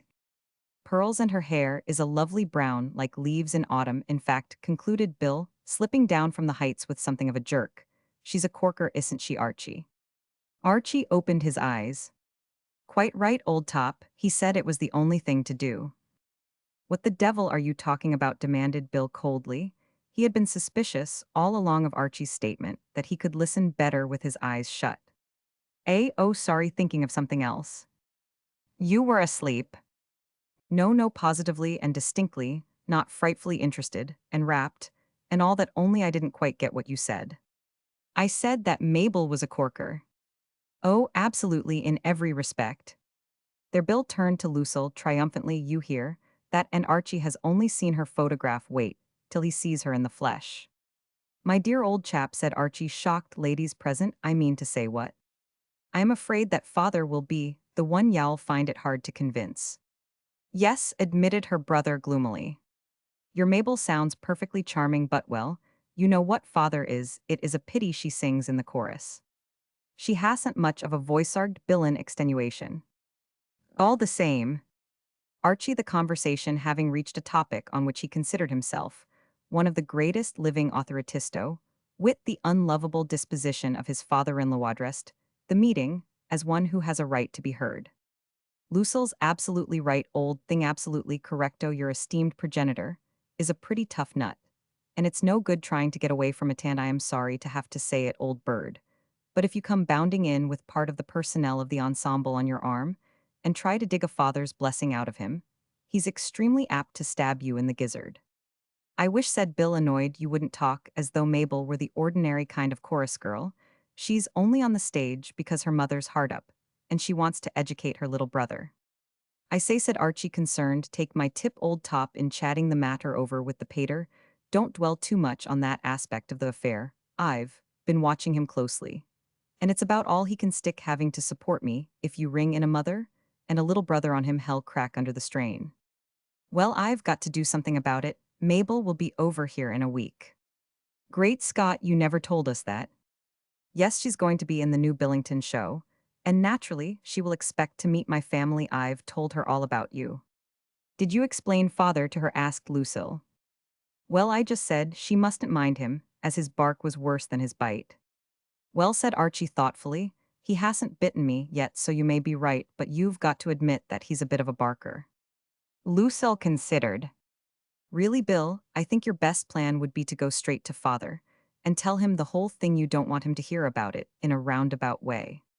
The trouble is that whenever I am with father, I can't think of anything to say. Archie found himself envying his father-in-law this merciful dispensation of providence, for where he himself was concerned, there had been no lack of eloquence on Bill's part in the brief period in which he had known him. Bill had talked all the time, and always on the one topic, as unpromising a subject as the tariff laws was easily diverted by him into a discussion of the absent Mabel. When I am with father, said Bill, I sort of lose my nerve and yammer. Dashed awkward, said Archie politely. He sat up suddenly. I say, by Jove, I know what you want, old friend, just thought of it. That busy brain is never still, explained Lucille. Saw it in the paper this morning, an advertisement of a book, don't you know? I've no time for reading. You've time for reading this one, laddie, for you can't afford to miss it. It's a whatty outlet book. What I mean to say is, if you read it, and take its tips to heart, it guarantees to make you a convincing talker. The advertisement says, so the advertisement's all about a chappie whose name I forget, whom everybody loved, because he talked so well, and mark you, before he got hold of this book, The Personality That Wins was the name of it, if I remember rightly, was known to all the lads in the office as Silent Samuel, or something, or it may have been tongue-tied Thomas. Well, one day, he happened by good luck to blow in the necessary for the good old P that WS. And now whenever they want someone to go and talk Rockefeller or someone into lending them $1 million, or so, they send for Samuel, only now they call him Sammy the Spellbinder, and fawn upon him pretty copiously. And all that. How about it, old son, how do we go? What perfect nonsense, said Lucille.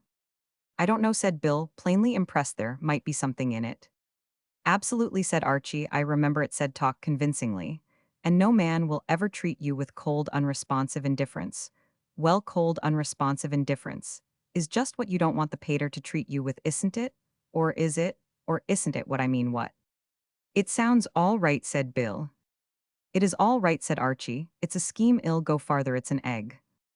The idea, I had said Bill, was to see if I couldn't get Mabel a job in some straight comedy that would take the curse off the thing a bit. Then I wouldn't have to dwell on the chorus end of the business, you see. Much more sensible, said Lucille.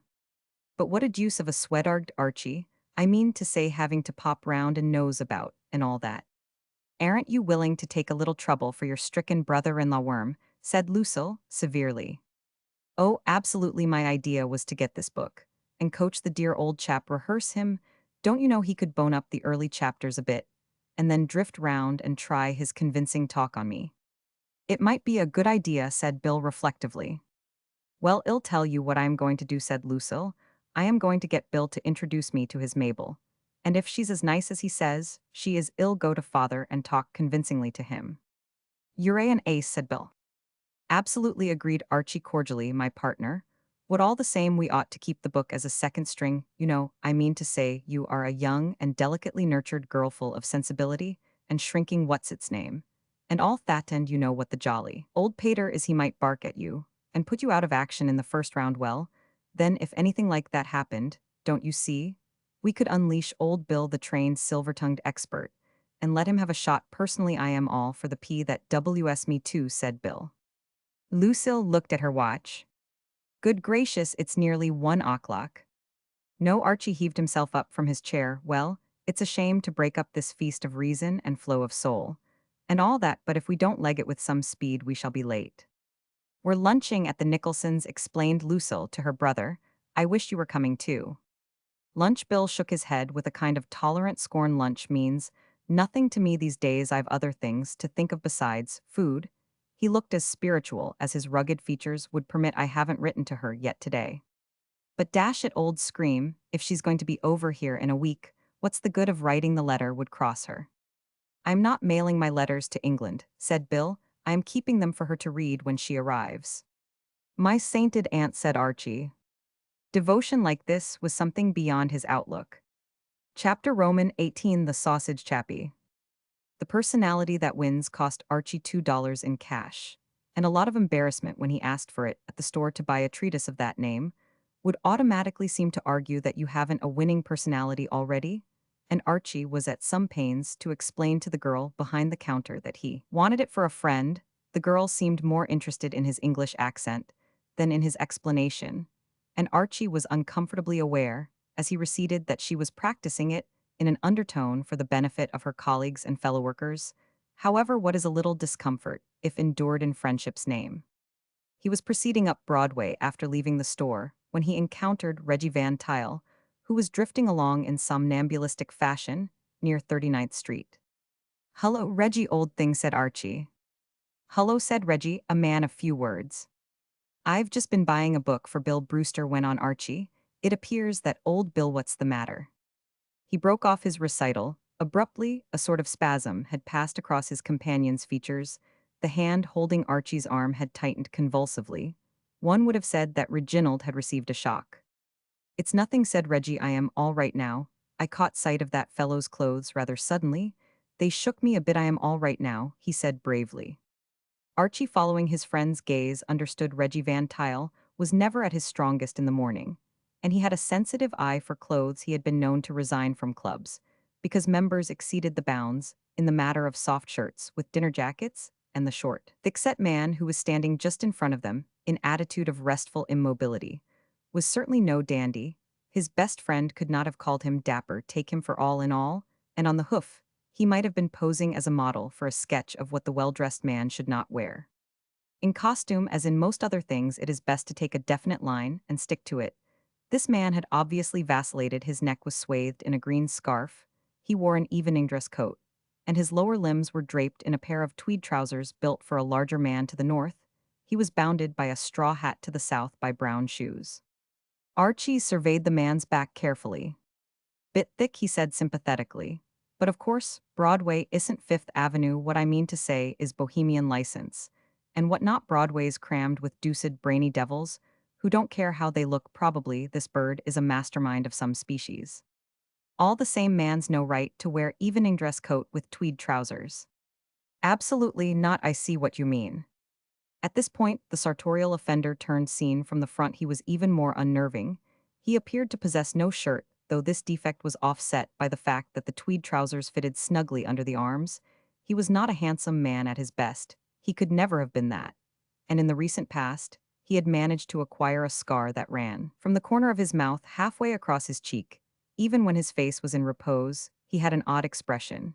And when, as he chanced to do now, he smiled, odd became a mild adjective quite inadequate for purposes of description. It was not an unpleasant face, however unquestionably genial. Indeed, there was something in it that had a quality of humorous appeal. Archie started. He stared at the man. Memory stirred. Great Scott, he cried, it's the sausage chappie. Reginald Van Tile gave a little moan. He was not used to this sort of thing. A sensitive young man as regarded scenes. Archie's behavior unmanned him, for Archie, releasing his arm, had bounded forward and was shaking the other's hand warmly. Well, well, well, my dear old chap, you must remember me. What, no, yes. The man with the scar seemed puzzled. He shuffled the brown shoes, patted the straw hat, and eyed Archie questioningly. I don't seem to place you, he said. Archie slapped the back of the evening dress coat. He linked his arm affectionately with that of the dress reformer. We met outside St. Mihiel. In the war you gave me a bit of sausage, one of the most sporting events in history nobody. But a real sportsman would have parted with a bit of sausage at that moment. To a stranger, never forgotten it, by Jove saved my life. Absolutely hadn't chewed a morsel for 8 hours. Well, have you got anything on? I mean to say, you aren't booked for lunch, or any rot of that species. Are you fine? Then I move we all toddle off and get a bite somewhere.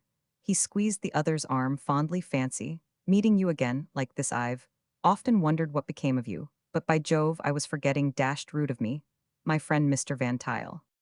Reggie gulped. The longer he looked at it, the harder this man's costume was to bear. His eye passed shudderingly from the brown shoes to the tweed trousers to the green scarf, from the green scarf to the straw hat.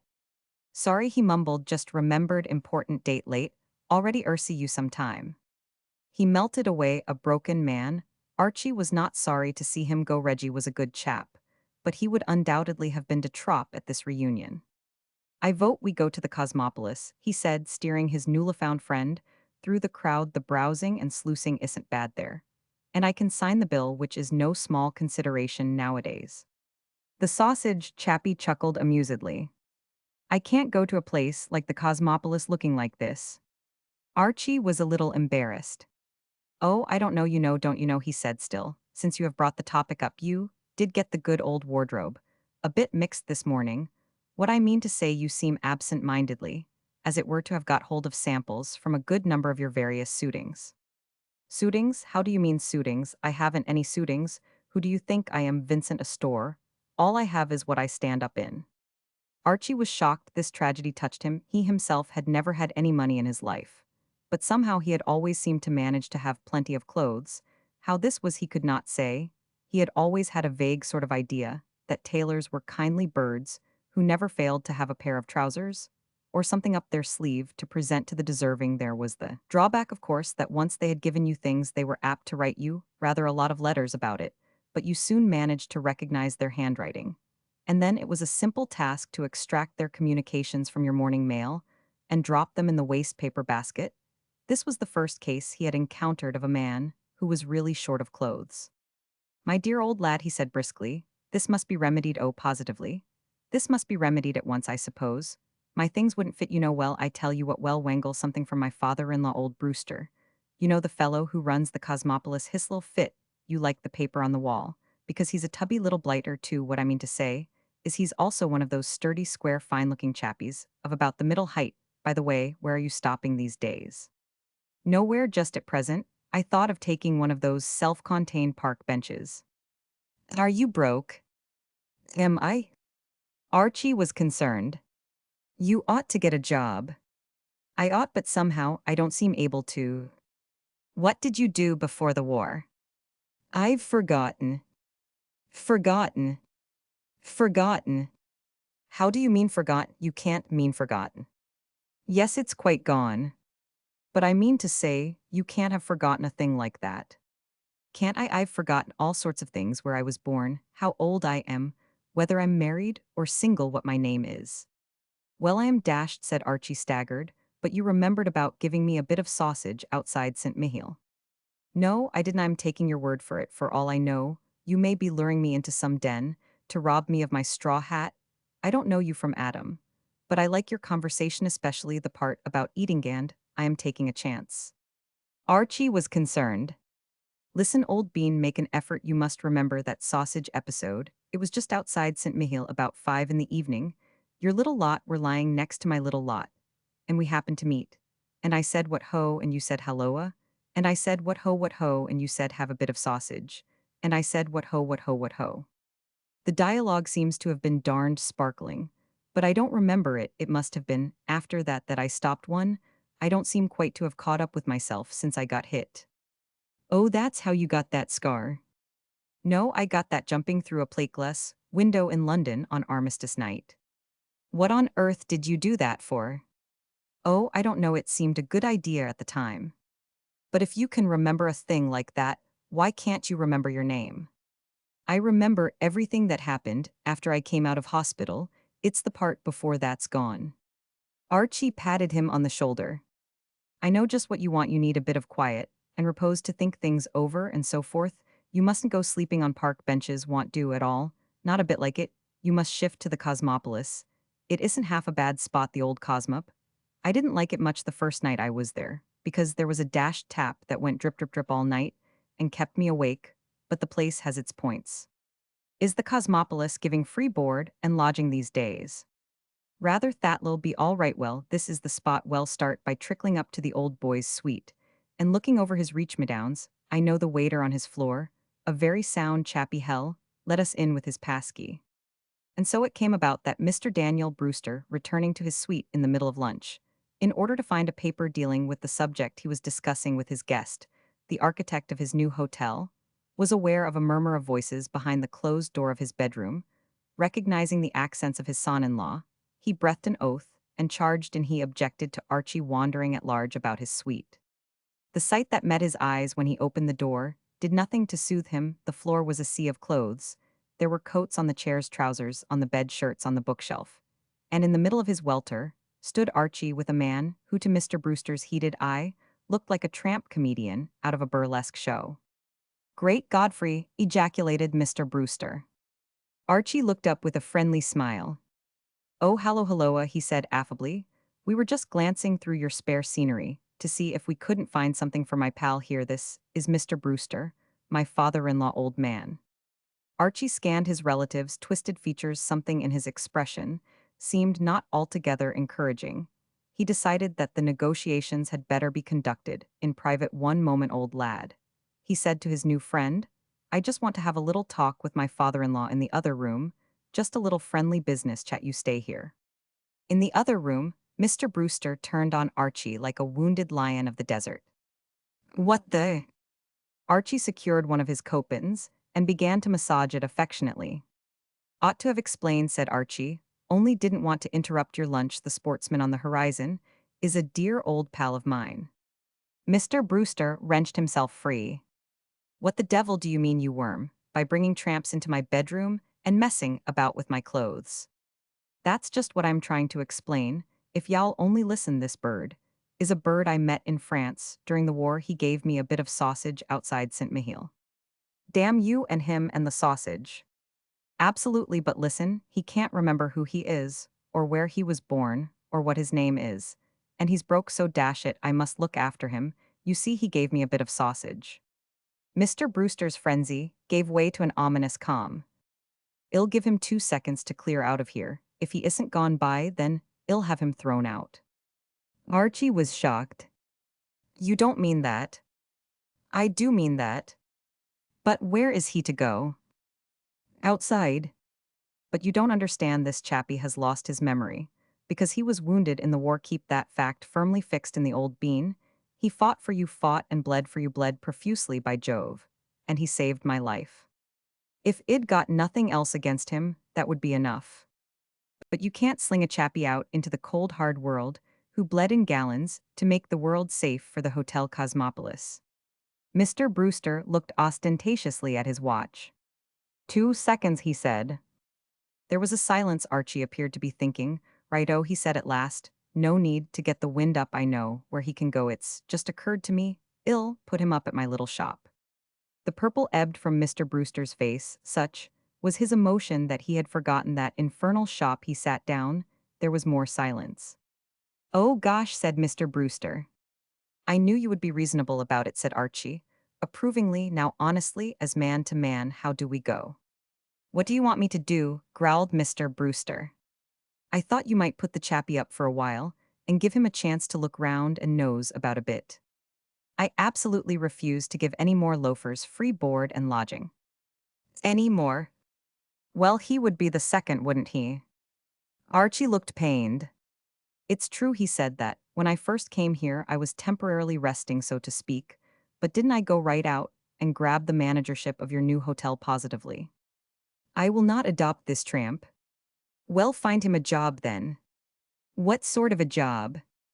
Oh, any old sort. He can be a waiter if he likes. All right, I'll put the matter before him. He returned to the bedroom. The sausage chappie was gazing fondly into the mirror, with a spotted tie draped round his neck. I say, old top, said Archie apologetically. The emperor of the blighters out yonder says you can have a job here as waiter, and he won't do another dashed thing for you. How about it? Do waiters eat? I suppose so, though by Jove, come to think of it, I've never seen one at it. That's good enough for me, said the sausage chappie. When do I begin? Chapter Roman 19. Reggie comes to life. The advantage of having plenty of time on one's hands is that one has leisure to attend to the affairs of all one's circle of friends, and Archie assiduously, as he watched over the destinies of the sausage chappie, did not neglect the romantic needs of his brother-in-law Bill. A few days later, Lucille, returning one morning to their mutual suite, found her husband seated in an upright chair at the table, an unusually stern expression on his amiable face. A large cigar was in the corner of his mouth. The fingers of one hand rested in the armhole of his waistcoat. With the other hand, he tapped menacingly on the table. As she gazed upon him, wondering what could be the matter with him, Lucille was suddenly aware of Bill's presence. He had emerged sharply from the bedroom and was walking briskly across the floor. He came to a halt in front of the table. Father, said Bill. Archie looked up sharply, frowning heavily over his cigar. Well, my boy, he said in a strange, rasping voice. What is it? Speak up, my boy, speak up. Why the devil can't you speak up? This is my busy day. What on earth are you doing? Asked Lucille. Archie waved her away with the large gesture of a man of blood and iron, interrupted while concentrating. Leave us, woman, we would be alone. Retire into the jolly old background and amuse yourself for a bit. Read a book, do acrostics, charge ahead, laddie. Father, said Bill again. Yes, my boy, yes, what is it? Father. Archie picked up the red-covered volume that lay on the table. Half-a-mo, old son, sorry to stop you, but I knew there was something. I've just remembered your walk all wrong. All wrong? All wrong? Where's the chapter on the art of walking? Here we are. Listen, dear old soul, drink this in walking. One should strive to acquire that swinging, easy movement from the hips. The correct poised walker seems to float along, as it were. Now, old bean, you didn't float a damn bit, you just galloped in like a chappie charging into a railway restaurant for a bowl of soup. When his train leaves in 2 minutes, dashed important, this walking business, get started wrong. And where are you? Try it again, much better. He turned to Lucille. Notice him float along that time, absolutely skimmed. What? Lucille had taken a seat and was waiting for enlightenment. Are you and Bill going into vaudeville? She asked. Archie, scrutinizing his brother-in-law closely, had further criticism to make. The man of self-respect and self-confidence, he read, stands erect, in an easy, natural, graceful attitude, heels not too far apart, head erect, eyes to the front, with a level gaze. Get your gaze level, old thing, shoulders thrown back, arms hanging naturally at the sides. When not otherwise employed, that means that if he tries to hit you, it's all right too. Guard chest expanded naturally, and abdomenthes is no place for you. Lucille, leg it out of earshot. What I said before, drawn in somewhat. And above all, not protruded. Now, have you got all that? Yes, you look all right. Carry on, laddie, carry on. Let's have tupa. North of the dynamic voice and the tone of authority, some of the full, rich, round stuff we hear so much about. Bill fastened a gimlet eye upon his brother-in-law and drew a deep breath. Father, he said. Father. Y'all have to brighten up Bill's dialogue a lot, said Lucille critically, or you will never get bookings. Father. I mean, it's all right as far as it goes, but it's sort of monotonous. Besides, one of you ought to be asking questions, and the other answering. Bill ought to be saying, who was that lady I saw you coming down the street with, so that you would be able to say that wasn't a lady, that was my wife. I know, I've been to lots of vaudeville shows. Bill relaxed his attitude, he deflated his chest, spread his heels, and ceased to draw in his abdomen. We'd better try this another time, when we're alone, he said frigidly. I can't do myself justice. Why do you want to do yourself justice? Asked Lucille. Righto, said Archie, affably, casting off his forbidding expression like a garment. Rehearsal? Postponed. I was just putting old Bill through it, he explained, with a view to getting him into mid-season form for the jolly old pater. Oh, Lucille's voice was the voice of one who sees light in darkness. When Bill walked in like a cat on hot bricks and stood there looking stuffed, that was just the personality that wins. That was it. Well, you couldn't blame me for not recognizing it, could you? Archie patted her head paternally. A little less of the caustic critic stuff, he said. Bill will be all right on the night if you hadn't come in then. and put him off his stroke. He have shot out some amazing stuff, full of authority and dynamic accents. And what not I tell you, light of my soul, old Bill? Is all right, he's got the winning personality up a tree, ready whenever he wants to go and get it, speaking as his backer and trainer. I think hell twist your father round his little finger, absolutely. It wouldn't surprise me if at the end of 5 minutes the good old dad started jumping through hoops and sitting up for lumps of sugar. It would surprise me. Ah, that's because you haven't seen old Bill in action. You crabbed his act before he had begun to spread himself. It isn't that at all the reason why I think that Bill, however winning his personality, maybe won't persuade father to let him marry a girl in the chorus, is something that happened last night. Last night? Well, at 3 o'clock this morning, it's on the front page of the early editions of the evening papers. I brought one in for you to see, only you were so busy. Look, there it is. Archie seized the paper. Oh, great Scott. What is it? Asked Bill irritably. Don't stand goggling there. What the devil is it? Listen to this old thing. Revelry by night. Spirited battle royal at hotel. Cosmopolis. The hotel detective had a good heart. But Pauline packed the punch. The logical contender for Jack Dempsey's championship honors has been discovered. And in an age where women are stealing men's jobs all the time, it will not come as a surprise to our readers to learn that she belongs to the sex that is more deadly than the male. Her name is Miss Pauline Preston, and her wallop is vouched for, under oath, under many oaths, by Mr. Timothy O'Neill, known to his intimates as Pie Face, who holds down the arduous job of detective at the Hotel Cosmopolis. At 3 o'clock this morning, Mr. O'Neill was advised by the night clerk that the occupants of every room within earshot of number 618 had phoned the desk to complain of a disturbance, a noise, a vocal uproar proceeding from the room mentioned thither. Therefore marched Mr. O'Neill, his face full of cheese sandwich, for he had been indulging in an early breakfast or a late supper, and his heart of devotion to duty. He found there the Mrs. Pauline Preston and Bobby St. Clair of the personnel of the chorus of the frivolities, entertaining a few friends of either sex. A pleasant time was being had by all, and at the moment of Mr. O'Neill's entry, the entire strength of the company was rendering with considerable emphasis that touching ballad, "There's a place for me in heaven, for my baby boy is there." The able and efficient officer at once suggested that there was a place for them in the street, and the patrol wagon was there. And being a man of action, as well as words, proceeded to gather up an armful of assorted guests, as a preliminary to a personally conducted tour, onto the cold night. It was at this point that Miss Preston stepped into the limelight. Mr. O'Neill contends that she hit him with a brick and iron casing, and the Singer building, be that as it may, her efforts were sufficiently able to induce him to retire for reinforcements, which arriving arrested the superb party, regardless of age or sex. At the police court this morning, Miss Preston maintained that she and her friends were merely having a quiet home evening, and that Mr. O'Neill was no gentleman. The male guests gave their names respectively, as Woodrow Wilson, David Lloyd George, and William J. Bryan.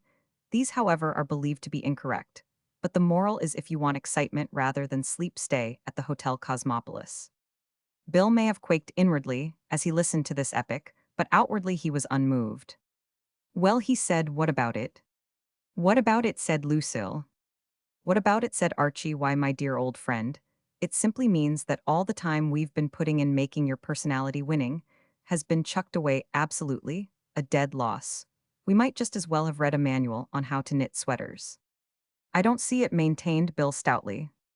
Lucille turned apologetically to her husband. You mustn't judge me by him, Archie darling, this sort of thing doesn't run in the family. We are supposed to be rather bright on the whole, but poor Bill was dropped by his nurse when he was a baby and fell on his head. I suppose what you're driving at, said the goaded Bill, is that what has happened will make father pretty sore against girls who happen to be in the chorus. That's absolutely it, old thing. I am sorry to say the next person who mentions the word chorus girl in the jolly old governor's presence is going to take his life in his hands. I tell you as one man to another that I'd much rather be back in France hopping over the top than do it myself. What darn nonsense. Mabel may be in the chorus, but she isn't like those girls. Poor old Bill, said Lucille. I am awfully sorry, but it's no use not facing facts. You know perfectly well that the reputation of the hotel is the thing father cares more about than anything else in the world. and that this is going to make him furious with all the chorus girls in creation. It's no good trying to explain to him that your Mabel is in the chorus, but not of the chorus, so to speak. Deuced well put, said Archie approvingly. You're absolutely right. A chorus girl by the river's brim, so to speak, a simple chorus girl, is to him as it were. And she is nothing more, if you know what I mean. So now, said Lucille, having shown you that the imbecile scheme which you concocted with my poor well-meaning husband is no good at all, I will bring you words of cheer. Your own original plan of getting your Mabel apart in a comedy was always the best one. And you can do it. I wouldn't have broken the bad news so abruptly if I hadn't had some consolation to give you afterwards. I met Reggie Van Tile, just now wandering about as if the cares of the world were on his shoulders. And he told me that he was putting up most of the money for a new play that's going into rehearsal right away. Reg is an old friend of yours. All you have to do is to go to him and ask him to use his influence to get your Mabel a small part. There's sure to be a maid or something with only a line or two that won't matter. A ripe scheme, said Archie, very sound and fruity. The cloud did not lift from Bill's corrugated brow. That's all very well, he said, but you know what a talker Reggie is. He's an obliging sort of chump. But his tongue's fastened on at the middle and waggles at both ends. I don't want the whole of New York to know about my engagement and have somebody spilling the news to father before I am ready. That's all right, said Lucille. Archie can speak to him. There's no need for him to mention your name at all. He can just say, there's a girl he wants to get apart for you. Would do it, wouldn't you, angel face? Like a bird, queen of my soul. Then that's splendid. You'd better give Archie that photograph of Mabel to give to Reggie. Bill. Photograph, said Bill. Which photograph? I have 24. Archie found Reggie Van Tile, brooding in a window of his club that looked over Fifth Avenue. Reggie was a rather melancholy young man who suffered from elephantiasis of the bankroll and the other evils that arise from that complaint. Gentle and sentimental. By nature, his sensibilities had been much wounded by contact with a sordid world, and the thing that had first endeared Archie to him was the fact that the latter, though chronically hard up, had never made any attempt to borrow money from him. Reggie would have parted with it on demand. But it had delighted him to find that Archie seemed to take a pleasure in his society, without having any ulterior motives. He was fond of Archie and also of Lucille, and their happy marriage was a constant source of gratification to him. For Reggie was a sentimentalist. He would have liked to live in a world of ideally united couples himself, ideally united to some charming and affectionate girl. But as a matter of cold fact, he was a bachelor, and most of the couples he knew were veterans of several divorces in Reggie's circle. Therefore, the home life of Archie and Lucille shone like a good deed in a naughty world. It inspired him in moments of depression. It restored his waning faith in human nature. Consequently, when Archie, having greeted him and slipped into a chair at his side, suddenly produced from his inside pocket the photograph of an extremely pretty girl, and asked him to get her a small part in the play which he was financing, he was shocked and disappointed. He was in a more than usually sentimental mood that afternoon, and had, indeed, at the moment of Archie's arrival, been dreaming wistfully of soft arms, clasped snugly about his collar, and the patter of little feet, and all that sort of thing. He gazed reproachfully at Archie. Archie, his voice quivered with emotion. Is it worth it? Is it worth it? Old man, think of the poor little woman at home. Archie was puzzled. Old top, which poor little woman? Think of her trust in you, her faith. I don't absolutely get you, old bean. What would Lucille say if she knew about this? Oh, she does. She knows all about it. Good heavens, cried Reggie. He was shocked to the core of his being. One of the articles of his faith was that the union of Lucille and Archie was different from those loose partnerships, which were the custom in his world. He had not been conscious of such a poignant feeling that the foundations of the universe were cracked and tottering, and that there was no light and sweetness in life since the morning, 18 months back, when a negligent valet had sent him out into Fifth Avenue with only one spat on. It was Lucille's idea, explained Archie. He was about to mention his brother-in-law's connection with the matter, but checked himself in time, remembering Bill's specific objection to having his secret revealed to Reggie. It's like this old thing. I've never met this female, but she's a pal of Lucille's. Comforted his conscience by the reflection that if she wasn't now, she would be in a few days. And Lucille wants to do her a bit of good. She's been on the stage in England, supporting a jolly old widowed mother and educating a little brother, and all that kind and species of rot, you understand. And now she's coming over to America, and Lucille wants you to rally round and shove her into your show, and generally keep the home fires burning, and so forth. How do we go? Reggie beamed with relief. He felt just as he had felt on that other occasion at the moment, when a taxicab had rolled up and enabled him to hide his spatless leg from the public gaze. "Oh, I see," he said. "Why, delighted, old man, quite delighted. Any small part would do. Isn't there a maid, or something in your Bobsworth of refined entertainment, who drifts about saying, 'Yes, madam,' and all that sort of thing? Well, then, that's just the thing topping. I knew I could rely on you, old bird. I'll get Lucille to ship her round to your address. When she arrives, I fancy she's due to totter in somewhere in the next few days. Well, I must be popping toodaloo." "Pip pip," said Reggie. It was about a week later that Lucille came into the suite at the Hotel Cosmopolis, that was her home, and found Archie lying on the couch, smoking a refreshing pipe after the labors of the day. It seemed to Archie that his wife was not in her usual cheerful frame of mind. He kissed her, and having relieved her of her parasol, endeavored without success to balance it on his chin. Having picked it up from the floor and placed it on the table, he became aware that Lucille was looking at him in a despondent sort of way. Her gray eyes were clouded. "Halloa, old thing," said Archie. "What's up?" Lucille sighed wearily. "Archie, darling, do you know any really good swear words?" "Well," said Archie reflectively, "let me see. I did pick up a few tolerably ripe and breezy expressions out in France all through my military career. There was something about Messum's subtle magnetism, don't you know, and that sort of thing that seemed to make colonels and blighters of that order rather inventive. I sort of inspired them, don't you know. I remember one brass hat addressing me for quite 10 minutes, saying something new all the time, and even then, he seemed to think he had only touched the fringe of the subject. As a matter of fact, he said straight out in the most frank and confiding way that mere words couldn't do justice to me. But why? Because I want to relieve my feelings." "Anything wrong?" "Everything's wrong. I've just been having tea with Bill and his Mabel." "Oh, ah," said Archie, interested. "And what's the verdict?" "Guilty," said Lucille, "and the sentence, if I had anything to do with it, would be transportation for life." She peeled off her gloves irritably. "What fools men are not, you precious. You're the only man in the world that isn't, it seems to me. You did marry a nice girl, didn't you? You didn't go running round after females with crimson hair, goggling at them, with your eyes popping out of your head like a bulldog waiting for a bone." "Oh, I say, does old Bill look like that?" "Worse." Archie rose to a point of order. "But one moment, old lady, you speak of crimson hair. Surely old Billin, the extremely jolly monologues he used to deliver whenever I did see him coming, and he got me alone, used to allude to her hair as brown. It isn't brown now, it's bright scarlet. Good gracious, I ought to know. I've been looking at it all the afternoon. It dazzled me. If I've got to meet her again, I mean to go to the oculist's and get a pair of those smoked glasses you wear at Palm Beach." Lucille brooded silently for a while over the tragedy. "I don't want to say anything against her, of course. No, no, of course not.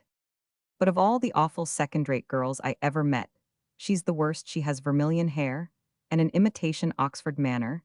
She's so horribly refined that it's dreadful to listen to her. She's a sly, creepy, slinky, made-up, insincere vampire. She's common, she's awful, she's a cat." "You're quite right not to say anything against her," said Archie, approvingly. "It begins to look," he went on, "as if the good old pater was about due for another shock. He has a hard life. If Bill dares to introduce that girl to father, he's taking his life in his hands." "But surely that was the ideath schemeth, wheeze, wasn't it? Or do you think there's any chance of his weakening?" "Weakening? You should have seen him looking at her. It was like a small boy flattening his nose against the window of a candy store. Bit thick." Lucille kicked the leg of the table. "And to think," she said, "that, when I was a little girl, I used to look up to Bill as a monument of wisdom. I used to hug his knees and gaze into his face, and wonder how anyone could be so magnificent." She gave the unoffending table another kick. "If I could have looked into the future," she said with feeling, "it'd have bitten him in the ankle." In the days which followed, Archie found himself a little out of touch with Bill and his romance. Lucille referred to the matter only when he brought the subject up, and made it plain that the topic of her future sister-in-law was not one which she enjoyed discussing. Mr. Brewster Sr., when Archie, by way of delicately preparing his mind for what was about to befall, asked him if he liked red hair, called him a fool, and told him to go away and bother someone else when they were busy. The only person who could have kept him thoroughly abreast of the trend of affairs was Bill himself, and experience had made Archie wary in the matter of meeting Bill. The position of confidant to a young man in the early stages of love is no sinecure. and it made Archie sleepy even to think of having to talk to his brother-in-law. He sedulously avoided his lovelorn relative, and it was with a sinking feeling one day that, looking over his shoulder, as he sat in the Cosmopolis grill room preparatory to ordering lunch, he perceived Bill bearing down upon him, obviously resolved upon joining his meal. To his surprise, however, Bill did not instantly embark upon his usual monologue. Indeed, he hardly spoke at all. He champed a chop, and seemed to Archie to avoid his eye. It was not till lunch was over, and they were smoking, that he unburdened himself. "Archie," he said. "Hallo, old thing," said Archie, still there. "I thought you'd died. Or something. Talk about our old pals, Tongue-Tied Thomas and Silent Sammy. You could beat 'em both on the same evening. It's enough to make me silent." "What is?" Bill had relapsed into a sort of waking dream. He sat frowning, somberly lost to the world. Archie, having waited what seemed to him a sufficient length of time for an answer to his question, bent forward and touched his brother-in-law's hand gently with the lighted end of his cigar. Bill came to himself with a howl. "What is?" said Archie. "What is what?" said Bill. "Now listen, old thing," protested Archie. "Life is short, and time is flying. Suppose we cut out the crosstalk you hinted there. Was something on your mind, something worrying the old bean end? I'm waiting to hear what it is." Bill fiddled a moment with his coffee spoon. "I am in an awful hole," he said at last. "What's the trouble?" "It's about that darned girl." Archie blinked. "What?" "That darned girl." Archie could scarcely credit his senses. He had been prepared indeed. He had steeled himself to hear Bill allude to his affinity in a number of ways, but that darned girl was not one of them. "Companion of my riper years," he said, "let's get this thing straight. When you say that darned girl, do you, by any possibility, allude to?" "Of course I do." "But William, old bird." "Oh, I know," said Bill irritably. "You're surprised to hear me talk like that about her." "A trifle, yes, possibly a trifle. When last heard from Laddie, you must recollect you were speaking of the lady as your soulmate. And at least Onsif, I remember rightly, you alluded to her as your little dusky-haired lamb." A sharp howl escaped Bill. "Don't." A strong shudder convulsed his frame. "Don't remind me of it. There's been a species of slump, then, in dusky-haired lambs." "How," demanded Bill savagely, "can a girl be a dusky-haired lamb when her hair's bright scarlet?" "Dashed difficult," admitted Archie. "I suppose Lucille told you about that?" "She did touch on it lightly, as it were, with a sort of gossamer touch, so to speak." Bill threw off the last fragments of reserve. "Archie, I am in the devil of a fix. I don't know why it was, but directly I saw her things seemed so different over in England. I mean," he swallowed ice water in gulps, "I suppose it was seeing her with Lucille. Old Lou is such a thoroughbred, seemed to kind of show her up like seeing imitation pearls by the side of real pearls. And that crimson hair, it sort of put the lid on it." Bill brooded morosely. "It ought to be a criminal offense for women to dye their hair, especially red. What the devil do women do that sort of thing for?" "Don't blame me, old thing, it's not my fault." Bill looked furtive and harassed. "It makes me feel such a cad here. I feeling that I would give all I've got in the world to get out of the darned thing. And all the time the poor girl seems to be getting fonder of me than ever." "How do you know?" Archie surveyed his brother-in-law critically. "Perhaps her feelings have changed, too, very possibly. She may not like the color of your hair. I don't myself now, if you were to dye yourself crimson." "Oh, shut up, of course. A man knows when a girl's fond of him." "By no means, laddie, when you're my aid." "I am your aid." "So you are. I forgot that. Well, now, approaching the matter from another angle, let us suppose, old son, that Miss What's Her Named party of the second part." "Stop it," said Bill suddenly. "Here comes Reggie." "They?" "Here comes Reggie Van Tile. I don't want him to hear us talking about the darned thing." Archie looked over his shoulder and perceived that it was indeed so. Reggie was threading his way among the tables. "Well, he looks pleased with things, anyway," said Bill, enviously glad somebody's happy. He was right. Reggie Van Tile's usual mode of progress through a restaurant was a somnolent slouch. Now he was positively bounding along. Furthermore, the usual expression on Reggie's face was a sleepy sadness. Now he smiled brightly, and with animation he curveted towards their table, beaming and erect, his head up, his gaze level, and his chest expanded for all the world as if he had been reading the hints in The Personality That Wins.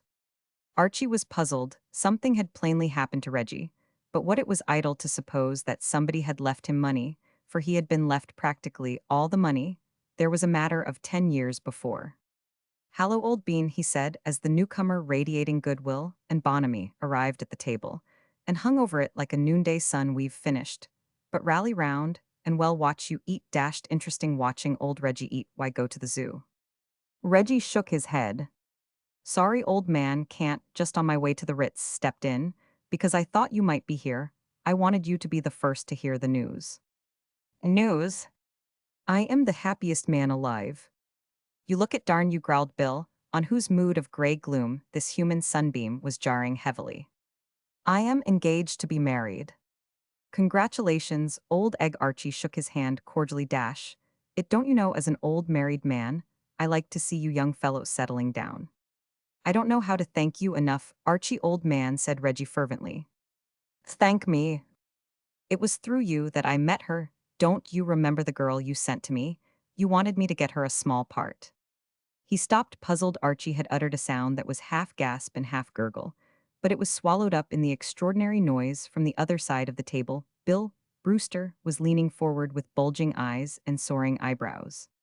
"Are you engaged to Mabel Winchester?" "Why, by George," said Reggie, "do you know her?" Archie recovered himself. "Slightly," he said, "slightly. Old Bill knows her slightly, as it were not very well, don't you know, but how shall I put it?" "Slightly," suggested Bill. "Just the word, slightly." "Splendid," said Reggie Van Tile. "Why don't you come along to the Ritz and meet her now?" Bill stammered. Archie came to the rescue again. "Bill can't come now, he's got a date." "A date," said Bill. "A date," said Archie. "An appointment, don't you know, in fact a date." "Beauty wish her happiness from me," said Bill cordially. "Thanks very much, old man," said Reggie. "And say I am delighted, will you?" "Certainly. You won't forget the word, will you? Delighted." "Delighted?" "That's right, delighted." Reggie looked at his watch. "Halloa, I must rush." Bill and Archie watched him as he bounded out of the restaurant. "Poor old Reggie," said Bill with a fleeting compunction. "Not necessarily," said Archie. "What I mean to say is tastes differ, don't you know, one man's peach is another man's poison and vice versa. There's something in that." "Absolutely well," said Archie judicially. "This would appear to be, as it were, the maddest, merriest day in all the glad new year, yes, no." Bill drew a deep breath. "You bet your sorrowful existence it is," he said. "I'd like to do something to celebrate it." "The right spirit," said Archie. "Absolutely. The right spirit. Begin by paying for my lunch." Chapter Roman, the sausage chapiclix. Rendered restless by relief, Bill Brewster did not linger long at the luncheon table. Shortly after Reggie Van Tile had retired, he got up and announced his intention of going for a bit of a walk. To calm his excited mind, Archie dismissed him with a courteous wave of the hand, and beckoning to the sausage chappie who, in his role of waiter, was hovering near, requested him to bring the best cigar the hotel could supply. The padded seat in which he sat was comfortable. He had no engagements, and it seemed to him that a pleasant half-hour could be passed in smoking dreamily and watching his fellowmen eat. The grill room had filled up. The sausage chappie, having brought Archie his cigar, was attending to a table close by, at which a woman with a small boy in a sailor suit had seated themselves. The woman was engrossed with the bill of fare, but the child's attention seemed riveted upon the sausage chappie. He was drinking him in with wide eyes. He seemed to be brooding on him. Archie, too, was brooding on the sausage chappie. The latter made an excellent waiter. He was brisk and attentive, and did the work as if he liked it, but Archie was not satisfied. Something seemed to tell him that the man was fitted for higher things. Archie was a grateful soul. That sausage, coming at the end of a 5-hour hike, had made a deep impression on his plastic nature. Reason told him that only an exceptional man could have parted with half a sausage at such a moment, and he could not feel that a job as waiter at a New York hotel was an adequate job for an exceptional man. Of course, the root of the trouble lay in the fact that the fellow could not remember what his real life work had been before the war. It was exasperating to reflect, as the other moved away to take his order to the kitchen, that there, for all one knew, went the dickens of a lawyer or doctor or architect, or what not. His meditations were broken by the voice of the child. "Mummy," asked the child, interestedly following the sausage chappie with his eyes, as the latter disappeared towards the kitchen, "why has that man got such a funny face?" "Hush, darling. Yes, but why has he? I don't know, darling. The child's faith in the maternal omniscience seemed to have received a shock. He had the air of a seeker after truth who has been baffled. His eyes roamed the room discontentedly. He's got a funnier face than that man there, he said, pointing to Archie. Hush, darling. But he has much funnier. In a way, it was a sort of compliment, but Archie felt embarrassed. He withdrew coyly into the cushioned recess. Presently, the sausage chappie returned, attended to the needs of the woman and the child, and came over to Archie. His homely face was beaming. Say, I had a big night last night, he said, leaning on the table. Yes, said Archie, party or something. No, I mean, I suddenly began to remember things. Something seems to have happened to the works. Archie sat up excitedly. This was great news. No, really, my dear old lad, this is absolutely topping. This is priceless. Yes, sir. First thing I remembered was that I was born at Springfield, Ohio. It was like a mist starting to lift Springfield, Ohio. That was it. It suddenly came back to me. Splendid. Anything else? Yes, sir. Just before I went to sleep, I remembered my name as well. Archie was stirred to his depths. Why, the thing's a walkover, he exclaimed. Now you've once got started, nothing can stop you. What is your name? Why, that's funny, it's gone again. I have an idea. It began with an S. What was it? Skeffington, Skillington. Sanderson. No, I'll get it in a moment. Cunningham, Carrington, Wilberforce, Debenham. Denison, suggested Archie helpfully. No. No, no, it's on the tip of my tongue. Barrington, Montgomery, Hepplethwaite. I've got it. Smith. By Jove, really? Certain of it. What's the first name? An anxious expression came into the man's eyes. He hesitated. He lowered his voice. I have a horrible feeling that it's Lancelot. Good God, said Archie. It couldn't really be that, could it? Archie looked grave. He hated to give pain, but he felt he must be honest. It might, he said. People give their children all sorts of rummy names. My second name's Tracy, and I have a pal in England who was christened Cuthbert de la Haye Horace. Fortunately, everyone calls him Stinker. The headwaiter began to drift up like a bank of fog, and the sausage chappie returned to his professional duties. When he came back, he was beaming again. Something else I remembered, he said, removing the cover. I am married. Good Lord. At least I was before the war. She had blue eyes and brown hair, and a Pekingese dog. What was her name? I don't know.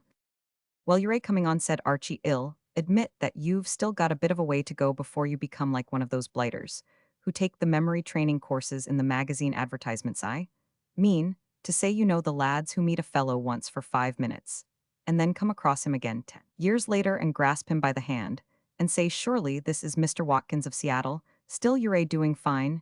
You only need patience. Everything comes to him who waits. Archie sat up electrified. I say, by Jove, that's rather good. What, everything comes to him who waits, and you're a waiter? What I mean to say, what? Mummy, said the child at the other table, still speculative. Do you think something trod on his face? Hush, darling. Perhaps it was bitten by something. Eat your nice fish, darling, said the mother, who seemed to be one of those dull-witted persons whom it is impossible to interest in a discussion on first causes. Archie felt stimulated. Not even the advent of his father-in-law, who came in a few moments later and sat down at the other end of the room, could depress his spirits. The sausage chappie came to his table again. It's a funny thing, he said, like waking up after you've been asleep. Everything seems to be getting clearer. The dog's name was Marie, my wife's dog, you know, and she had a mole on her chin. It's the dog. No, my wife, little beast, she bit me in the leg once. Your wife? No, the dog. Good Lord, said the sausage chappie. Archie looked up and followed his gaze. A couple of tables away, next to a sideboard, on which the management exposed for view the cold meats and puddings and pies mentioned in Volume 2 of the Bill of Fare Buffet, Freud, a man and a girl had just seated themselves. The man was stout and middle-aged. He bulged in practically every place in which a man can bulge, and his head was almost entirely free from hair. The girl was young and pretty. Her eyes were blue, her hair was brown. She had a rather attractive little mole on the left side of her chin. Good Lord, said the sausage chappie. Now what, said Archie. Who's that over at the table there? Archie, through long attendance at the Cosmopolis Grill, knew most of the habitués by sight. That's a man named Gossett, James J. Gossett. He's a motion picture man. You must have seen his name around. I don't mean him, who's the girl? I've never seen her before. It's my wife, said the sausage chappie. Your wife? Yes. Are you sure? Of course I am sure. Well, well, well, said Archie, many happy returns of the day. At the other table, the girl, unconscious of the drama, which was about to enter her life, was engrossed in conversation with the stout man, and at this moment, the stout man leaned forward and patted her on the cheek. It was a paternal pat which a genial uncle might bestow on a favorite niece, but it did not strike the sausage chappie in that light. He had been advancing on the table at a fairly rapid pace, and now stirred to his depths, he bounded forward with a hoarse cry. Archie was at some pains to explain to his father-in-law later that if the management left cold pies and things about all over the place, this sort of thing was bound to happen sooner or later. He urged that it was putting temptation in people's way, and that Mr. Brewster had only himself to blame whatever the rights of the case. The buffet Freud undoubtedly came in remarkably handy at this crisis in the sausage chappie's life. He had almost reached the sideboard when the stout man patted the girl's cheek. And to seize a huckleberry pie was with him the work of a moment. The next instant the pie had whizzed past the other's head and burst like a shell against the wall. There are no doubt restaurants where this sort of thing would have excited little comment, but the Cosmopolis was not one of them. Everybody had something to say, but the only one among those present who had anything sensible to say was the child in the sailor suit. Do it again, said the child cordially. The sausage chappie did it again. He took up a fruit salad, poised it for a moment, then decanted it over Mr. Gossett's bald head. The child's happy laughter rang over the restaurant. Whatever anybody else might think of the affair, this child liked it, and was prepared to go on record to that effect. Epic events have a stunning quality, they paralyze the faculties for a moment. There was a pause, the world stood still. Mr. Brewster bubbled inarticulately. Mr. Gossett dried himself sketchily with a napkin. The sausage chappie snorted. The girl had risen to her feet and was staring wildly. John, she cried. Even at this moment of crisis, the sausage chappie was able to look relieved. So it is, he said, and I thought it was Lancelot. I thought you were dead. I am not, said the sausage chappie. Mr. Gossett, speaking thickly through the fruit salad, was understood to say that he regretted this, and then confusion broke loose again. Everybody began to talk at once. I say, said Archie, I say, one moment. Of the first stages of this interesting episode, Archie had been a paralyzed spectator. The thing had numbed him, and then sudden a thought came like a full-blown rose, flushing his brow. When he reached the gesticulating group, he was calm and businesslike. He had a constructive policy to suggest. I say, he said, I've got an idea. Go away, said Mr. Brewster. This is bad enough without you butting in. Archie quelled him with a gesture. Leave us, he said, we would be alone. I want to have a little business talk with Mr. Gossett. He turned to the movie magnate, who was gradually emerging from the fruit salad, rather after the manner of a stout Venus rising from the sea. Can you spare me a moment of your valuable time? I'll have him arrested. Don't you do it, laddie, listen. The man's mad, throwing pies. Archie attached himself to his coat button. Be calm, laddie, calm and reasonable. For the first time, Mr. Gossett seemed to become aware that what he had been looking on as a vague annoyance was really an individual. Who the devil are you? Archie drew himself up with dignity. I am this gentleman's representative, he replied, indicating the sausage chappie with a motion of the hand. His jolly old personal representative, I act for him. And on his behalf I have a pretty ripe proposition to lay before you. Reflect, dear old bean. He proceeded earnestly. Are you going to let this chance slip, the opportunity of a lifetime, which will not occur again? By Jove, you ought to rise up and embrace this bird. You ought to clasp the chappie to your bosom. He has thrown pies at you. Hast he? Very well, you are a movie magnate. Your whole fortune is founded on chappies who throw pies. You probably scour the world for chappies who throw pies, yet when one comes right to you, without any fuss or trouble, and demonstrates before your very eyes the fact that he is without a peer as a peeper-puller, you get the wind up.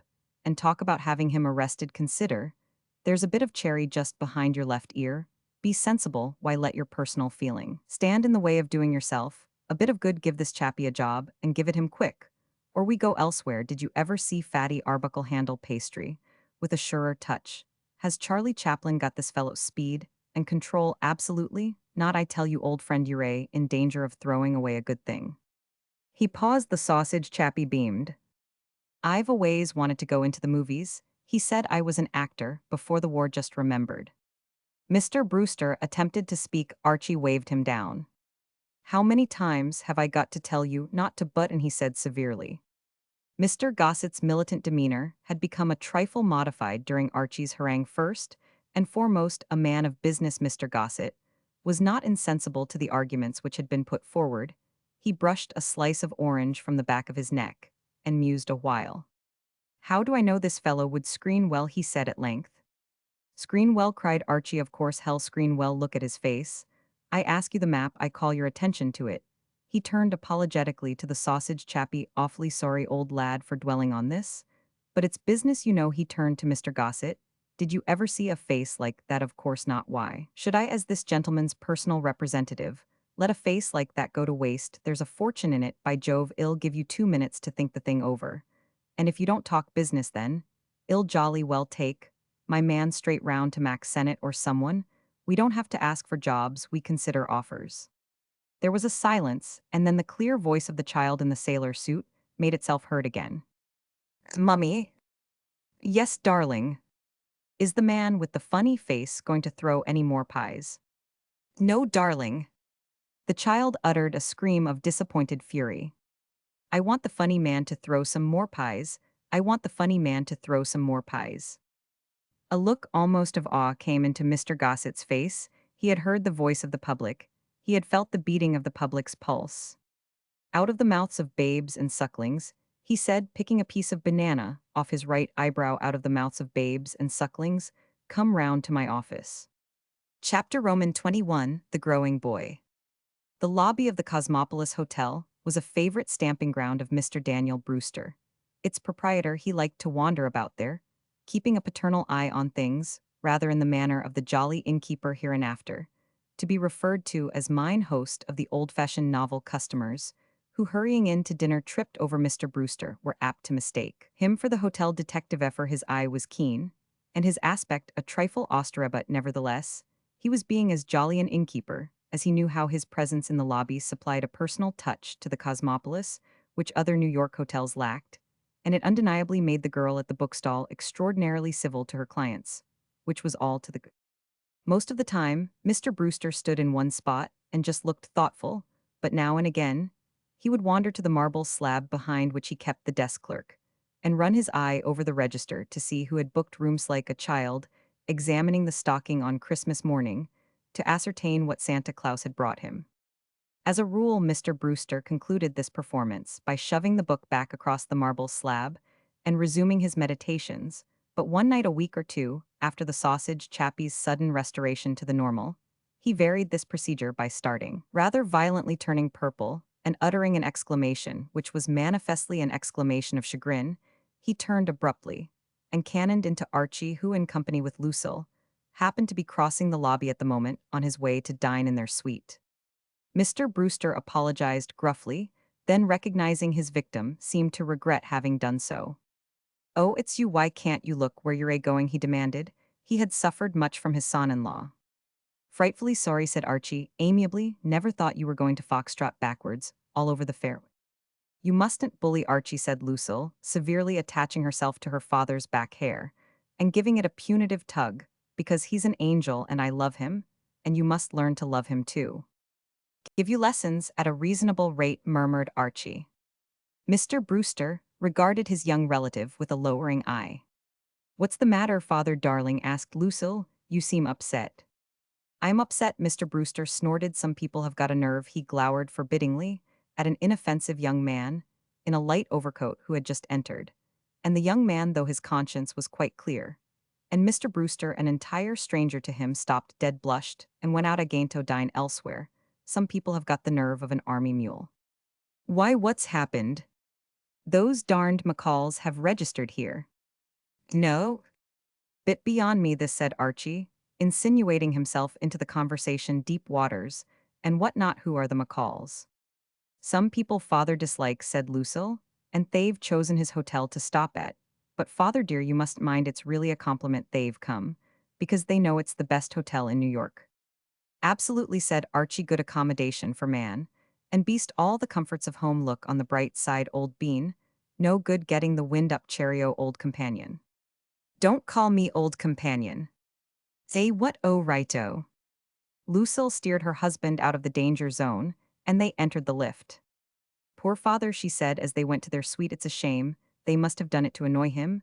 This man McCall has a place next to some property father bought in Westchester, and he's bringing a lawsuit against father about a bit of land which he claims belongs to him. He might have had the tact to go to another hotel. But after all, I don't suppose it was the poor little fellow's fault. He does whatever his wife tells him to. We all do that, said Archie, the married man. Lucille eyed him fondly. Isn't it a shame, precious, that all husbands haven't nice wives like me? When I think of you, by Jove, said Archie fervently, I want to babble, absolutely babble. Oh, I was telling you about the McCalls. Mr. McCall is one of those little meek men, and his wife's one of those big bullying women. It was she who started all the trouble with father and Mr. McCall. Were very fond of each other, till she made him begin the suit. I feel sure she made him come to this hotel, just to annoy father. Still, they've probably taken the most expensive suite in the place, which is something.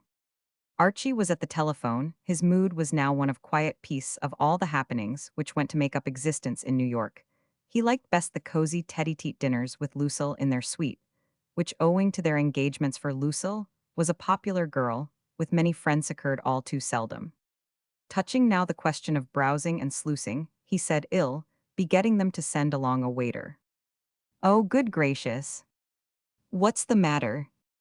I've just remembered I promised faithfully I would go and see Jane Murchison today, and I clean forgot I must rush. But light of my soul, we are about to eat pop around and see her after dinner. I can't, she's going to a theater tonight. Give her the jolly old Missenbach, then for the nonce and spring round tomorrow. She's sailing for England tomorrow morning early. No, I must go and see her now. What a shame, she's sure to make me stop to dinner. I tell you what, order something for me, and if I am not back in half an hour, start. Jane Murchison, said Archie, is a bally nuisance. Yes, but I've known her since she was 8. If her parents had had any proper feelings, said Archie, they would have drowned her long before that. He unhooked the receiver and asked despondently to be connected with room service. He thought bitterly of the exigent Jane, whom he recollected dimly, as a tall female with teeth. He half thought of going down to the grill room, on the chance of finding a friend there. But the waiter was on his way to the room. He decided that he might as well stay where he was. The waiter arrived, booked the order, and departed. Archie had just completed his toilet, after a shower bath, when a musical clinking without announced the advent of the meal. He opened the door. The waiter was there, with a table congested with things under covers from which escaped a savory and appetizing odor. In spite of his depression, Archie's soul perked up a trifle. Suddenly he became aware that he was not the only person present who was deriving enjoyment from the scent of the meal. Standing beside the waiter, and gazing wistfully at the foodstuffs, was a long, thin boy of about 16. He was one of those boys who seem all legs and knuckles. He had pale red hair, sandy eyelashes, and a long neck, and his eyes, as he removed them from Thedable and raised them to Archie's, had a hungry look. He reminded Archie of a half-grown, half-starved hound. That smells good, said the long boy. He inhaled deeply. Yes, sir, he continued, as one whose mind is definitely made up, that smells good. Before Archie could reply, the telephone bell rang. It was Lucille confirming her prophecy that the pest Jane would insist on her staying to dine.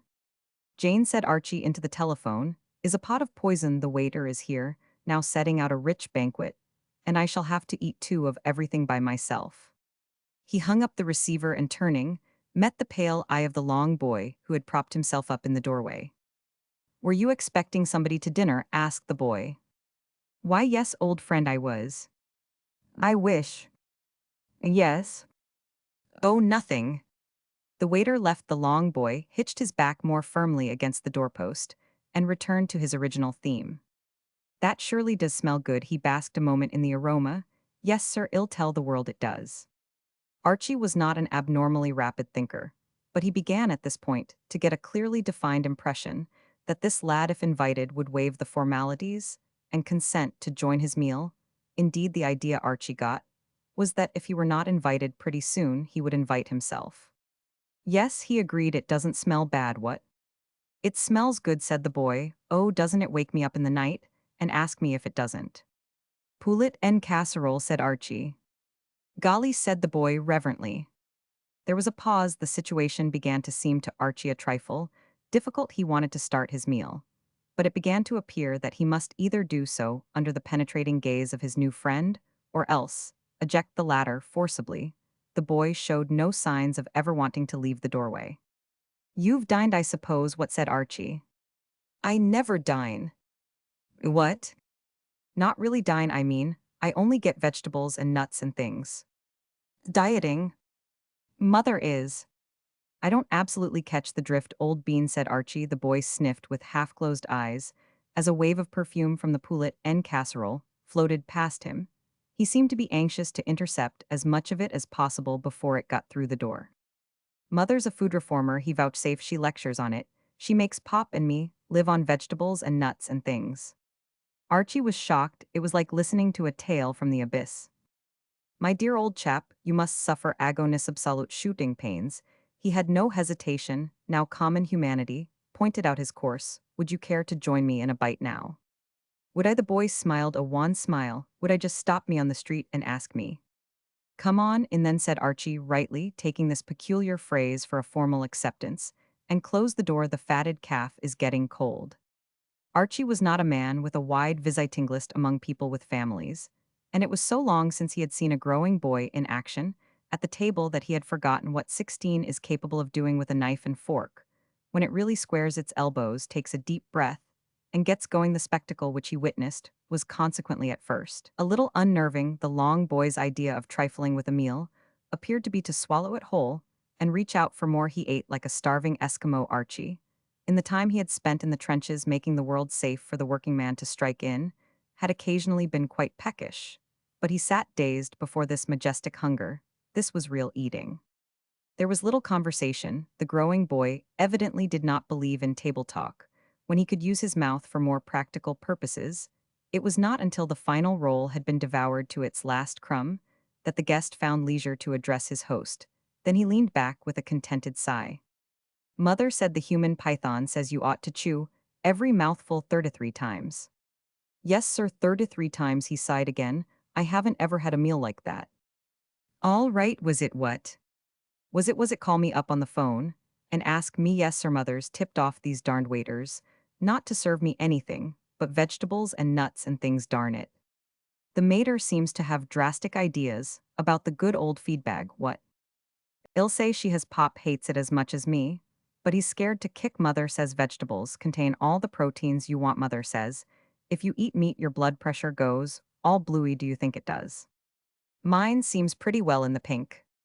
She's great on talking, conceded the boy. She's out tonight somewhere giving a lecture on rational eating to some ginks. I'll have to be slipping up to our suite before she gets back. He rose sluggishly. That isn't a bit of roll under that napkin, is it? He asked anxiously. Archie raised the napkin. No, nothing of that species. Oh well, said the boy resignedly, then I believe I'll be going. Thanks very much for the dinner. Not a bit, old top. Come again, if you're ever trickling round in this direction. The long boy removed himself slowly, loath to leave at the door. He cast an affectionate glance back at the table. Some meal, he said devoutly. Considerable meal. Archie lit a cigarette. He felt like a Boy Scout who has done his day's act of kindness. On the following morning, it chanced that Archie needed a fresh supply of tobacco.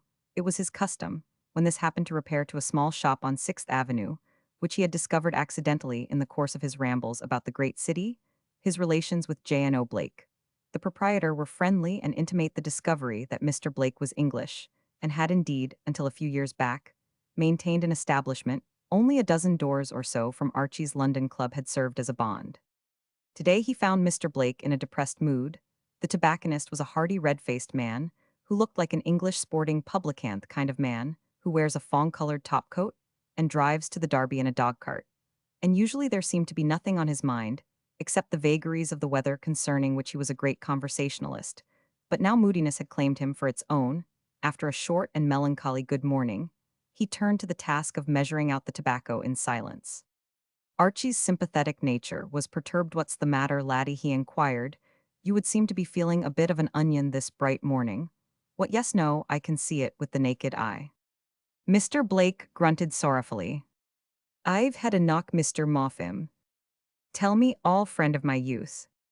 Mr. Blake, with a jerk of his thumb, indicated a poster which hung on the wall behind the counter. Archie had noticed it. As he came in, for it was designed to attract the eye, it was printed in black letters on a yellow ground, and ran as follows. Cloverleaf Social and Outing Club. Grand Contest. P-Yating Championship of the West Side. Spike Odode. Champion. Roman 5 Blake S. Unknown. For a purse of 50 and sidebit. Archie examined this document gravely. It conveyed nothing to him, except what he had long suspected, that his sporting-looking friend had sporting blood as well as that kind of exterior. He expressed a kindly hope that the others unknown would bring home the bacon. Mr. Blake laughed one of those hollow, mirthless laughs. There ain't any blooming unknown, he said bitterly. This man had plainly suffered yesterday, yes, but not now. Archie sighed. In the midst of life dead, he inquired delicately. As good as, replied the stricken tobacconist. He cast aside his artificial restraint and became voluble. Archie was one of those sympathetic souls in whom even strangers readily confided their most intimate troubles. He was to those in travail of spirit very much what catnip is to a cat. It's ard, sir. It's blooming ard. Id got the event all sewed up in a parcel. And now this young feller mellowed as to give me the knock. This lad of mine, sort of cousin is comes from London like you and me's, always add, ever since he landed in this country. A most amazing knack of stowing away grub. Ed been a bit underfed these last 2 or 3 years over in the old country, what with food restrictions and all, and took to the food over air. Amazing. Id ave backed I am against a ruddy ostrich. Id ave backed I am against arf. A dozen ostrich steak on one after the other in the same ring on the same evening, and given him a handicap too. Was a jewel, that boy. I've seen him polish off 4 pounds of steak and mealy potatoes and then look round kind of wolfish, as much as to ask when dinner was going to begin. That's the kind of a lad was. Till this very morning would have outswallowed this air O'Dowd without turning a hair as a relish before. Is id got a couple of $100 on and thought myself lucky to get the odds. And now Mr. Blake relapsed into a tortured silence. But what's the matter with the blighter? Why can't he go over the top? Has he got indigestion? Indigestion, Mr. Blake laughed another of his hollow laughs. You couldn't give that boy indigestion. If you fed in on saphirazer blades, religion's more like what he's got. A religion? Well, you can call it that. Seems last night, instead of goin' and resting, is mind at a picturepolis like I told him to. Sneaked off to some sort of a lecture down on 8th Avenue. Said Ed seen a piece about it in the papers. And it was about rational eating. And that kind of attracted Roman 999. Sort of thought might pick up a few hints, like didn't know what rational eating was, but it sounded to as if it must be something to do with food. And didn't want to miss it. Came in here just now, said Mr. Blake dully. And was a changed lad, scared to death. Was said the way Ed been goin' on. In the past, it was a wonder Ed got any stomach left. It was a lady that give the lecture. And this boy said it was amazing what she told him about blood pressure and things he didn't even know. She showed pictures, colored pictures of what appends inside the injudicious eater's stomach who doesn't chew his food. And it was like a battlefield. Said would no more think of eatin' a lot of pie than would have shooten himself. And anyhow, eating pie would be a quicker death. I reasoned with Mr. Moffim. With tears in my eyes, I asked was he going to chuck away fame and wealth just because a woman who didn't know what she was talking about had shown him a lot of faked pictures? But there wasn't any doin' anything with him. Give me the knock, and opted down the street to buy nuts. Mr. Blake moaned $200 and more gone pop, not to talk of the $50 would have one and me to get 25 of. Archie took his tobacco and walked pensively back to the hotel. He was fond of J.N.O. Blake, and grieved for the trouble that had come upon him. It was odd, he felt, how things seemed to link themselves up together. The woman who had delivered the fateful lecture to injudicious eaters could not be other than the mother of his young guest of last night. An uncomfortable woman not content with starving her own family. Archie stopped in his tracks. A pedestrian walking behind him charged into his back, but Archie paid no attention. He had had one of those sudden luminous ideas which help a man who does not do much thinking as a rule to restore his average. He stood there for a moment, almost dizzy at the brilliance of his thoughts, then hurried on. Napoleon, he mused as he walked, must have felt rather like this, after thinking up a hot one to spring on the enemy. As if destiny were suiting her plans to his, one of the first persons he saw as he entered the lobby of the Cosmopolis was the long boy. He was standing at the bookstall reading as much of a morning paper as could be read free, under the vigilant eyes of the presiding girl. Both he and she were observing the unwritten rules, which govern these affairs to wit that you may read without interference as much as can be read, without touching the paper. If you touch the paper you lose and have to buy. Well, well, well, said Archie, here we are again. What, he prodded the boy amiably in the lower ribs. You're just the chap I was looking for. Got anything on for the time being? The boy said he had no engagements. Then I want you to stagger round with me to a chappie I know on 6th Avenue. It's only a couple of blocks away. I think I can do you a bit of good, put you on to something tolerably ripe. If you know what I mean, trickle along, laddie. You don't need a hat. They found Mr. Blake brooding over his troubles in an empty shop. Cheer up, old thing, said Archie. The relief expedition has arrived. He directed his companion's gaze to the poster. Cast your eye over that. How does that strike you? The long boy scanned the poster. A gleam appeared in his rather dull eye. Well, some people have all the luck, said the long boy feelingly. Would you like to compete, what? The boy smiled a sad smile. Would I say? I know, interrupted Archie, wake you up in the night and ask you I knew I could rely on you, old thing. He turned to Mr. Blake. Here's the fellow you've been wanting to meet, the finest left and right hand. Eater east of the Rockies, hell, fight the good fight for you. Mr. Blake's English training had not been wholly overcome by residence in New York. He still retained a nice eye for the distinctions of class. But this young gentleman's a young gentleman, he urged doubtfully, yet with hope shining in his eye. He wouldn't do it. Of course he would. Don't be ridic, old thing. Wouldn't do what? Asked the boy. Why, save the old homestead by taking on the champion. Dashed sad case between ourselves. This poor egg's nominee has given him the raspberry at the 11th hour. And only you can save him, and you owe it to him, to do something, you know, because it was your jolly old mater's lecture last night that made the nominee quit. You must charge in and take his place, sort of poetic justice, don't you know? And what not? He turned to Mr. Blake. When is the conflict supposed to start? 2:30? You haven't any important engagement for 2:30, have you? No, mother's lunching at some ladies' club and giving a lecture afterwards. I can slip away. Archie patted his head. Then leg it where glory waits you, old bean. The long boy was gazing earnestly at the poster. It seemed to fascinate him. Pie, he said in a hushed voice. The word was like a battle cry. Chapter Roman 22, Washi steps into the Hall of Fame. At about 9 o'clock next morning, in a suite at the Hotel Cosmopolis, Mrs. Cora Bates, McCall, the eminent lecturer on rational eating, was seated at breakfast with her family. Before her sat Mr. McCall, a little hunted-looking man, the natural peculiarities of whose face were accentuated by a pair of glasses of semicircular shape like half-moons with the horns turned up behind these. Mr. McCall's eyes played a perpetual game of peekaboo, now peering over them, anon ducking down and hiding behind them. He was sipping a cup of anti-caffeine on his right. Toying listlessly with a plateful of cereal sat his son Washington. Mrs. McCall herself was eating a slice of health bread and nut butter, for she practiced, as well as preached, the doctrines which she had striven for so many years to inculcate in an unthinking populace.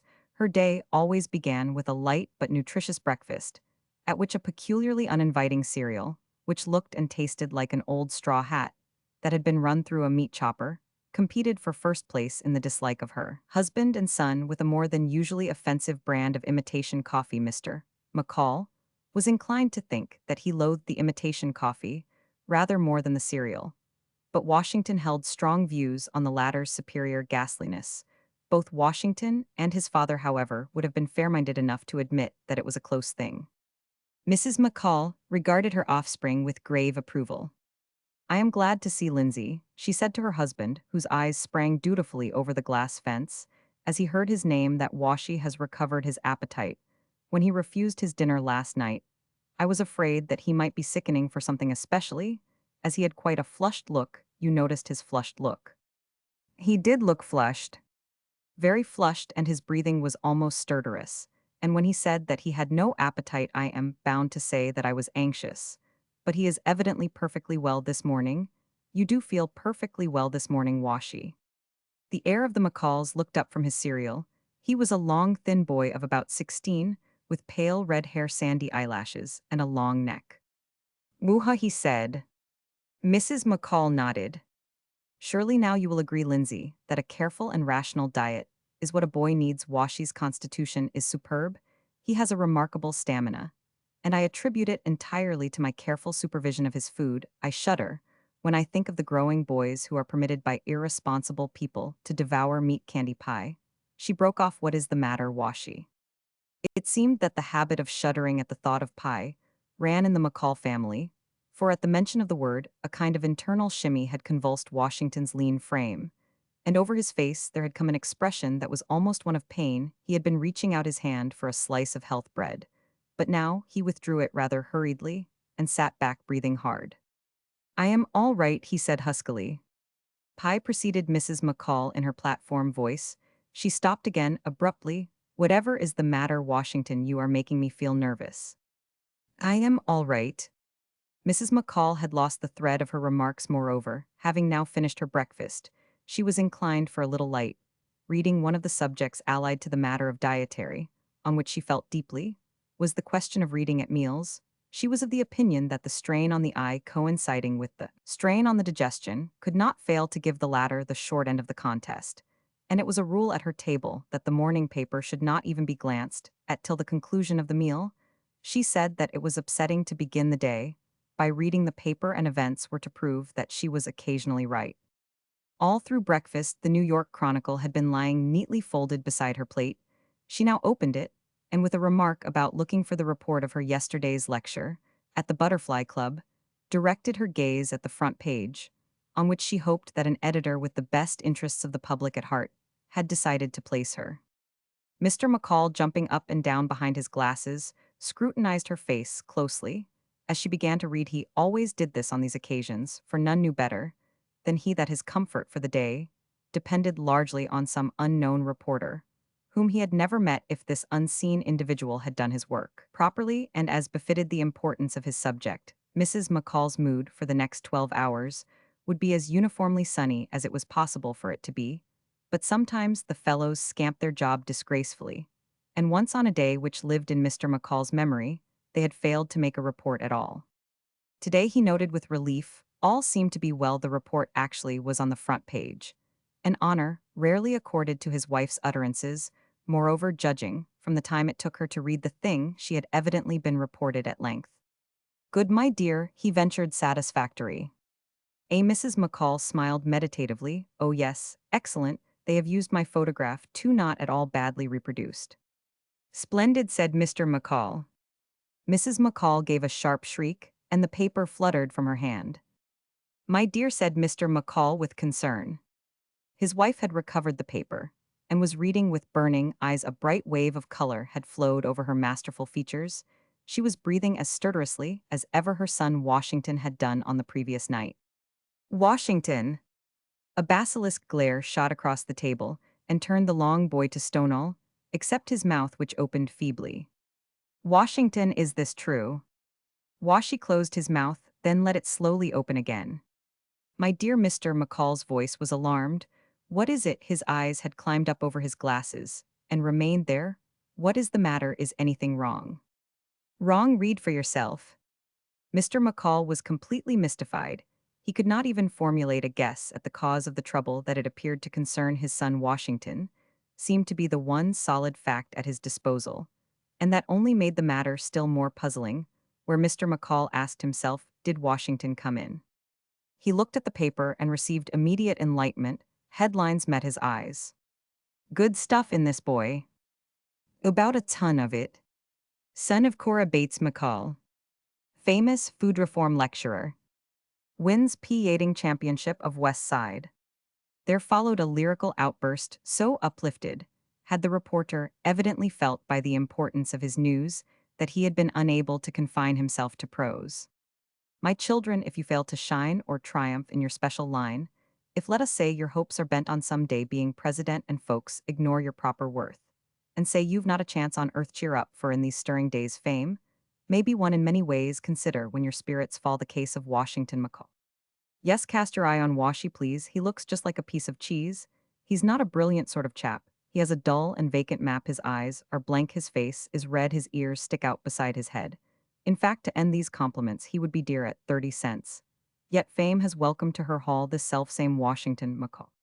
His mother, nee Miss Cora Bates, is one who frequently orates upon the proper kind of food, which every menu should include with eloquence the world she weans from chops and steaks and pork and beans, such horrid things shed like to crush, and make us live on milk and mush. But oh, the thing that makes her sigh is when she sees us eating pie. We heard her lecture last July upon the nation's menace by, alas, the hit it made was small with Master Washington Mac. For yesterday we took a trip to see the great pie championship, where men with bulging cheeks and eyes consume vast quantities of pies. A fashionable West Side crowd beheld the champion Spike O'Dowd endeavor to defend his throne against an upstart Blake's. Unknown, he wasn't an unknown at all, he was young Washington McCall. We freely own wed, give a leg if we could borrow, steal or beg, the skill old Homer used to show he wrote the Iliad. Old Homer swung a wicked pen.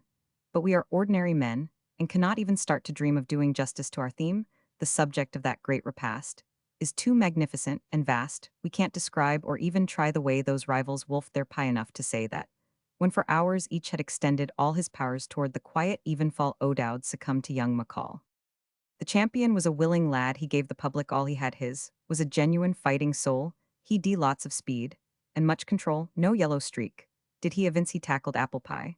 And mince this was the motto on his shield. O'Dowd's may burst, they never yield. His eyes began to start and roll. He eased his belt another hole. Poor fellow, with a single glance one saw that he had not a chance. A python would have had to crawl and own defeat from young McCall. At last, long last, the finish came, his features overcast with shame. O'Dowd, who'd faltered once or twice, declined to eat another slice. He tottered off, and kindly men rallied around with oxygen. But Washi Cora Bates' son seemed disappointed. It was done, he somehow made those present feel he'd barely started on his meal. We asked him, "Aren't you feeling bad?" Me said the lion-hearted lad. Lead mess started for the streetwear. I can get a bite to eat. Oh, what a lesson does it teach to all of us, that splendid speech. How better can the curtain fall on Master Washington? McCall. Mr. McCall read this epic through. Then he looked at his son. He first looked at him over his glasses, then through his glasses, then over his glasses again, then through his glasses. Once more a curious expression was in his eyes. If such a thing had not been so impossible, one would have said that his gaze had in it something of respect, of admiration, even of reverence. "But how did they find out your name?" he asked at length. Mrs. McCall exclaimed impatiently. "Is that all you have to say?" "No, no, my dear, of course not quite so, but the point struck me as curious."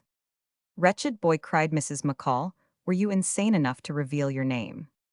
Washington wriggled uneasily, unable to endure the piercing stare of his mother. He had withdrawn to the window, and was looking out with his back turned, but even there he could feel her eyes on the back of his neck. "I didn't think it 'ud matter," he mumbled. "A fellow with tortoise-shell-rimmed specs asked me, so I told him. How was I to know?" His stumbling defense was cut short by the opening of the door. "Hello, what ho, what ho."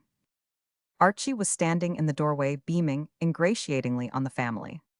The apparition of an entire stranger served to divert the lightning of Mrs. McCall's gaze from the unfortunate Washy. Archie, catching it between the eyes, blinked and held on to the wall. He had begun to regret that he had yielded so weakly to Lucille's entreaty that he should look in on the McCalls and use the magnetism of his personality upon them in the hope of inducing them to settle the lawsuit. He wished, too, if the visit had to be paid, that he had postponed it till after lunch, for he was never at his strongest in the morning. But Lucille had urged him to go now and get it over, and here he was. "I think," said Mrs. McCall icily, "that you must have mistaken your room." Archie rallied his shaken forces. "Oh no, rather not. Better introduce myself. What my name's Moffim, I am old Brewster's son-in-law. And all that sort of rot, if you know what I mean." He gulped and continued, "I've come about this jolly old lawsuit, don't you know." Mr. McCall seemed about to speak, but his wife anticipated him. "Mr. Brewster's attorneys are in communication with ours. We do not wish to discuss the matter." Archie took an uninvited seat, eyed the health bread on the breakfast table for a moment with frank curiosity, and resumed his discourse. "No, but I say, I'll tell you what happened. I hate to totter in where I am not wanted, and all that, but my wife made such a point of it, rightly or wrongly. She regards me as a bit of a hound in the diplomacy line. and she begged me to look you up and see whether we couldn't do something about settling the jolly. Old thing, I mean to say, the old bird old Brewster, he's considerably perturbed about the affair, hates the thought of being in a posish, where he has either got to bite his old pal McCall in the neck, or be bitten by him and dwell, and so forth. Don't you know how about it? He broke off. Great Scott, I say, what? So engrossed had he been in his appeal that he had not observed the presence of the piating champion between whom and himself. A large potted plant intervened, but now Washington, hearing, the familiar voice had moved from the window and was confronting him with an accusing stare. He made me do it, said Washi, with the stern joy a 16-year-old boy feels when he sees somebody on to whose shoulders he can shift trouble from his own. That's the fellow who took me to the place. What are you talking about, Washington? I am telling you he got me into the thing. Do you mean this thighs? Mrs. McCall shuddered. Are you referring to this piating contest? You bet I am. Is this true? Mrs. McCall glared stonily at Archie. Was it you who lured my poor boy into that? Oh, absolutely. The fact is, don't you know, a dear old pal of mine, who runs a tobacco shop on 6th Avenue, was rather in the soup. He had backed a chappie against the champion. And the chappie was converted by one of your lectures, and swore off pie at the 11th hour, dashed hard luck on the poor chap, don't you know? And then I got the idea that our little friend here was the one to step in and save the situation, so I broached the matter to him, and I'll tell you one thing, said Archie handsomely. I don't know what sort of a capacity the original chappie had, but I'll bet he was't in your son's class. Your son has to be seen to be believed. Absolutely, you ought to be proud of him. He turned in friendly fashion to Washy Rummy. We should meet again like this. Never dreamed I should find you here. And by Jove, it's absolutely marvelous how fit you look after yesterday. I had a sort of idea you would be groaning on a bed of sickness and all that. There was a strange gurgling sound in the background. It resembled something getting up steam, and this, curiously enough, is precisely what it was. The thing that was getting up steam was Mr. Lindsay McCall. The first effect of the washy revelations on Mr. McCall had been merely to stun him. It was not until the arrival of Archie that he had had leisure to think, but since Archie's entrance he had been thinking rapidly and deeply. For many years, Mr. McCall had been in a state of suppressed revolution. He had smoldered, but had not dared to blaze. But this startling upheaval of his fellow sufferer, Washi, had acted upon him like a high explosive. There was a strange gleam in his eye, a gleam of determination. He was breathing hard. Washi. His voice had lost its deprecating mildness. It rang strong and clear. Yes, Pop. How many pies did you eat yesterday? Washi considered. A good few. How many? 20. More than that, I lost count. A good few. And you feel as well as ever? I feel fine. Mr. McCall dropped his glasses. He glowered for a moment at the breakfast table. His eye took in the health bread, the imitation coffee pot, the cereal, the nut butter. Then, with a swift movement, he seized the cloth, jerked it forcibly, and brought the entire contents rattling and crashing to the floor. Lindsay. Mr. McCall met his wife's eye with quiet determination. It was plain that something had happened in the hinterland of Mr. McCall's soul. Cora, he said resolutely, I have come to a decision. I've been letting you run things your own way a little too long in this family. I am going to assert myself. For one thing, I've had all I want of this food reform foolery. Look at Washi yesterday. That boy seems to have consumed anything from a couple of hundredweight to a ton of pie.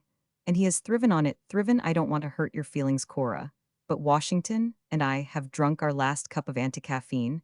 If you care to go on with the stuff, that's your lookout, but Washi and I are through. He silenced his wife with a masterful gesture and turned to Archie. And there's another thing, I never liked the idea of that lawsuit.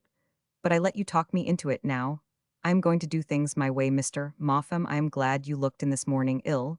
Do just what you want. Take me to Dan Brewster now, and let's call the thing off and shake hands on it. Are you mad, Lindsay? It was Cora Bates McCall's last shot. Mr. McCall paid no attention to it. He was shaking hands with Archie. I consider you, Mr. Moffam, he said, the most sensible young man I have ever met. Archie blushed modestly. Awfully good of you, old bean, he said. I wonder if you'd mind telling my jolly old father-in-law that it'll be a bit of news for him. Chapter Roman 23, Mother's Knee. Archie Moffam's connection with that devastatingly popular ballad Mother's Knee was one to which he always looked back later with a certain pride. Mother's Knee It will be remembered went through the world like a pestilence. Scots elders hummed it on their way to Kirk, cannibals crooned it to their offspring in the jungles of Borneo. It was a bestseller among the Bolshevists in the United States alone. 3 million copies were disposed of. For a man who has not accomplished anything outstandingly great in his life, it is something to have been in a sense responsible for a song like that. And though there were moments when Archie experienced some of the emotions of a man who has punched a hole in the dam of one of the larger reservoirs, he never really regretted his share in the launching of the thing. It seems almost bizarre now to think that there was a time when even one person in the world had not heard Mother's Knee. But it came fresh to Archie one afternoon some weeks after the episode of Washi in his suite at the Hotel Cosmopolis, where he was cementing with cigarettes and pleasant conversation his renewed friendship with Wilson Hymack, whom he had first met in the neighborhood of Armentières during the war. "What are you doing these days?" inquired Wilson Hymack. Me said Archie. "Well, as a matter of fact, there is what you might call a sort of species of lull in my activities at the moment, but my jolly old father-in-law is bustling about running up a new hotel a bit farther downtown, and the scheme is for me to be manager when it's finished. From what I have seen in this place, it's a simple sort of job, and I fancy I shall be somewhat hot stuff. How are you feeling in the long hours?" "I am in my uncle's office, darn it. Starting at the bottom and learning the business, and all that a noble pursuit, no doubt. But I'm bound to say, it would give me the pip in no uncertain manner. It gives me," said Wilson Hymack, "a pain in the thorax. I want to be a composer." "A composer, eh?" Archie felt that he should have guessed this. The chappie had a distinctly artistic look. He wore a bow tie, and all that sort of thing, his trousers bagged at the knees, and his hair, which during the martial epoch of his career had been pruned to the roots, fell about his ears, in luxuriant disarray. "Say, do you want to hear the best thing I've ever done?" "Indubitably," said Archie, politely. "Carry on, old bird." "I wrote the lyric as well as the melody," said Wilson Hymack, who had already seated himself at the piano. "It's got the greatest title you ever heard. It's a Lollapalooza. It's called It's a Long Way Back to Mother's Knee. How's that, poor A?" Archie expelled a smokering doubtfully. "Isn't it a little stale?" "Stale? What do you mean stale? There's always room for another song boosting, mother." "Oh, is it boosting, mother?" Archie's face cleared. "I thought it was a hit at the short skirts." "Why, of course, that makes all the difference in that case. I see no reason why it should not be ripe, fruity, and pretty well all to the mustard. Let's have it." Wilson Hymack pushed as much of his hair out of his eyes as he could reach with one hand, cleared his throat, looked dreamily over the top of the piano at a photograph of Archie's father-in-law, Mr. Daniel Brewster, played a prelude, and began to sing in a weak high composer's voice. All composers sing exactly alike, and they have to be heard to be believed. One night, a young man wandered through the glitter of Broadway.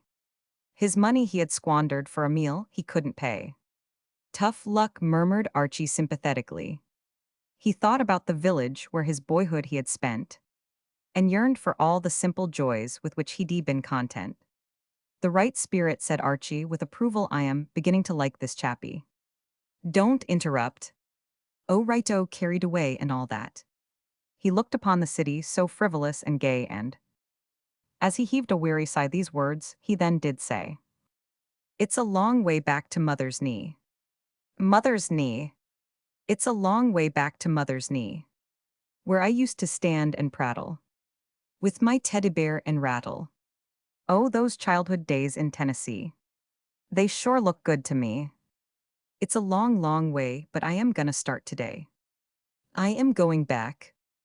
Believe me, oh, I am going back. I want to go. I am going back in the 7-3. To the dear old shack where I used to be. I am going back to Mother's Knee." Wilson Hymack's voice cracked on the final high note, which was of an altitude beyond his powers. He turned with a modest cough. "That'll give you an idea of it. It has old thing, it has. Is it or is it not a ball of fire? It has many of the earmarks of a sound egg," admitted Archie. "Of course. Of course it wants singing. Just what I was going to suggest.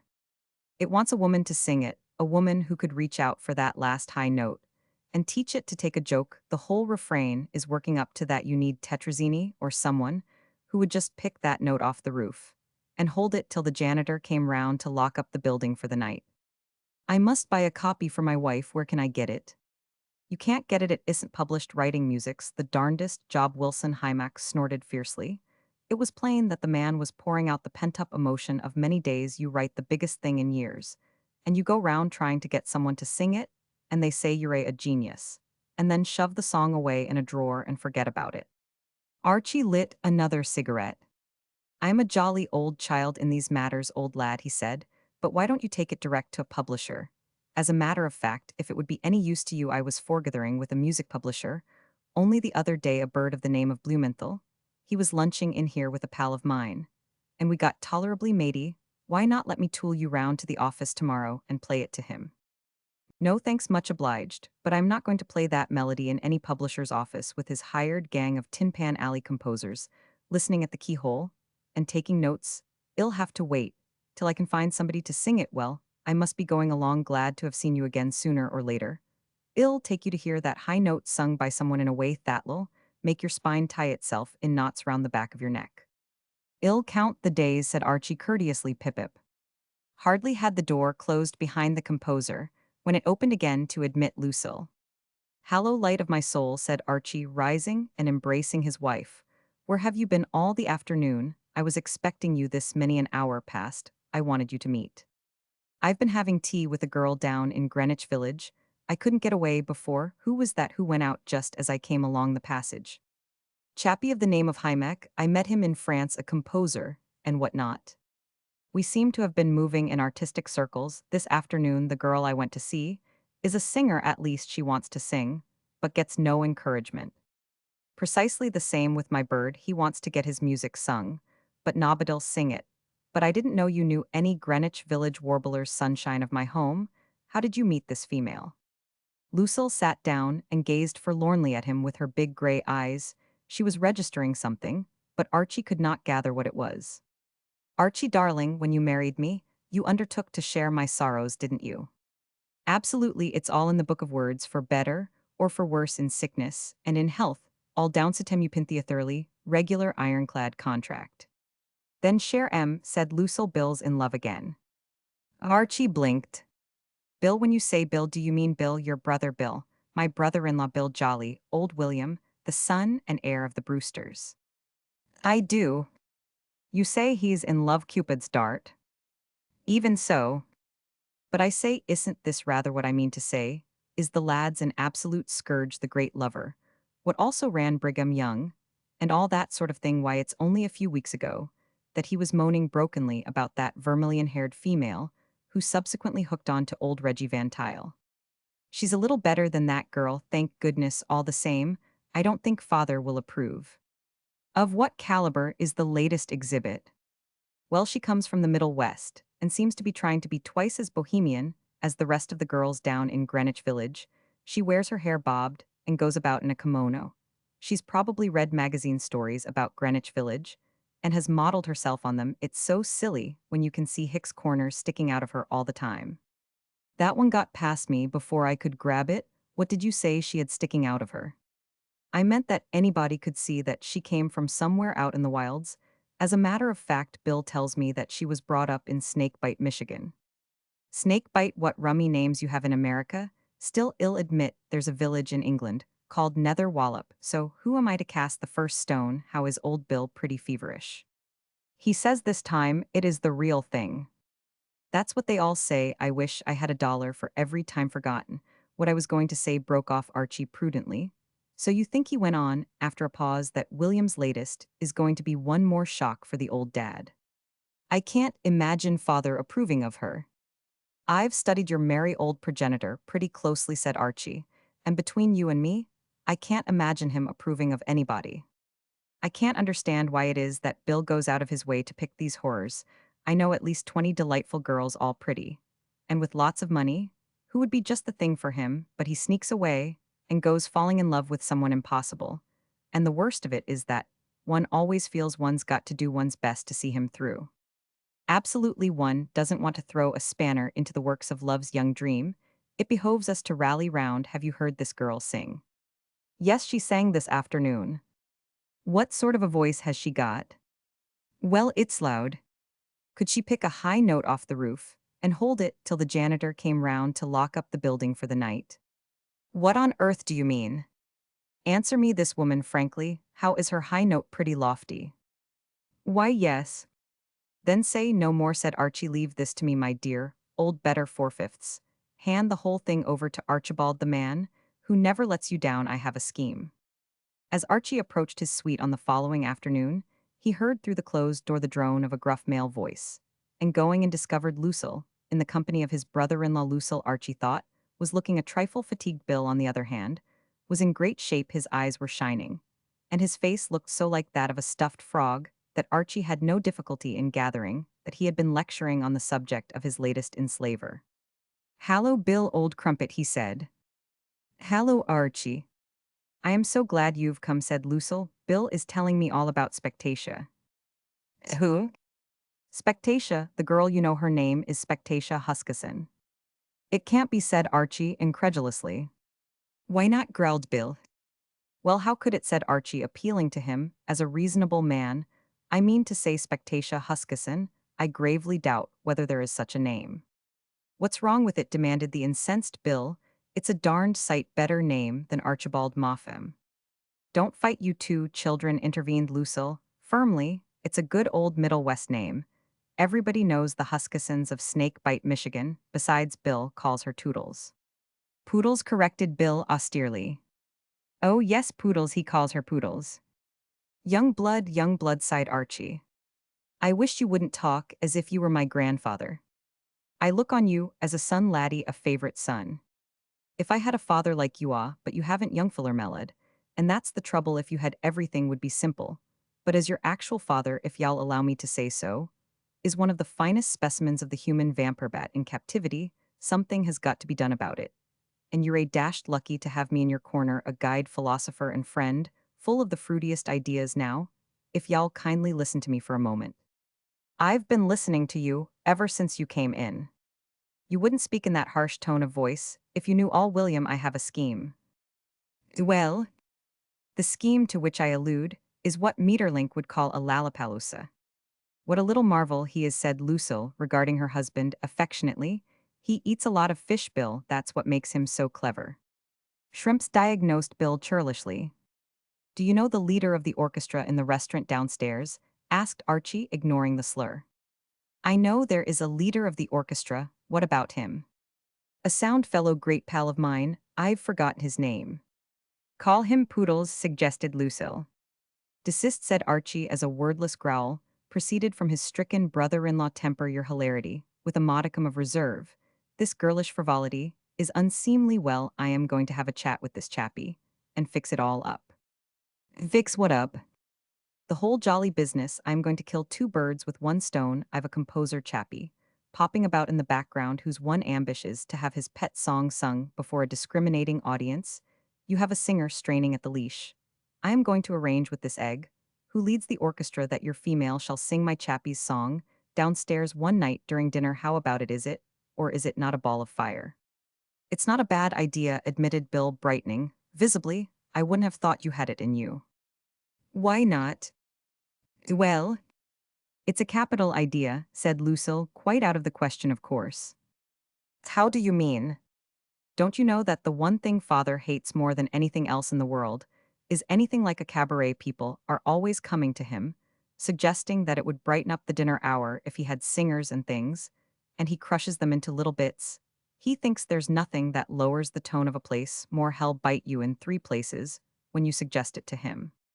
"Ah, but has it escaped your notice, lighting system of my soul, that the dear old dad is not at present in residence? He went off to fish at Lake What's its name this morning." "You aren't dreaming of doing this without asking him?" "That was the general idea. But he'll be furious when he finds out." "But will he find out, I ask you? Will he?" "Of course he will." "I don't see why he should," said Bill, on whose plastic mind the plan had made a deep impression. "He wants," said Archie confidently. "This wheeze is for one night only. By the time the jolly old governor returns bitten to the bone by mosquitoes with one small stuffed trout in his suitcase, everything will be over and all quiet once more along the Potomac. The scheme is this: my chappie wants his song heard by a publisher, your girl wants her voice heard by one of the blighters who get up concerts, and all that sort of thing. No doubt, you know such a bird whom you could invite to the hotel for a bit of dinner." "I know Carl Steinberg, As a matter of fact, I was thinking of writing to him about Spectatia. You're absolutely sure that is her name, said Archie, his voice still tinged with incredulity. Oh, well, I suppose. She told you so herself, and no doubt she knows best that we'll be topping rope in your pal. And hold him down at the table till the finish Lucille the beautiful vision on the skyline yonder. And I will be at another table entertaining Maxie Blumenthal. Who on earth is Maxie Blumenthal? Asked Lucille. One of my boyhood chums, a music publisher, ill get him to come along. And then we'll all be set at the conclusion of the performance. Miss Archie winced. Miss Spectatia Huskisson will be signed up for a 40 weeks tour, and jovial old Blumenthal will be making all arrangements for publishing the song Two Birds, as I indicated before with one stone. How about it? It's a winner, said Bill. Of course, said Archie. I'm not urging you, I merely make the suggestion. If you know a better, I'll go to it. It's terrific, said Bill. It's absurd, said Lucille. My dear old partner of joys and sorrows, said Archie, wounded we court criticism. But this is mere abuse. What seems to be the difficulty? The leader of the orchestra would be afraid to do it. $10 supplied by William. Here, push it over, Bill. Old man will remove his tremors. And father's certain to find out.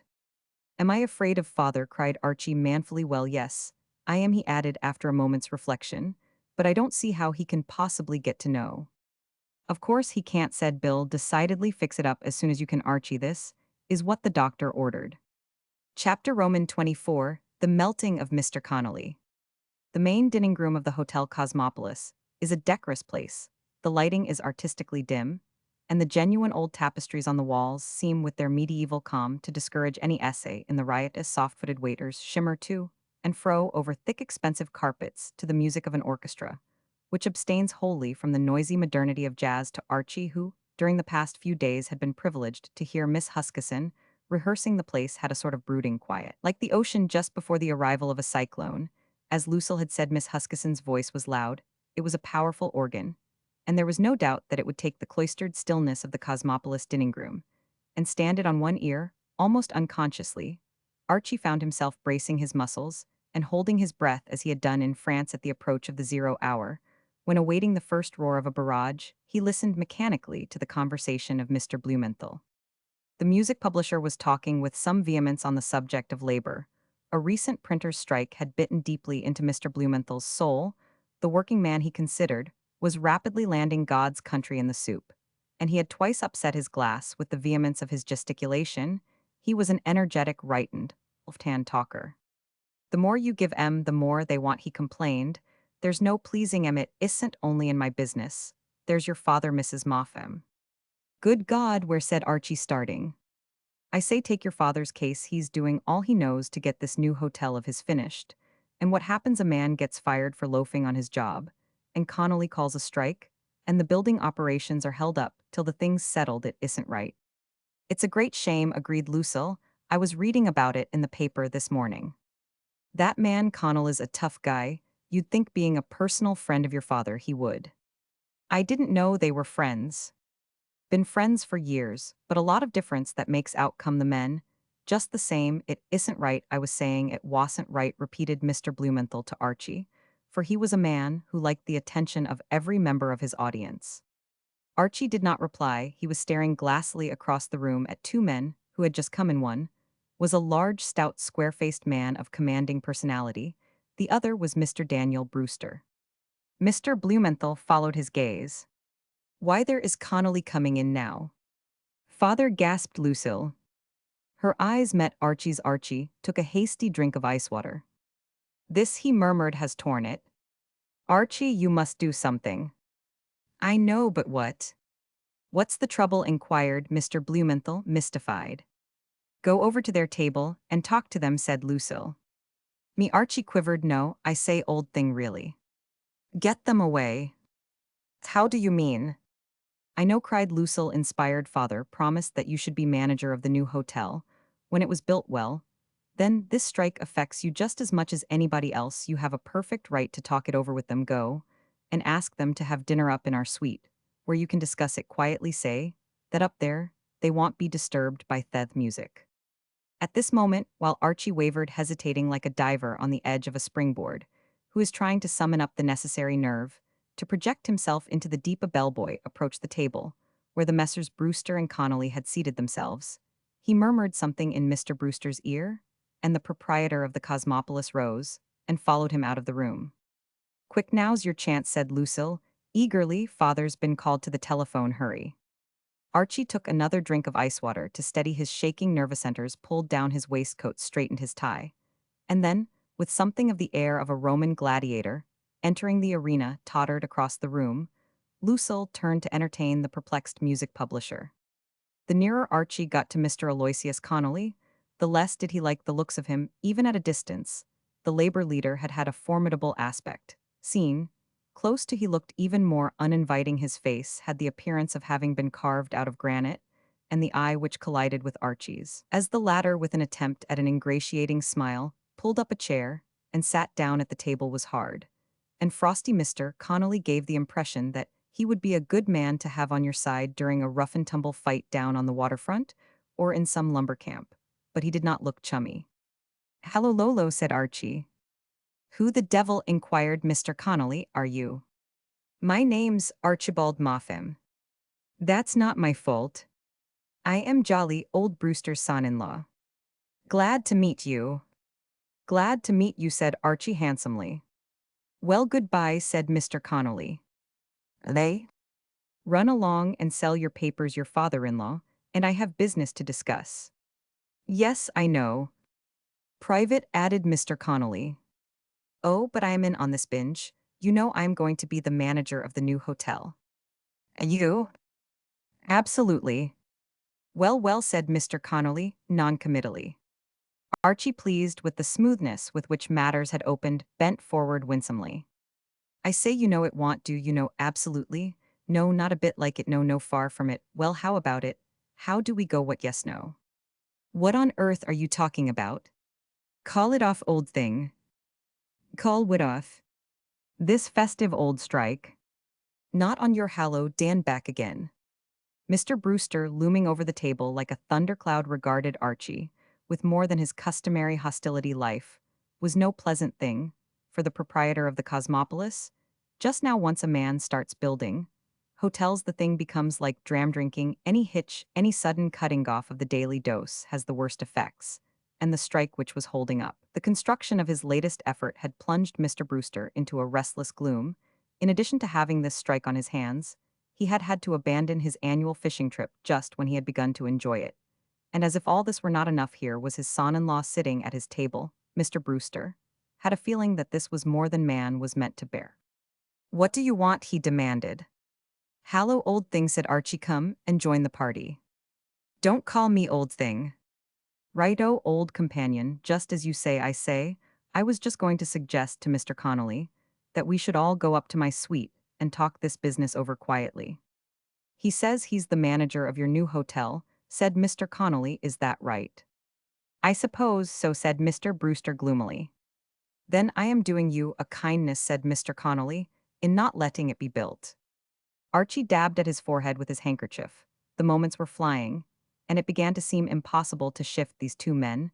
Mr. Connolly was as firmly settled in his chair as some primeval rock as, for Mr. Brewster, he too had seated himself, and was gazing at Archie with a weary repulsion.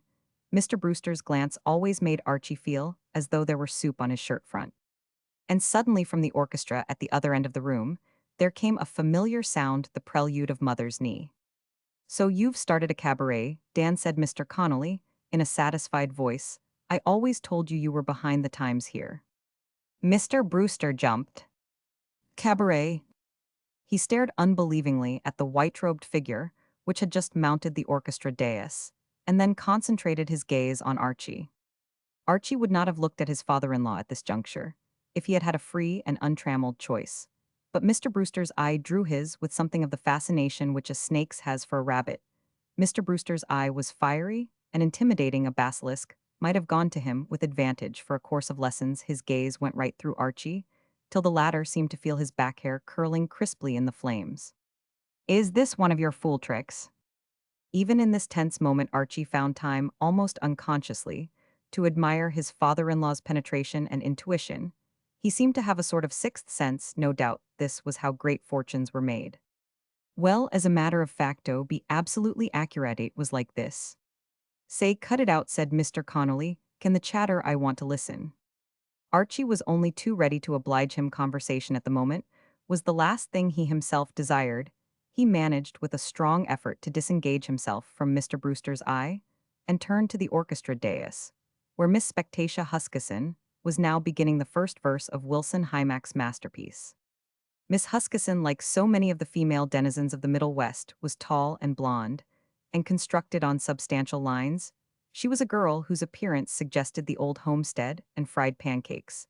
And Pop coming home to dinner after the morning's plowing, even her bobbed hair, did not altogether destroy this impression. She looked big and strong and healthy, and her lungs were obviously good. She attacked the verse of the song with something of the vigor and breadth of treatment, with which in other days she had reasoned with refractory mules. Her diction was the diction of one trained to call the cattle home in the teeth of western hurricanes.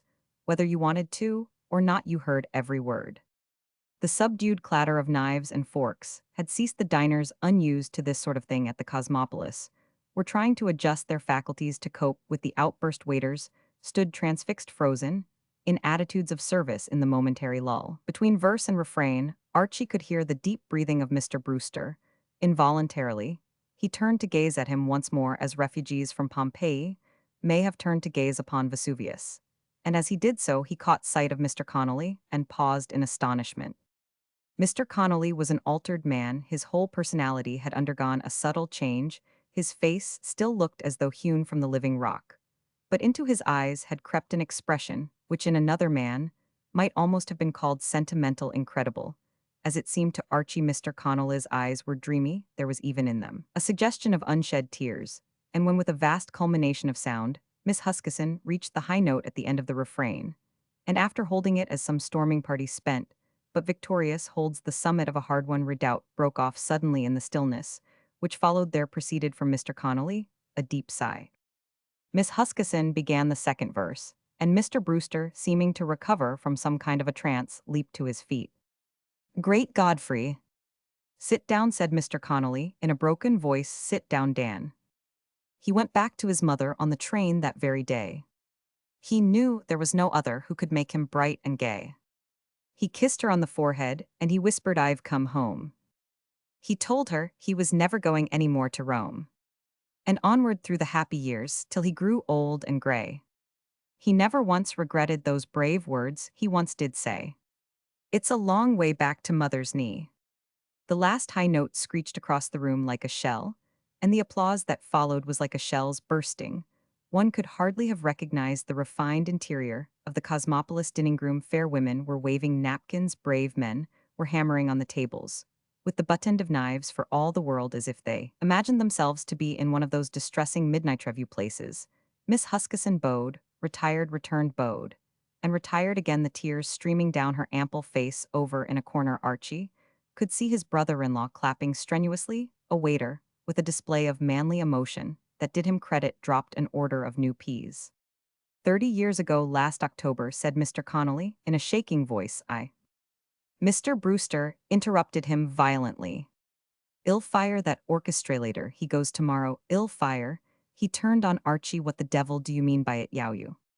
30 years ago, said Mr. Connolly, wiping away a tear with his napkin, I left me dear old home in the old country. My hotel, a bear garden.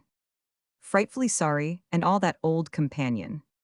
30 years ago last October, 'twas a fine autumn evening, the finest wide ever wished to see me old mother.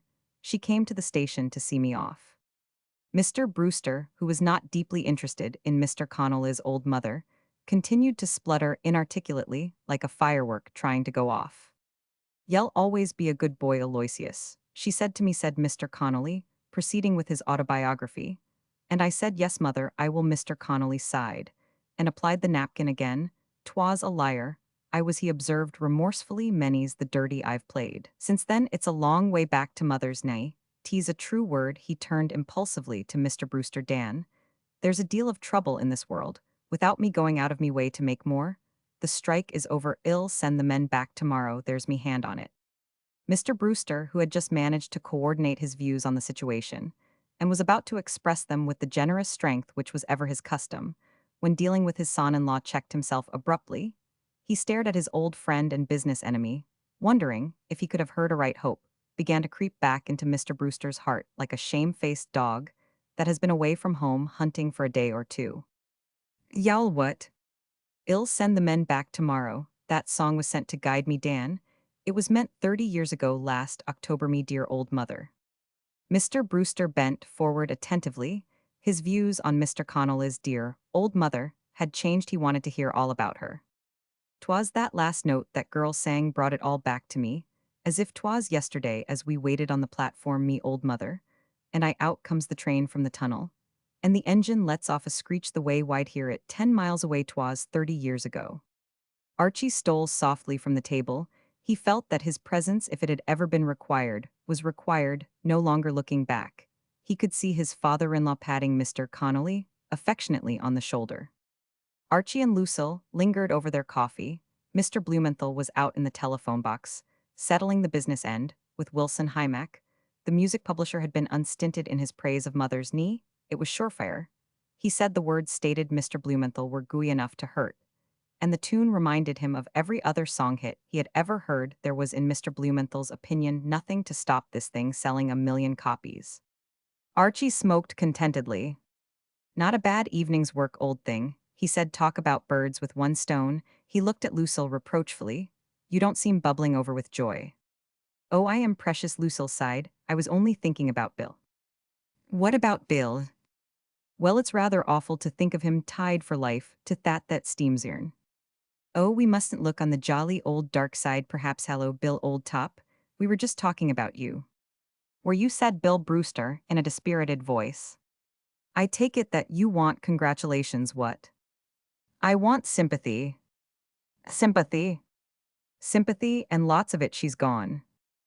"Gone who?" "Spectatia." "How do you mean gone?" Bill glowered at the tablecloth. "Gone home. I've just seen her off in a cab. She's gone back to Washington Square to pack. She's catching the 10 o'clock train back to Snake Bite." "It was that damned song," muttered Bill in a stricken voice. "She says she never realized, before she sang it tonight, how hollow New York was. She said it suddenly came over her. She says she's going to give up her career and go back to her mother." "What the deuce are you twiddling your fingers for?" he broke off irritably. "Sorry, old man, I was just counting." Counting what?" "Birds, old thing, only birds," said Archie. Chapter Roman 25, The Wigmore Venus. The morning was so brilliantly fine, the populace popped to and fro in so active and cheery a manner, and everybody appeared to be so absolutely in the pink, that a casual observer of the city of New York would have said that it was one of those happy days. Yet Archie Moffam, as he turned out of the sun-bathed street into the ramshackle building on the third floor of which was the studio belonging to his artist friend James B. Wheeler, was faintly oppressed with a sort of a kind of feeling that something was wrong. He would not have gone so far as to say that he had the pipit, was more a vague sense of discomfort, and searching for first causes, as he made his way upstairs, he came to the conclusion that the person responsible for this nebulous depression was his wife Lucille. It seemed to Archie that at breakfast that morning Lucille's manner had been subtly rummy, nothing you could put your finger on still rummy.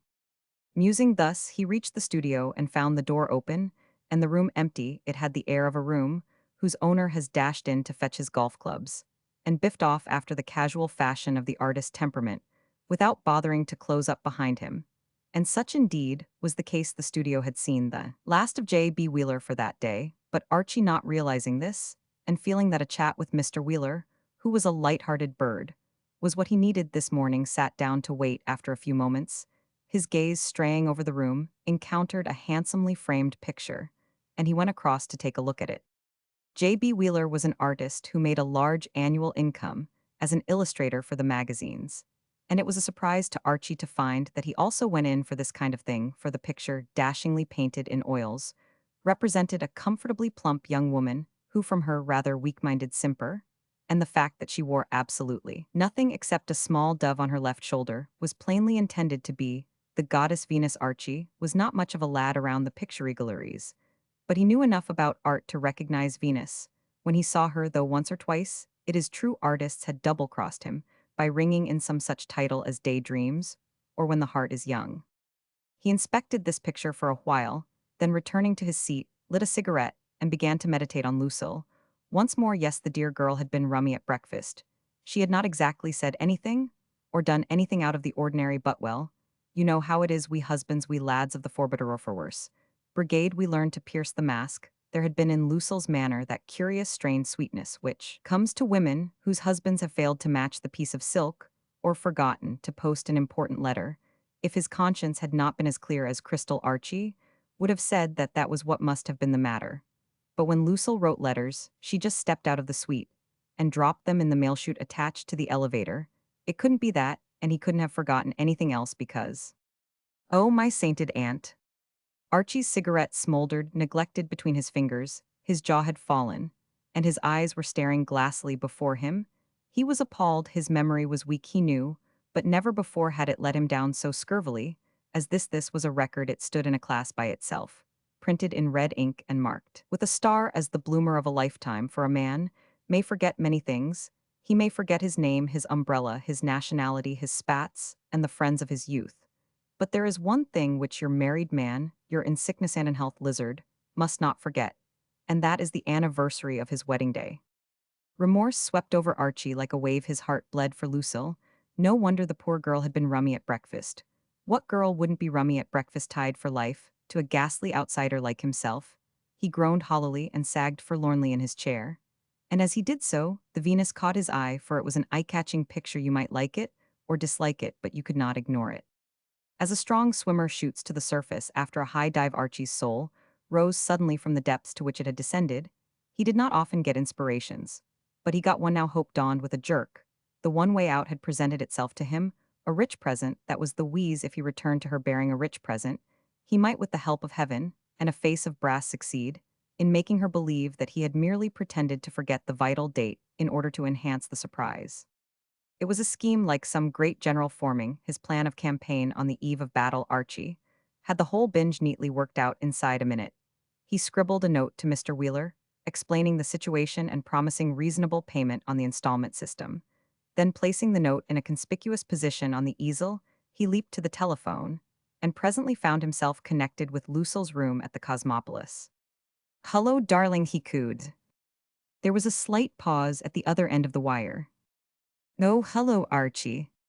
Lucille's voice was dull and listless, and Archie's experienced ear could detect that she had been crying. He raised his right foot and kicked himself indignantly on the left ankle. "Many happy returns of the day, old thing." A muffled sob floated over the wire. "Have you only just remembered?" said Lucille in a small voice. Archie, bracing himself up, cackled gleefully into the receiver. "Did I take you in light of my home? Do you mean to say you really thought I had forgotten, for heaven's sake? You didn't say a word at breakfast." "Ah, but that was all part of the devilish cunning. I hadn't got a present for you then. At least, I didn't know whether it was ready." "Oh, Archie, you darling." Lucille's voice had lost its crushed melancholy. She trilled like a thrush or a linnet or any bird that goes in largely for trilling. "Have you really got me a present? It's here now, the dickens of a fruity picture, one of J.B. Wheeler's things. Y'all like it?" "Oh, I know I shall. I love his work. You are an angel. Well, hang it over the piano. I'll be round with it in something under 3 ticks. Star of my soul, I'll take a taxi." "Yes, do hurry. I want to hug you." "Righto," said Archie. "I'll take 2 taxis. It is not far from Washington Square to the Hotel Cosmopolis," and Archie made the journey without mishap. There was a little unpleasantness with the cabman before starting, on the prudish plea that he was a married man with a local reputation to keep up, declining at first to be seen in company with the masterpiece. But on Archie giving a promise to keep the front of the picture away from the public gaze, he consented to take the job on, and some 10 minutes later, having made his way blushfully through the hotel lobby and endured the frank curiosity of the boy who worked the elevator, Archie entered his suite, the picture under his arm. He placed it carefully against the wall in order to leave himself more scope for embracing Lucille, and when the joyful reunioner, the sacred scene, if you prefer so to call it, was concluded, he stepped forward to turn it round and exhibit it. "Why, it's enormous," said Lucille. "I didn't know Mr. Wheeler ever painted pictures that size. When you said it was one of his, I thought it must be the original of a magazine drawing or something like so." Archie had moved back and given her an uninterrupted view of the work of art, and she had started as if some unkindly disposed person had driven a bradawl into her. Pretty ripe, what said Archie enthusiastically. Lucille did not speak for a moment. It may have been sudden joy that kept her silent, or on the other hand, it may not. She stood looking at the picture with wide eyes and parted lips. A bird, said Archie. Yais, said Lucille. I knew you'd like it, proceeded Archie with animation. You see, you're by way of being a picture how know, all about the things. And what notin heard it from the dear old dad. I shouldn't wonder personally. I can't tell one picture from another as a rule. But I'm bound to say the moment I set eyes on this, I said to myself, what ho, or words to that effect. I rather think this will add a touch of distinction to the home. Yes. No ill, hang it up. Shall I phone down to the office light of my soul and tell them to send up a nail, a bit of string, and the hotel hammer? One moment, darling, I am not quite sure. They? Where it ought to hang, I mean, you see. Over the piano, you said, the jolly old piano. Yes, but I hadn't seen it then. A monstrous suspicion flitted for an instant into Archie's mind. I say you do like it, don't you? He said anxiously. Oh, Archie darling, of course I do. And it was so sweet of you to give it to me, but what I was trying to say was that this picture is so striking that I feel that we ought to wait a little while and decide where it would have the best effect. The light over the piano is rather strong. You think it ought to hang in a dimmish light, what? Yes, the dimmer the I mean, yes, in a dim light. Suppose we leave it in the corner for the moment over, there behind the sofa and ill, think it over, it wants a lot of thought, you know. Right, oh here. Yes, that will do splendidly, oh, and Archie. Hello.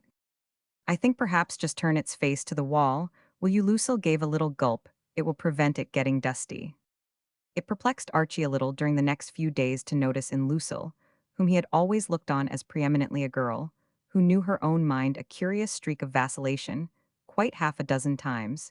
He suggested various spots on the wall as suitable for the Venus. But Lucille seemed unable to decide. Archie wished that she would settle on something definite, for he wanted to invite J.B. Wheeler to the suite to see the thing. He had heard nothing from the artist since the day he had removed the picture. And one morning, encountering him on Broadway, he expressed his appreciation of the very decent manner in which the other had taken the whole affair. Oh, that, said J.B. Wheeler, my dear fellow, you're welcome. He paused for a moment. More than welcome. He added, you aren't much of an expert on pictures, are you? Well, said Archie, I don't know that you'd call me an absolute nib, don't you know? But of course, I know enough to see that this particular exhibit is not a little fruity, absolutely. One of the best things you've ever done, laddie. A slight purple tinge manifested itself in Mr. Wheeler's round and rosy face. His eyes bulged. What are you talking about, you tishbite, you misguided son of Belial? Are you under the impression that I painted that thing? Didn't you? Mr. Wheeler swallowed a little convulsively. My fiancé painted it, he said shortly. Your fiancé, my dear old lad? I didn't know you were engaged. Who is she? Do I know her? Her name is Alice Wigmore. You don't know her? And she painted that picture. Archie was perturbed. But I say, won't she be apt to wonder where the thing has got to? I told her it had been stolen. She thought it a great compliment and was tickled to death, so that's all right. And of course she'll paint you another. Not while I have my strength, she won't, said J.B. Wheeler. Firmly, she's given up painting, since I taught her golf, thank goodness, and my best efforts shall be employed in seeing that she doesn't have a relapse. But laddie, said Archie, puzzled, you talk as though there were something wrong with the picture. I thought it dashed hot stuff. God bless you, said J.B. Wheeler. Archie proceeded on his way, still mystified. Then he reflected that artists as a class were all pretty weird and rummy, and talked more or less consistently through their hats. You couldn't ever take an artist's opinion on a picture. 9 out of 10 of them had views on art which would have admitted them to any loony bin, and no questions asked. He had met several of the species who absolutely raved over things which any reasonable chappie would decline to be found dead in a ditch, with his admiration for the Wigmore Venus, which had faltered for a moment during his conversation with J. B. Wheeler, returned in all its pristine vigor. Absolute rot. He meant to say, to try to make out that it wasn't one of the ones. And just like mother used to make look how Lucille had liked it. At breakfast next morning, Archie once more brought up the question of the hanging of the picture. It was absurd to let a thing like that go on wasting its sweetness behind a sofa with its face to the wall. Touching the jolly old masterpiece, he said, how about it? I think it's time we hoisted it up somewhere. Lucille fiddled pensively with her coffee spoon. Archie dear, she said, I've been thinking. And a very good thing to do, said Archie. I've often meant to do it myself when I got a bit of time.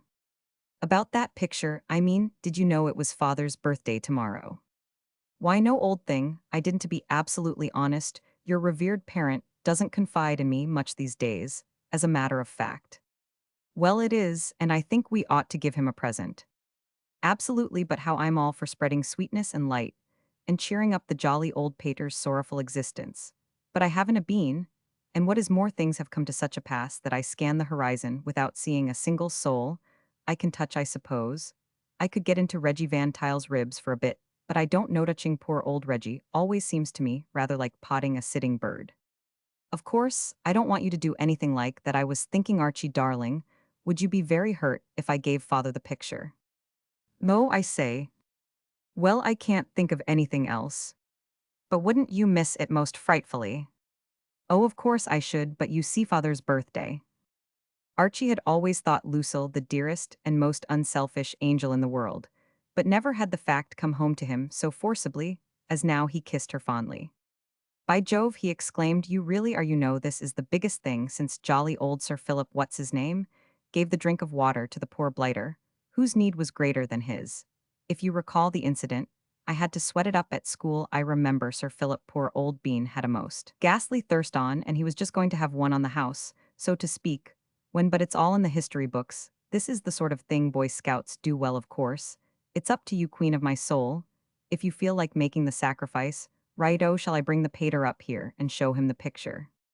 No, I shouldn't do that. Do you think you could get into his suite tomorrow morning and hang it up somewhere, you see, if he had the chance? Off, what I mean is, if I think it would be best to hang it up and let him discover it there. It would give him a surprise. You mean what? Yes. Lucille sighed inaudibly. She was a girl with a conscience, and that conscience was troubling her. A little she agreed with Archie that the discovery of the Wigmore Venus in his artistically furnished suite would give Mr. Brewster a surprise. Surprise, indeed, was perhaps an inadequate word. She was sorry for her father, but the instinct of self-preservation is stronger than any other emotion. Archie whistled merrily on the following morning, as having driven a nail into his father-in-law's wallpaper, he adjusted the cord from which the Wigmore Venus was suspended. He was a kind-hearted young man, and though Mr. Daniel Brewster had on many occasions treated him with a good deal of austerity, his simple soul was pleased at the thought of doing him a good turn. He had just completed his work, and was stepping cautiously down, when a voice behind him nearly caused him to overbalance. What the devil? Archie turned beamingly. Hello, old thing, many happy returns of the day. Mr. Brewster was standing in a frozen attitude. His strong face was slightly flushed. What, he gurgled. Mr. Brewster was not in one of his sunniest moods that morning. The proprietor of a large hotel has many things to disturb him, and today things had been going wrong. He had come up to his suite with the idea of restoring his shaken nerve system with a quiet cigar, and the sight of his son-in-law had, as so frequently happened, made him feel worse than ever. But when Archie had descended from the chair and moved aside to allow him an uninterrupted view of the picture, Mr. Brewster realized that a worse thing had befallen him than a mere visit from one who always made him feel that the world was a bleak place. He stared at the Venus dumbly. Unlike most hotel proprietors, Daniel Brewster was a connoisseur of art. Connoisseuring was in fact his hobby. Even the public rooms of the Cosmopolis were decorated with taste, and his own private suite was a shrine of all that was best and most artistic. His tastes were quiet and restrained, and it is not too much to say that the Wigmore Venus hit him behind the ear like a stuffed eelskin. So great was the shock that for some moments it kept him silent, and before he could recover speech, Archie had explained. It's a birthday present from Lucille, don't you know? Mr. Brewster crushed down the breezy speech he had intended to utter. Lucille gave me that, he muttered. He swallowed pathetically. He was suffering, but the iron courage of the Brewsters stood him in good stead. This man was no weakling presently.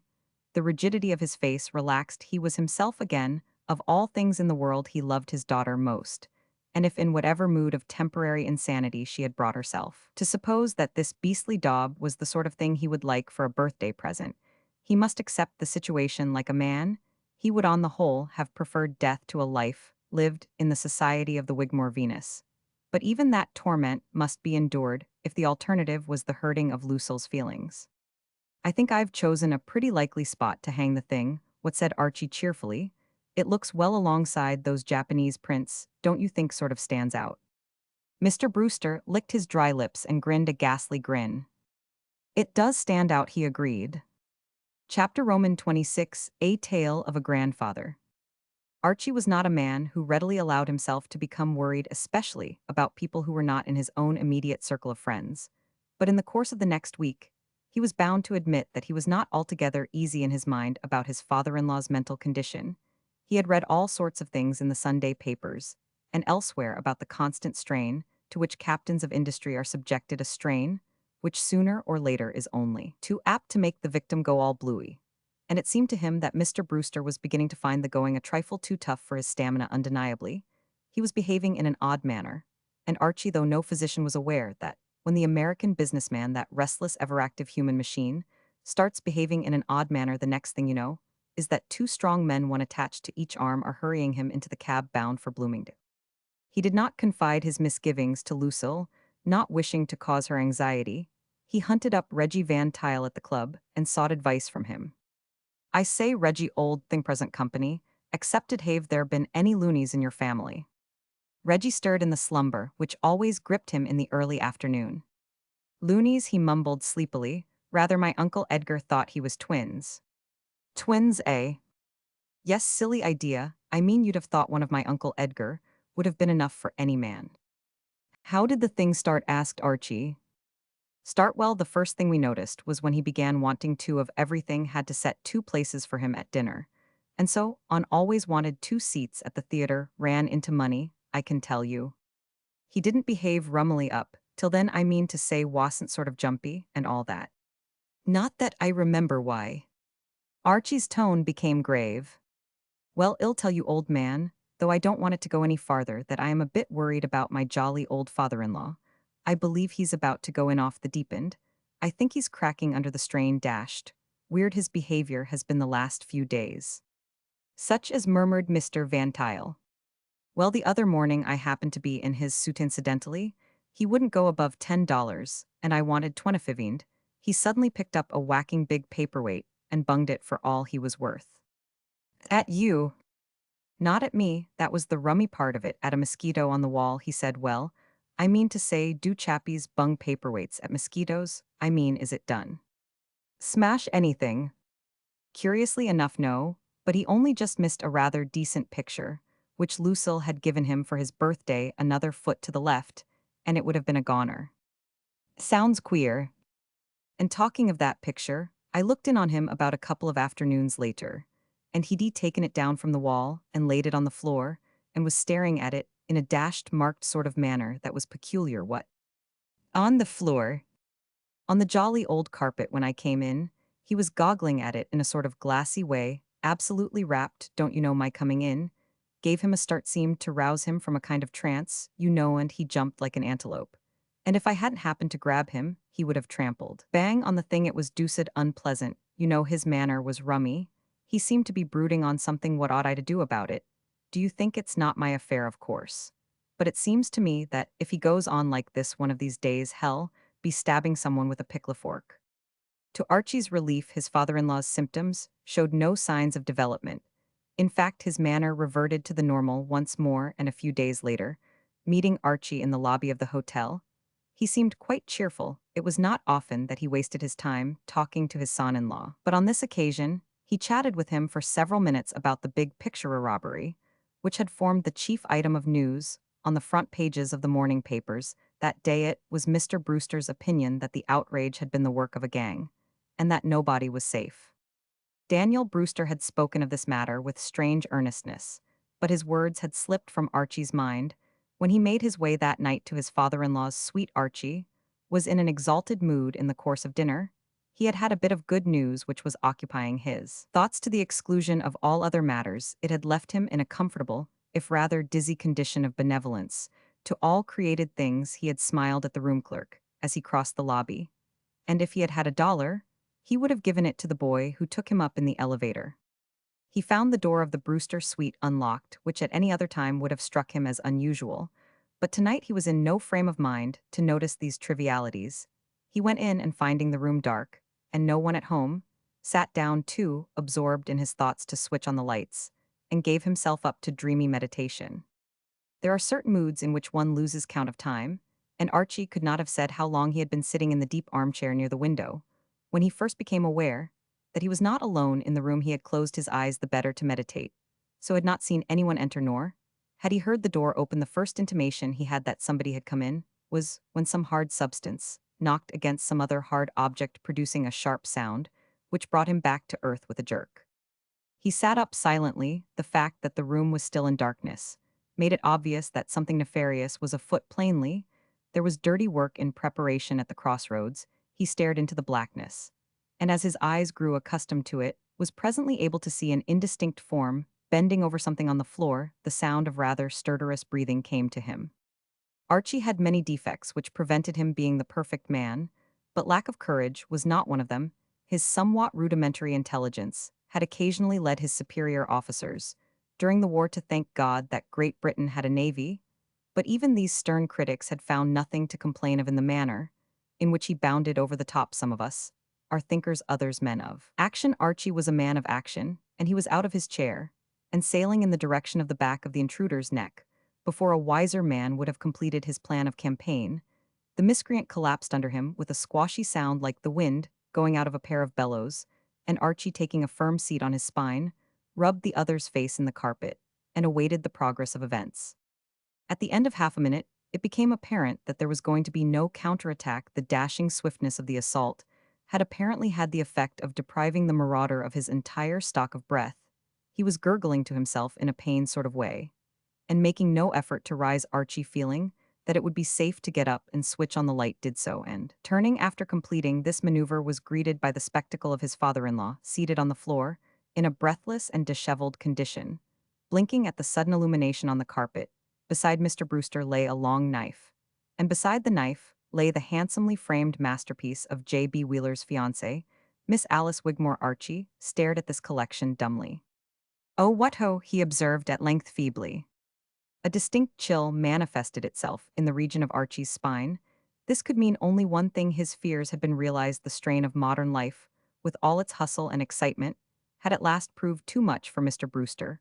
Crushed by the 1,001 anxieties and worries of a millionaire's existence, Daniel Brewster had gone off his onion. Archie was nonplussed. This was his first experience of this kind of thing.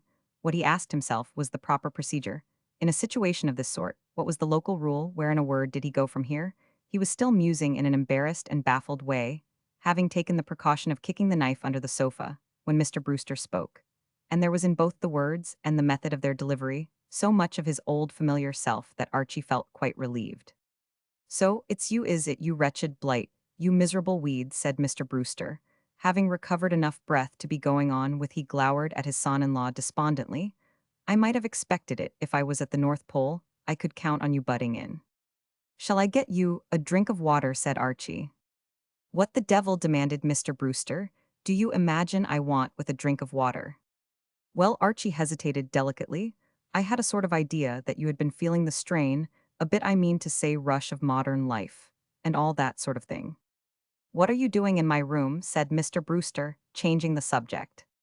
"Well, I came to tell you something, and I came in here, and was waiting for you, and I saw some chappie biffing about in the dark, and I thought it was a burglar, or something, after some of your things, so thinking it over, I got the idea that it would be a fairly juicy scheme to land on him with both feet. No idea it was you, old thing, frightfully sorry, and all that meant well." Mr. Brewster sighed deeply. He was a just man, and he could not but realize that, in the circumstances, Archie had behaved not unnaturally. "Oh well," he said, "I might have known something would go wrong. Awfully sorry. It can't be helped. What was it you wanted to tell me?" He eyed his son-in-law piercingly. "Not a cent over $20, he said coldly. Archie hastened to dispel the pardonable error. "Oh, it wasn't anything like that," he said. "As a matter of fact, I think it's a good egg. It has bucked me up to no inconsiderable degree. I was dining with Lucille just now, and as we dallied with the foodstuffs, she told me something which, well, I am bound to say it made me feel considerably braced. She told me to trot along and ask you if you would mind. I gave Lucille $100 only last Tuesday."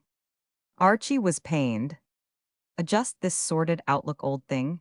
He urged you simply aren't anywhere near it right off the target, absolutely. What Lucille told me to ask you was, if you would mind at some tolerably near date being a grandfather rotten thing, to be of course, proceeded Archie commiseratingly for a chappie of your age. But there it is. Mr. Brewster gulped. Do you mean to say? I mean apt to make a fellow feel, a bit of a patriarch's snowy hair, and whatnot, and of course for a chappie in the prime of life like you. Do you mean to tell me is this true? Absolutely, of course, speaking for myself, I am all for it. I don't know when I've felt more bucked, I sang. As I came up here absolutely warbled in the elevator, but you. A curious change had come over Mr. Brewster. He was one of those men who have the appearance of having been hewn out of the solid rock. But now, in some indescribable way, he seemed to have melted. For a moment he gazed at Archie. Then moving quickly forward, he grasped his hand in an iron grip. This is the best news I've ever had, he mumbled. Awfully good of you to take it like this, said Archie cordially. I mean being a grandfather.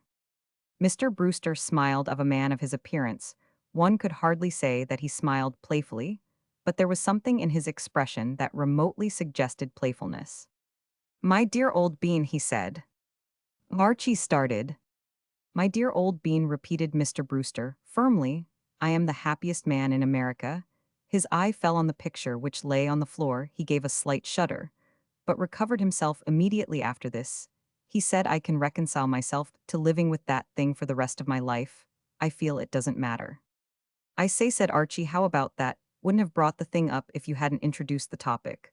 But speaking as man to man, what the dickens were you up to when I landed on your spine just now? I suppose you thought I had gone off my head. Well, I am bound to say. Mr. Brewster cast an unfriendly glance at the picture. Well, I had every excuse after living with that infernal thing for a week. Archie looked at him astonished. I say, old thing, I don't know if I have got your meaning exactly, but you somehow give me the impression that you don't like that jolly old work of art. Like it, cried Mr. Brewster, it's nearly driven me mad. Every time it caught my eye, it gave me a pain in the neck. Tonight I felt as if I couldn't stand it any longer. I didn't want to hurt Lucille's feelings. By telling her so, I made up my mind I would cut the damned thing out of its frame and tell her it had been stolen. What an extraordinary thing. Why, that's exactly what old Wheeler Roman 999. Who is old Wheeler? Artist chappie pal of mine. His fiancée painted the thing, and when I lifted it off him, he told her it had been stolen. He didn't seem frightfully keen on it either. Your friend Wheeler has evidently good taste. Archie was thinking. Well, all this rather gets past me, he said personally. I've always admired the thing, dashed right bit of work. I've always considered, still of course if you feel that way. You may take it from me that I do. Well then, in that case you know what a clumsy devil I am. You can tell Lucille it was all my fault. The Wigmore Venus smiled up at Archie, seemed to Archie with a pathetic pleading smile. For a moment he was conscious of a feeling of guilt. Then closing his eyes and hardening his heart, he sprang lightly in the air and descended with both feet on the picture. There was a sound of rending canvas, and the Venus ceased to smile. Golly, said Archie, regarding the wreckage remorsefully. Mr. Brewster did not share his remorse for the second time that night. He gripped him by the hand. My boy, he quavered. He stared at Archie, as if he were seeing him with new eyes. My dear boy, you were through the war, were you not? Oh yes, right through the jolly old war. What was your rank? Oh, second lieutenant. You ought to have been a general, Mr. Brewster clasped his hand once more in a vigorous embrace. I only hope, he added, that your son will be like you. There are certain compliments coming from certain sources, before which modesty reels. Stunned Archie's Roman 999, he swallowed convulsively. He had never thought to hear these words from Daniel Brewster. How would it be, old thing, he said almost brokenly, if you and I trickled down to the bar and had a spot of sherbet? The end.